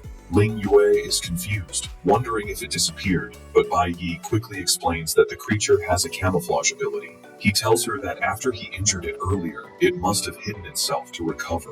Bai Yi's face is grim as he breathes heavily, the pain from the deep self-inflicted wound on his leg becoming clear. Ling Yue notices his struggle. He tells her that the effects of the paralytic powder are now fully setting in, and that the other students will likely be unconscious for a while. Impressed that he was able to resist the B-class paralysis for so long, Ling Yue throws a bottle to him. She explains that she only brought one recovery potion with her, and insists he should use it. Bai Yi catches the potion, a system notification identifying it as a water of purification. As Bai Yi drinks the recovery potion, Ling Yue comments that the guild's response will be too slow, and they don't know when reinforcements might arrive. The potion's effect is immediate, and Bai Yi, now refreshed, senses the monster's presence. He warns Ling Yue that the creature is still nearby, hiding and absorbing nutrients from its surroundings to recover. Just as he finishes speaking, the camouflaged corpse spider lunges from its hiding place, attacking with its massive, sharp leg. Reacting with incredible speed, Bai Yi meets the attack head-on, activating his parry skill to block and deflect the powerful blow. Using the opening Bai Yi created, Ling Yue instantly appears behind the now visible monster, her own blade crackling with golden lightning. She delivers a powerful strike that clashes with the monster's defenses. Caught between the two attacks, the corpse spider lets out an enraged roar as the force of the combined assault sends it crashing violently into the ground. Standing side by side, Ling Yue remarks on how quickly the monster recovered, and then repeats her question, asking Bai Yi if he is still able to fight. With a determined smirk and a green aura now surrounding him, Bai Yi confirms that he can and suggests that it is time for them to team up. Bai Yi and Ling Yue stand ready, facing the massive B-class corpse spider. Bai Yi has a green aura, while Ling Yue radiates a powerful golden energy, Bai Yi compliments Ling Yue, noting her attack and reaction times are excellent, but reminds her with a smile to prioritize her safety since they are still students. Ling Yue smirks back, teasing that he says that as if he isn't a student too. Their brief exchange is cut short as the enraged corpse spider gets back to its feet. It glares at them with glowing red eyes, clearly furious about their attack. Seeing the monster ready to fight again, Bai Yi shouts for them to attack together, and the two warriors leap towards the beast at the same time, striking the monster from both sides. During the attack, Bai Yi notices something is wrong. The monster retaliates with a powerful swing of its sharp leg, and though Bai Yi blocks it, the force sends him sliding backward. Seizing the opening, Ling Yue declares she will handle it and leaps over Bai Yi to strike the monster from above. She unleashes a flurry of slashes, her body crackling with golden lightning. To her shock, her powerful attacks are useless against the monster's tough hide. The corpse spider easily blocks her blades and counters with a swift strike of its own sharp leg. Bai Yi cries out Ling Yue's name in alarm as he watches the monster land another brutal blow. The attack sends Ling Yue flying backward, wounded and bleeding from her chest. As she clutches her wound, she realizes with horror that the monster's attacks are poisonous, a fact confirmed by a status notification.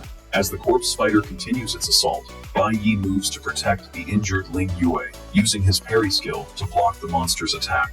He realizes the monster's defenses are like a top-tier B-class warrior, which is why Ling Yue's powerful attacks couldn't damage it. The monster glares at them, threatening that they will all die. However, Bai Yi realizes a greater danger. The creature has been constantly absorbing nutrients from its surroundings. He understands that it is continuously growing stronger, both physically and intellectually. Bai Yi knows that if they don't defeat it soon, they won't survive long enough for the Divine Guild to arrive, especially with the other students unconscious. He assesses their dire situation, noting both he and Ling Yue are only C-class, and Ling Yue is already wounded. Despite her injuries, Ling Yue struggles to her feet, declaring with determination they must find a way to break the monster's defenses quickly. Bai Yi stands firm, a plan beginning to form in his mind. His mind flashes back to a tactical meeting with his old team, the Divine Corps. He remembers asking them what to do when facing an overwhelmingly powerful enemy. Han Xiaoling had suggested retreating, but Ling Yue had firmly reminded them that for the elite Divine Corps, retreat was not an option. Bai Yi then recalls the specific strategy he was about to teach them that day, the Lure the Rat plan. He explained the first step was for him to attack the enemy with his full power, drawing all of their attention and aggression to himself. As he puts this plan into action in the present, he remembers the next part of the strategy. Once the enemy's attention is completely fixed on the first attacker, they will be vulnerable. With a look of fierce determination, he knows the next step is to wait for the perfect moment to strike. Ling Yue watches, ready to attack, as Bai Yi draws the corpse spider's attention. He shouts at her, ordering her not to attack, but to stay back and gather her strength. Shocked, Ling Yue questions if he plans to face the monster alone. Watching from a distance, she agrees it's too risky, noting that while Bai Yi is talented, he is still just a C-class student. She then looks down in shame, thinking that she is supposed to have the powerful, golden profession. Yet Bai Yi is acting like the true leader. Bai Yi approaches the monster, dodging its attacks and countering with a powerful swing of his blade. He then makes a risky move, throwing his weapon into the air and leaving himself open. The monster takes the bait and attacks, to Ling Yue's horror. The corpse spider lunges forward and impales Bai Yi through the shoulder with one of its sharp appendages. He coughs up blood from the wound, but even as he is attacked, he gestures with his hand for Ling Yue to stay back. Confused by his actions, Ling Yue wonders what he is planning.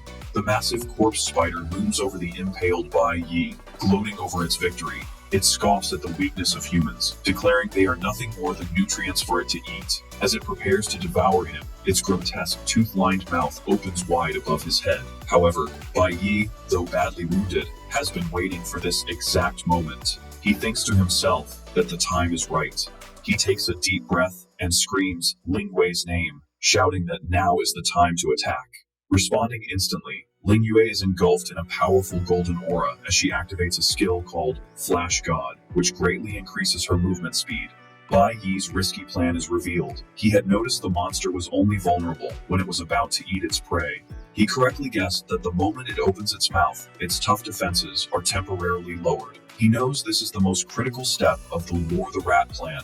Once the enemy is lured in and reveals a weakness, it is time for the rat catcher to strike. Moving with blinding speed, Ling Yue appears in a flash of golden lightning and stabs the corpse spider directly through the back. She looks on with fierce determination, aiming to defeat the monster in a single decisive blow. The monster is completely shocked by the sudden powerful attack. A notification confirms its heart has been paralyzed and its defenses are now broken. Seizing the opportunity, Bai Yi frees himself from the monster's now limp appendage and lands safely on the ground, stating that it is time for the final step. The massive corpse spider is paralyzed from Ling Yue's lightning attack. Ling Yue, still wounded, explains her control skill will only last for a few seconds and worries what will happen if the monster attacks again. Bai Yi struggles to his feet, telling the surprised Ling Yue that a few seconds is more than enough. He declares with firm resolve that he will not let the monster escape this time. A vibrant blue aura surrounds Bai Yi as a notification confirms he has switched to his cloud element mage profession. He unleashes a powerful ice spell, completely trapping the paralyzed corpse spider in a massive block of jagged ice. Ling Yue is shocked by this, exclaiming in disbelief that he actually has two different professions. With a confident smirk, Bai Yi switches back to his nuclear warrior profession, his aura now glowing green.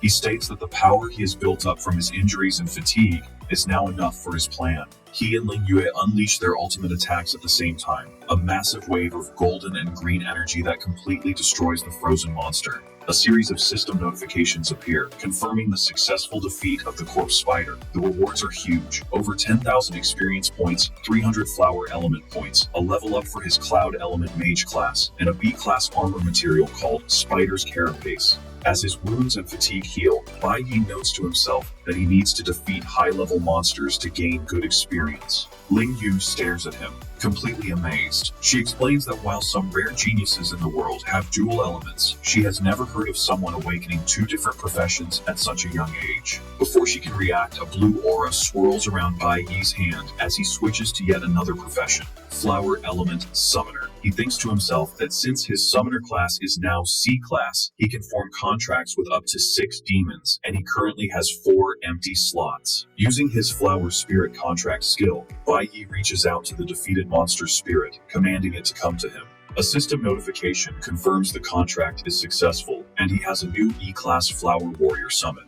Finding the name Corpse Spider hard to remember, Bai Yi decides to rename his new summon Qiangzi. The new summon seems happy with its new name. With its new master chosen, Qiangzi fades away into spirit form. Ling Ye, still processing everything, asks Bai Yi in disbelief if he just switched to a third profession.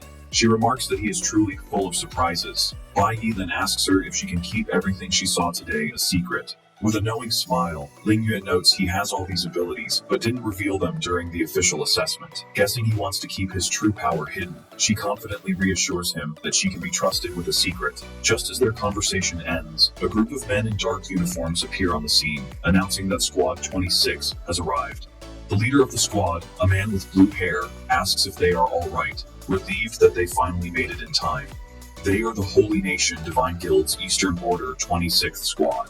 The leader of the newly arrived Divine Guild squad is shocked to find the dead B-class corpse spider, wondering how the monster was already defeated. He tells his team to give medicine to the unconscious students and do a head count, and he is relieved to see everyone waking up. Nearby, Teacher Huang comforts the still shaken Qi Yin, reassuring her that the danger has passed. The squad leader looks at the monster's remains, noting that a C-class team would have struggled against it. He is impressed that 2 students were able to defeat it, calling them true geniuses from the Jiang Nation.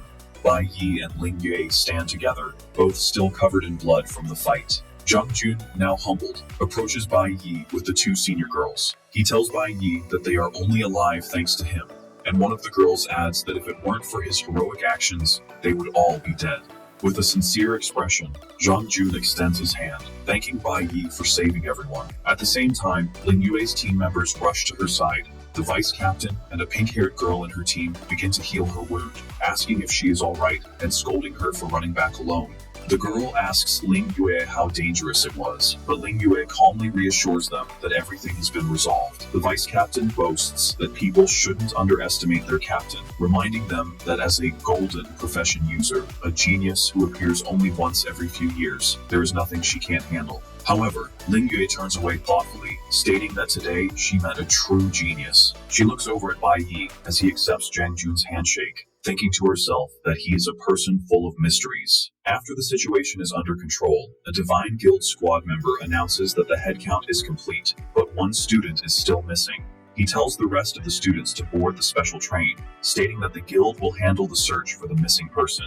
Meanwhile, back in the dark wilderness, the missing student, Zeeling, is running for his life. He screams in terror, begging a mysterious creature to stay away from him. He frantically yells that he released the monster, but not for it to come after him. As a massive, shadowy beast with glowing green eyes crawls toward him, Zeeling screams that it was supposed to go and devour the other students. The scene then shifts to the Divine Guild's special train, where the students are traveling. Bai Yi sits and reviews his status on a holographic interface, thinking about the new summon he acquired. He notes that the corpse spider, Changzi, has strong growth potential and could become a powerful asset if he trains it well. A system screen confirms that he now has 3 out of a possible 6 contracts filled. He reflects that while defeating the B-class monster did level up his mage profession, he is still a long way from reaching the next major rank. A status screen shows his current power. His Cloud Element Mage and Nuclear Warrior professions are both C-Class, level 22, while his Flower Element Summoner is C-Class, level 21. As a member of the Divine Guild squad reports that they have successfully regrouped with the students, Bai Yi thinks about the challenges ahead. He knows that most monsters, C-Class and above, are controlled by the Divine Guild and the families of the gods, which makes it hard for him to find high-level opponents to fight. With a look of determination, he concludes that he must find more opportunities to level up. As the train speeds along a coastal track and enters a tunnel, a member of the Divine Guild squad announces that they will soon arrive at their destination, the Holy Nation. With a look of intense determination, Bai Yi internally announces his return, his mind set on his singular goal. His thoughts are filled with the image of the man who betrayed him and his team, the traitor. The scene shifts to the eastern border of the Holy Nation on the morning of June 28th. The train with Bai Yi and the other students arrives at the Divine Arms Academy station. The students are amazed by the massive station, commenting that it's many times larger than what they are used to.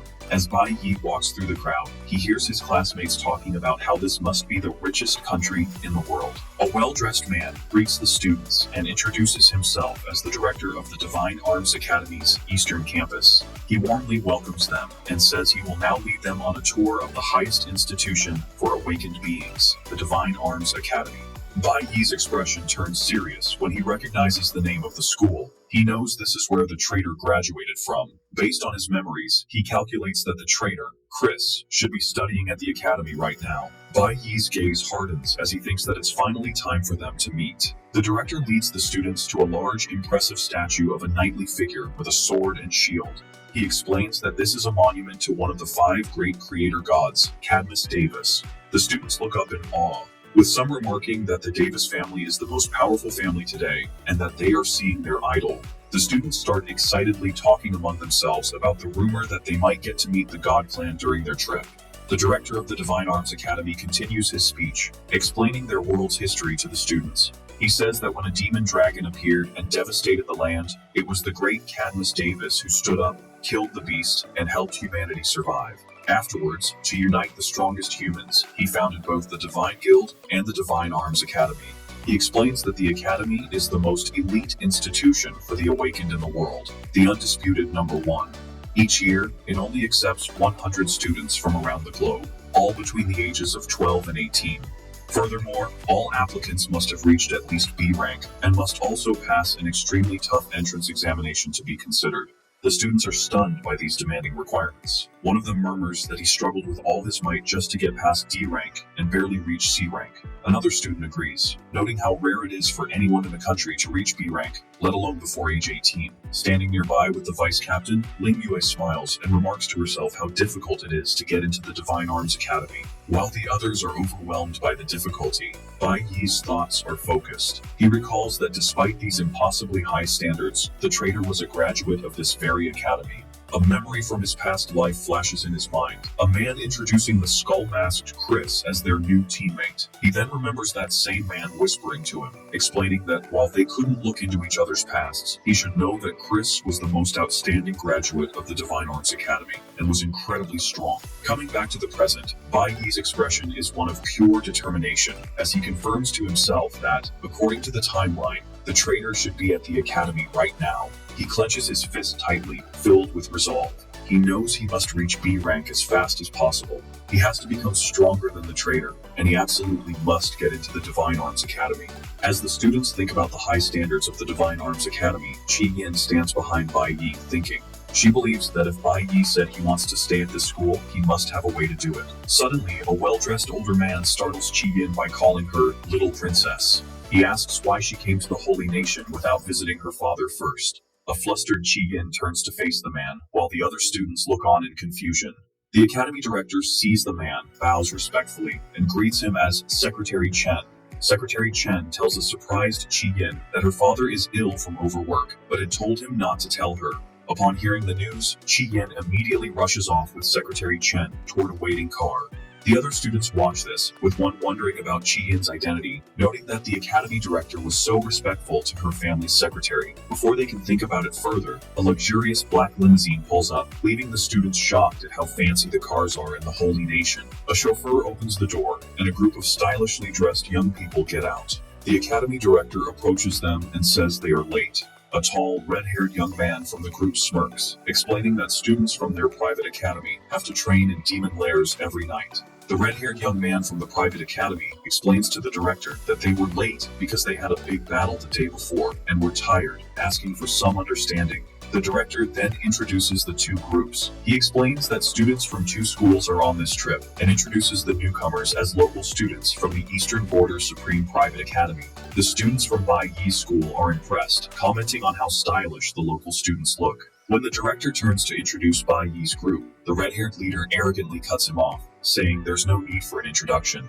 With a smirk, he assumes they are from an affiliated country and are therefore all just commoners. This rude remark leaves Bai Yi and his classmates confused. Teacher Huang approaches the private school students, looking concerned, and asks if only 5 of them came. The question is met with laughter and mockery from the group. The red-haired leader points at Bai Yi's group and calls them country folk, saying it's normal for them not to have heard of a private academy. He proudly declares that they are from the noble families of the Holy Nation, and because of their status, the educational resources they receive are on a completely different level. He then clarifies Teacher Huang's question with arrogance, explaining that their entire school is only those 5 students, and all of the school's resources are dedicated just to them. One of his female companions adds that, of course, the country folk from a public school wouldn't be able to understand such a thing. These constant insults finally make Zhang Jun furious. He steps forward and angrily asks why they are being called country folk. The red-haired leader gets right in his face, asking if Zhang Jun thinks he's looking down on him. He boasts that they are all future students of the prestigious Divine Arms Academy. He reveals that even though he's only a second year in high school, he is already a level 30 C-class warrior, just 1 level away from reaching B rank. With a menacing smile, he pokes Zhang Jun's tie and condescendingly asks what his level is, adding that they are only here to get familiar with the school early. Left speechless by the red-haired student's taunts, Zhang Jun is overcome with fury. He finally regains his composure and extends a hand, declaring that his own ultimate school team, which includes Ling Yue and the vice captain, will surely be able to compete with them. The private school students are unimpressed. The red-haired leader scoffs, telling them they think too highly of themselves. He points to his own team and boasts that the 5 of them already have perfect synergy, and just yesterday cleared a D-class dungeon, breaking the middle school record.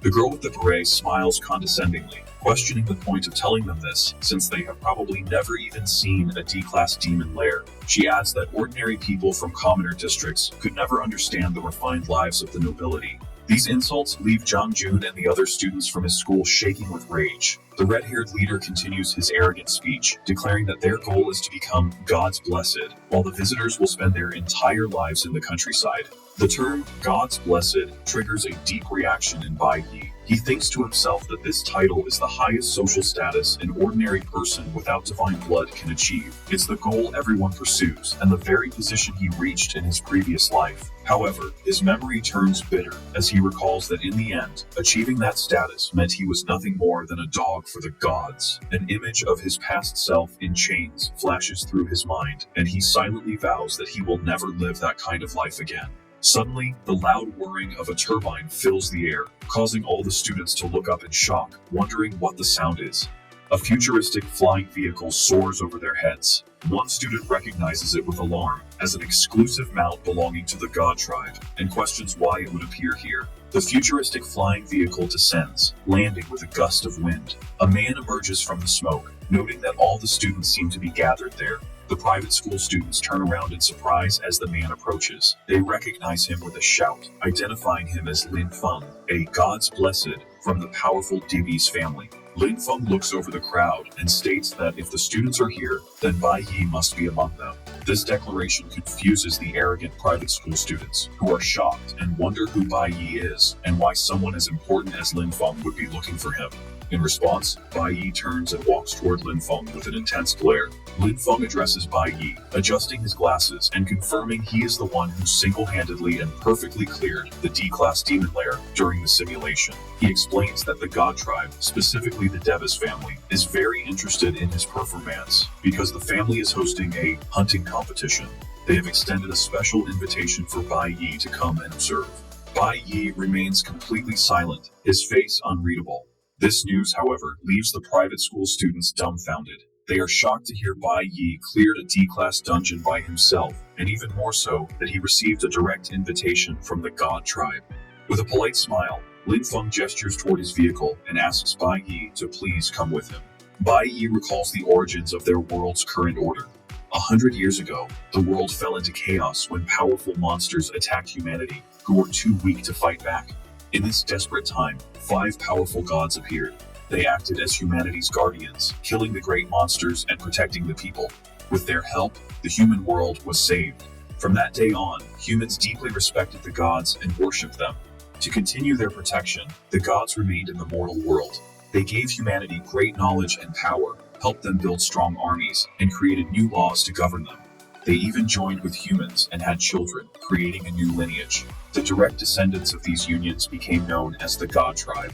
Bai Yi's expression is cold and intense. He knows this is the history they are taught, but the reality is that everyone in this world lives under the absolute rule of the gods. Back in the present, the red-haired student from the private school eagerly asks Lin Feng if they can all go to the hunting competition. He excitedly points out that the competition is held in the God Tribe's territory, a place he claims commoners could never hope to visit in their lifetime, let alone see the event in person. Lin Feng smiles politely and explains that since the entire cultivation trip was organized by the Devi's family, it was always the plan to invite all the students. He informs them that there is still time before their tour of the Divine Guild, so any interested student is welcome to come along to the competition. The students from Bai Yi's school, including a shocked teacher Wang and Zhang Jun, are in disbelief. They cannot believe they are actually getting a chance to set foot in the God Tribe's territory. Standing apart from the crowd, Ling Yue and the vice captain watch. Ling Yue remarks that it's a place only nobles are supposed to go, and the vice captain adds that the other students are very lucky. With a final, welcoming smile, Lin Feng formally invites everyone to join him. The students are transported to the Devi's family's territory, a breathtaking floating city known as Sky City, hovering high above the ground. As they travel, it is explained that the 5 families of the gods are spread across the world, with the Holy Nation being the main home of the Devis family. They are the direct descendants of the great god Cadmus Devis, and have immense power, leading the world's strongest army, the Divine Guild. Their influence is absolute, as they also manage the Divine Arms Academy, control the army selection, and even oversee the awakened academies in other nations. Bai Yi understands that the Devis family's interest in him comes from his exceptional performance during the graduation exam. However, he remains wary, questioning why they would choose to meet him at their hunting competition.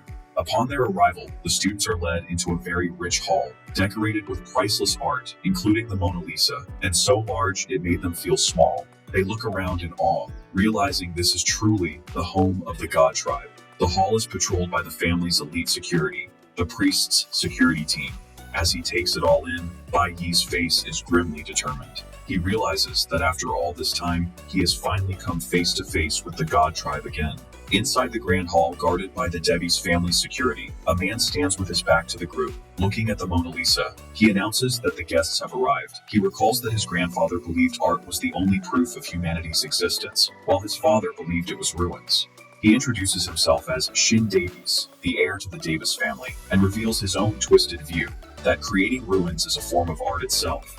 The visiting students are left confused and unsettled by his strange words. In contrast, the red-haired student from the private academy quickly shoves his female classmate's head down, scolding her for not showing respect. He tells her to lower her head, saying they can't be like the ignorant country folk who dare to look a member of the god tribe directly in the eyes. Bai Yi watches this, identifying Shin Davies as the eldest son of the god who rules the holy nation, the peak of power in their world. Shin Davies walks past the students without another word. Lin Feng then gestures for everyone to follow.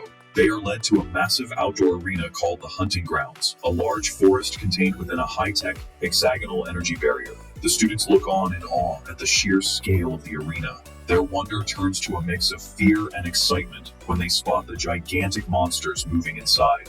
High above the arena, members of the noble families ascend in floating chairs to a private viewing area. Two identical young men, Az and Ali Aude, sit in armchairs, wondering how many participants there will be this year. Nearby, another young noble, Rak Jin, casually orders a servant to bring him an iced coffee, while his sister, Alice Jin, politely declines a drink. From his position with the other students, Bai Yi observes the arrival of these powerful figures. He recognizes the grandsons of the Aude family, as well as the grandson and granddaughter of the Jin family.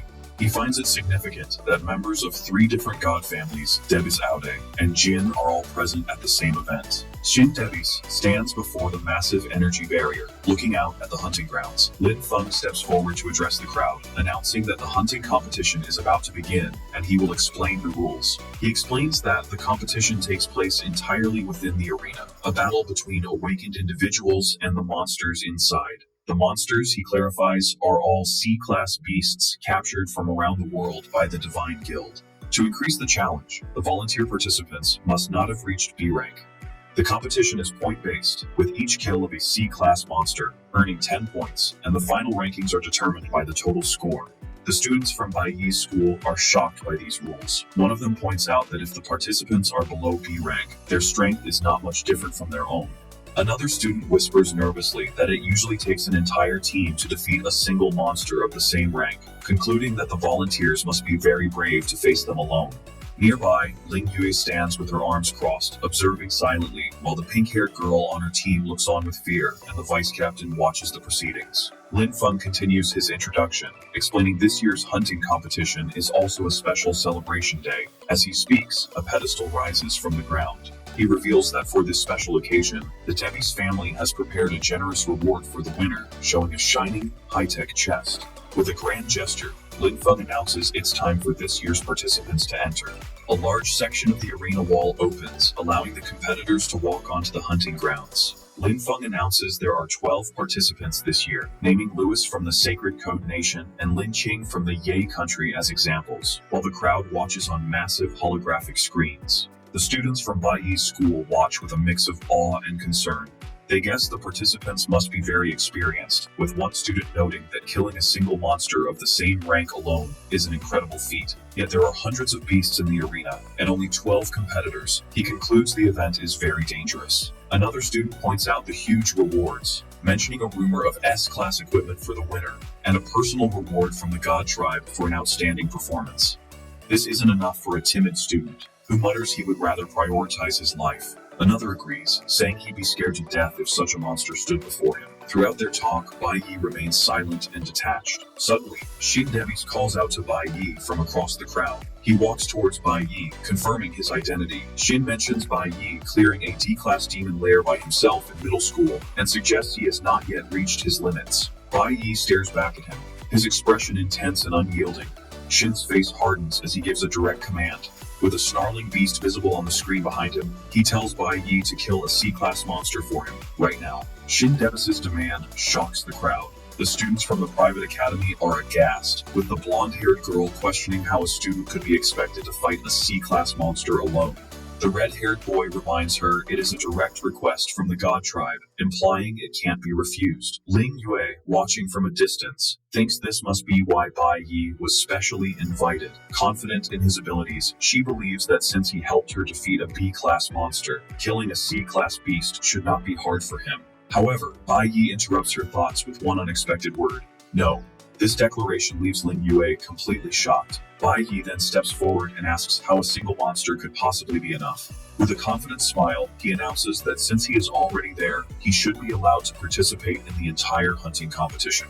This bold proposal leaves even Sindebi's silent and intrigued. The private school students are once again left stunned, exclaiming in disbelief at Bai Yi's audacity. High in the viewing area, the nobles react with scorn. One of the Audi twins scoffs at the idea of Bai Yi competing, calling it a joke, while Rock Jin looks on with bored contempt. Bai Yi's decision is part of a calculated plan. He knows that wild C-class monsters are almost impossible to find in the world. This competition is his only and fastest chance to gain the experience he needs to level up to B rank.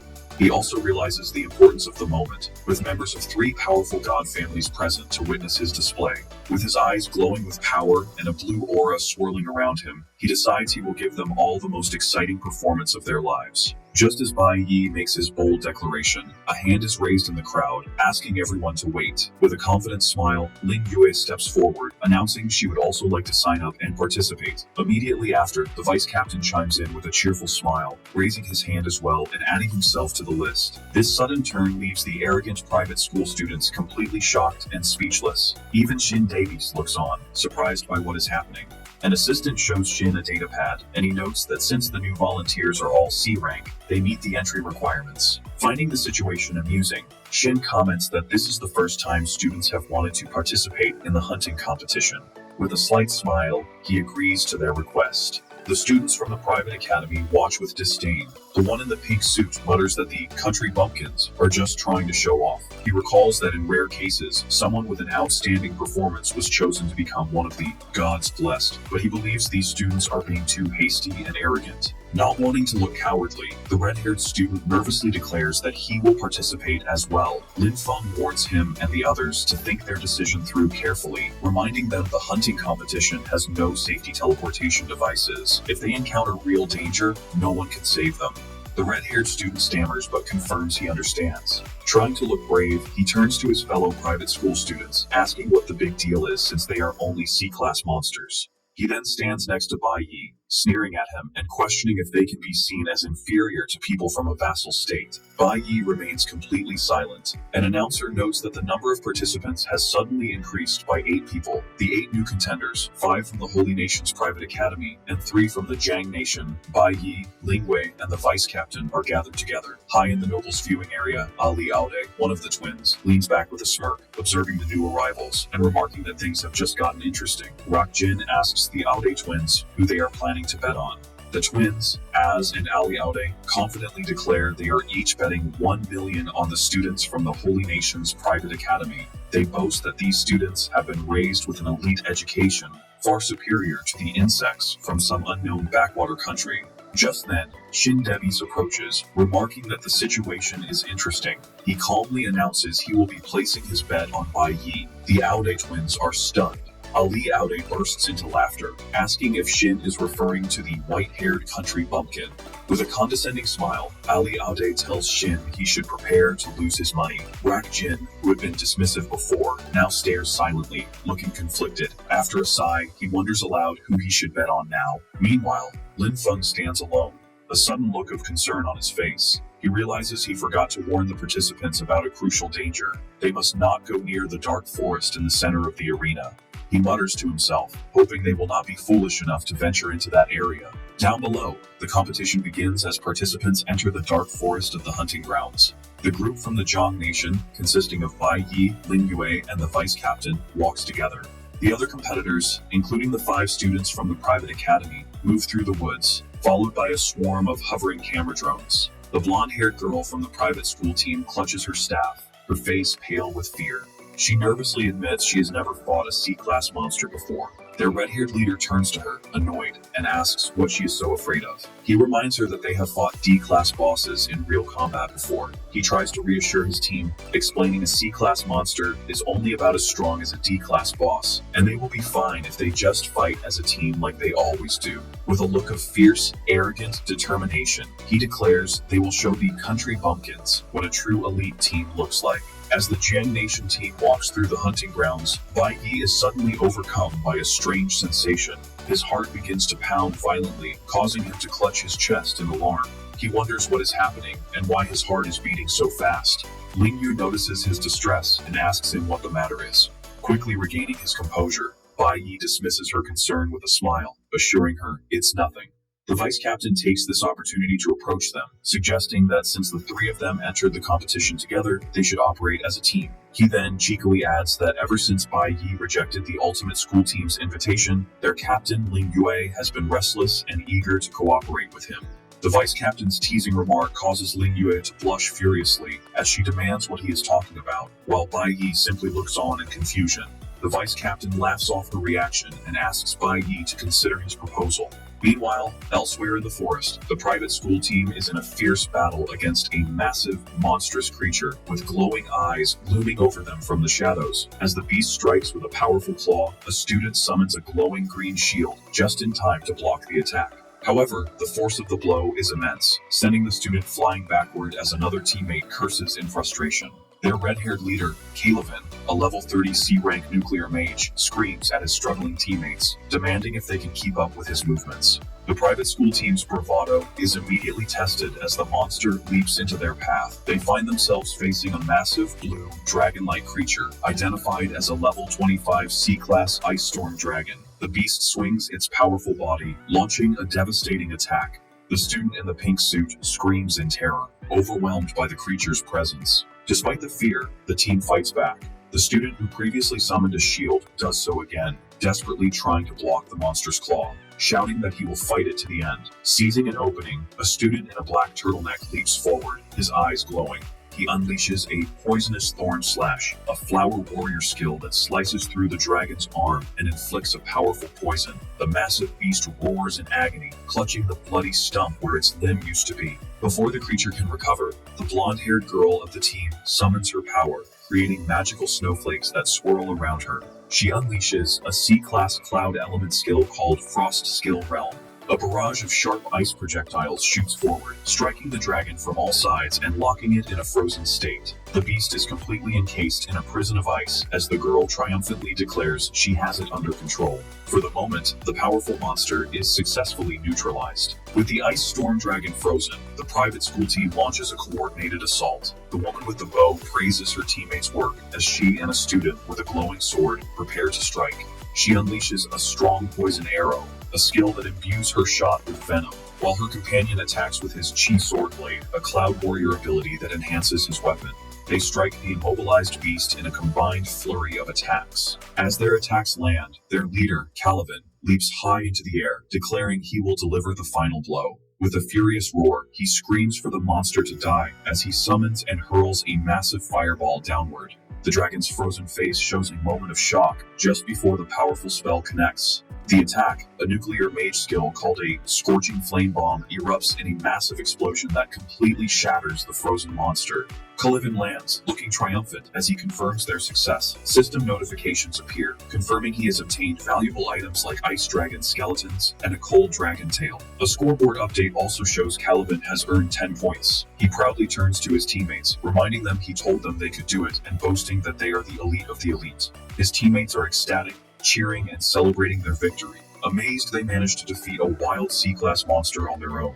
Feeling confident, Calvin tells his team to help him take out the next monsters, promising to leave the final kills for them so they can share the points. However, their celebration is cut short when two teammates notice the large, holographic scoreboard in the distance and point it out to the others. Their triumphant mood evaporates as they see the rankings. In first place is Ling Yue with 150 points, followed by the vice captain with 130, and Bai Yi in third with 120 points. They are in disbelief that the top three have already killed more than 10 monsters each, dwarfing their single victory.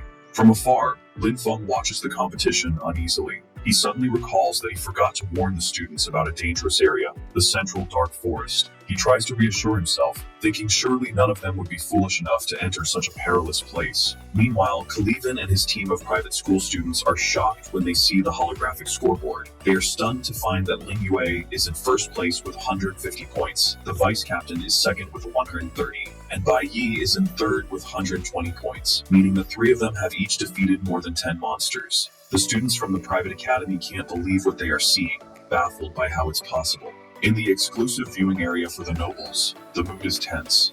A vine glass is smashed in frustration. Aoda-jin is furious at the poor performance of the students he bet on, yelling about their elite education and calling them trash. The odd twins, Az and Ali, are upset, complaining they are about to lose the 1 million they bet on Caliban's team. Ali out sulks, remarking on how lucky Shindevis's choice was. He turns to Shindevis, mockingly noting that the insect he randomly chose to bet on has somehow climbed to third place. Unfazed, Shindevis simply replies that one should never underestimate an insect, adding it was a lesson his father taught him. In the nobles' viewing area, Rockjin smirks, having decided on a plan. He sighs, complaining that the hunt is far too simple and boring to even place a bet. Sensing his intentions, Shindevis asks him what mischievous idea he has come up with. In response, Rockjin stands up dramatically and declares with a wide grin that he will participate in the competition himself and bet on his own victory. However, he quickly changes his mind, grabbing a young man with a collar by the ear and announcing that his dog will go in his place instead. Ali Audi immediately protests, pointing out that the servant is a God's blessed, and the rules state only C-class awakeners can participate. Rockjin smiles condescendingly, stating that the God tribe itself is the rule. Grabbing the young man by the hair, Rockjin ups the ante, ordering that the high-level monsters also be released. He then issues a chilling ultimatum. If his servant fails to secure first place, he should just be left to die. The chaos in the hunting arena escalates as a massive, level 29 C-class stellar colossus raises its foot to crush a fallen participant. The monster stomps down, instantly killing the participant as his teammates watch helplessly. The remaining competitors are terrified, wondering why so many powerful high-level monsters have suddenly appeared. Another participant, a man with white hair named Louis, is caught under the monster's foot, begging for his life. Consumed by fear, he screams that he quits the competition and pleads to be let out, just before an official notification on the scoreboard shows he has been eliminated. The spectators in the stands are horrified by the brutal turn of events. One student points out that another awakener has been eliminated, while his friend remarks on the cruelty of it, since the participant was killed even after forfeiting. Among them, Teacher Huang watches with a deeply worried expression, looking up at the scoreboard with concern for her students. In stark contrast, back in the nobles' viewing area, Rockjin and the Aode twins clap and laugh, greatly entertained by the carnage unfolding below. The Audi twins laugh wildly, declaring that the back and forth makes the competition fun. Ali Audi urges Shindevis to release any other hidden monsters to make the show more exciting. Shindevis remains silent, just watching the events on the monitors. Down in the arena, Ling Yue faces a massive C-class stellar colossus made of rock. As the creature launches itself forward, Ling Yue is shocked by its speed and prepares for the charge. Just as it is about to strike, she senses a presence. Suddenly, Bai Yi appears and kicks the creature's head, sending the colossal beast flying backward. The Zhang Nation trio, Bai Yi, Ling Yue, and the vice captain, now stand together, their auras flaring as they face the recovering monster. The enraged stellar colossus glares at them, steam puffing from its nostrils. Before it can attack, a mysterious purple energy slams down on it, crushing it to the ground and slowing it. The vice captain stands with his hand outstretched, smiling confidently. As a C-class stellar mage, he uses his yin pressure skill to lock down the monster. Seizing the opening created by the vice captain, Bai Yi pushes off the ground with incredible force. With his blade swirling with a powerful yellow aura, he closes the distance to the immobilized monster in an instant. He unleashes a single, devastating slash that cuts the C-class stellar colossus clean in half. As Bai Yi lands gracefully among the crumbling remains, a system notification confirms he has killed the level 28 monster and obtained 4 meteorites as loot. Another notification shows he earns 10 more points. Ling Yue and the vice captain watch him, and Ling Yue thoughtfully calls out his name. She realizes this is the 3rd time he has helped her. Although they are a team, Bai Yi has been leading the entire time, and amazingly, he has done it all using only his warrior profession without revealing his other abilities. Bai Yi stands silently, looking at his hand. As Bai Yi reflects on his victory, a notification confirms he has gained 1,700 experience points. He looks at his status screen, noting that coming to the competition was the right choice, as his nuclear warrior profession has already leveled up twice to level 24. He thinks about his unique ability to gain experience for any profession he uses in battle. However, when he spots one of the many camera drones monitoring the competition, he understands his predicament. He can't risk revealing his other professions and exposing his secrets. A bead of sweat rolls down his face as he considers the limitations of being constantly watched. Staring into the dark forest, Bai Yi concludes he must find a private space away from the prying eyes of the drones. His gaze lands on a particularly dark and foggy area in the distance, and he decides to head towards the central dark forest to investigate, hoping to find the solitude he needs to use his full power. As the Jong Nation trio walks through the forest, the vice captain sighs with satisfaction. He comments on their team's good cooperation, and looking at the scoreboard, notes that the winner will likely come from their group. He adds with a smile that the fourth place contestant's score is far behind theirs, but Ling Yue remains silent and unimpressed. Suddenly, Ling Yue's stoic expression breaks into one of shock. She has noticed a sudden change on the scoreboard. A new participant's rank is rapidly rising, catching the attention of other spectators who shout for everyone to look. Bai Yi is also surprised by this, recognizing the name Ganix on the board. His expression turns serious as he wonders why this person has entered the competition. Elsewhere in the arena, the reason for the change in rankings becomes clear. Ganix effortlessly slices a massive level 29 stellar colossus to pieces. A notification confirms he has earned 10 points. Clad in formidable ice-like armor, he is revealed to be Ganix, a powerful B-class cloud warrior and one of the gods blessed. He stands silently, a powerful aura surging around him. Having dealt with the beast, he turns his back on its frozen corpse and walks away. The competition intensifies as the scoreboard flashes an update. Ganix's score has skyrocketed to 240, pushing him into third place and knocking Bai Yi down to fourth. In the nobles viewing area, Rock Jin laughs triumphantly. He gloats loudly, announcing that his participants' ranking has now surpassed the one chosen by Shin Davies. With a smug grin, Rock Jin continues his taunts, declaring that Shin Davis's choice is nothing special and that he will claim first place this time. Watching this, as Odd nervously scoffs, muttering that having a powerful God's Blessed compete as a substitute is shameless cheating. His twin brother, Ali Aud, turns to Shin Davies with a sly smile, reminding him of his legendary reputation for never having lost a bet. Ali then laughs, eagerly anticipating that they will finally see Shin Davis lose for the first time. Throughout all the taunting, Shin Davis remains silent, staring ahead with an unreadable expression. Finally, a faint smile touches his lips as he begins to speak. He calmly asks the other nobles if they would like to raise the stakes, informing them they are free to change their bets and back a different participant. Then, with unwavering confidence, he makes a stunning declaration. He will be betting 100 million on Bai Yi. Shin Davis confidently repeats his massive bet, declaring he is putting 100 million on Bai Yi and asking the other nobles if they dare to follow. The Aude twins are shocked by the huge sum, whispering about whether Shin Davis has gone mad and noting that 100 million is an entire week's worth of their pocket money. Rock Jin, however, grins condescendingly. He boasts that Ganix is his most loyal dog, and eagerly accepts the bet, telling Shin Davis that if he's so determined to throw away his money, he should go right ahead. Seeing the bets are on, Shin Davis decides to raise the stakes of the competition itself. He explains that to give the participants more motivation to fight for first place, they should add more excitement to the game. Lin Feng, standing beside him, nods in understanding. Down in the arena, Lin Feng's voice suddenly booms out, addressing all competitors. He makes an official announcement. The final phase of the hunting competition is about to begin. He declares that more powerful monsters will be released into the arena, causing the contestants on the ground to look up in shock. They are then given a choice. They can either continue to stay and participate or leave the field. Faced with more powerful monsters, the blonde-haired girl from the private school team declares in terror that she wants to quit. However, the announcer's voice continues, revealing that the Davis family has added a special new prize.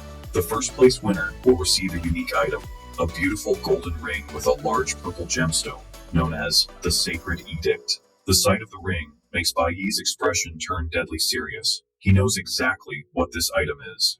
The Sacred Edict is a ring that a member of the God tribe can only give once in their entire lifetime. For an ordinary person, receiving this ring is like being granted a get-out-of-jail-free card, a pardon so powerful it can even absolve them of a crime punishable by death.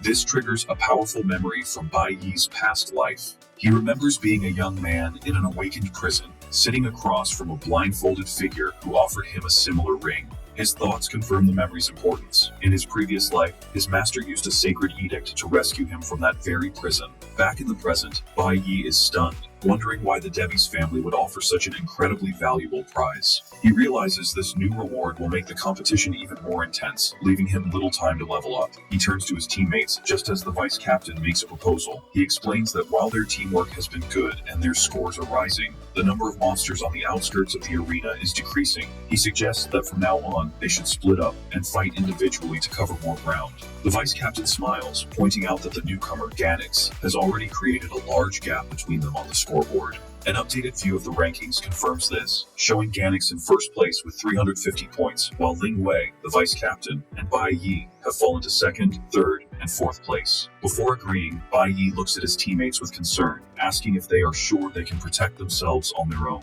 Ling Yu smiles, realizing that Bai Yi had only agreed to team up because he was worried about their safety.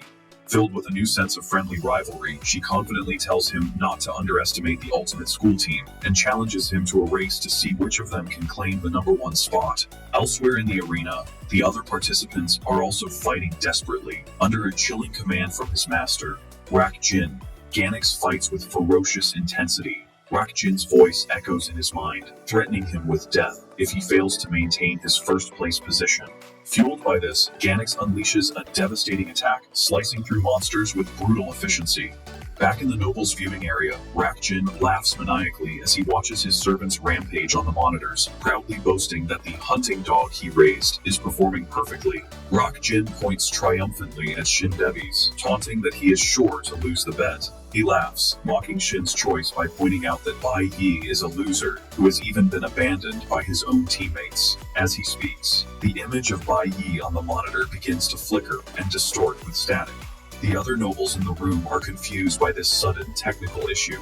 They gather around the large screens, wondering aloud why Bai Yi's live feed has been cut off and what could be happening. Shindevis, however, seems to understand exactly what this means. With a look of quiet anticipation, he stares at the blank screen and thinks to himself that Bai Yi is finally about to reveal his true strength.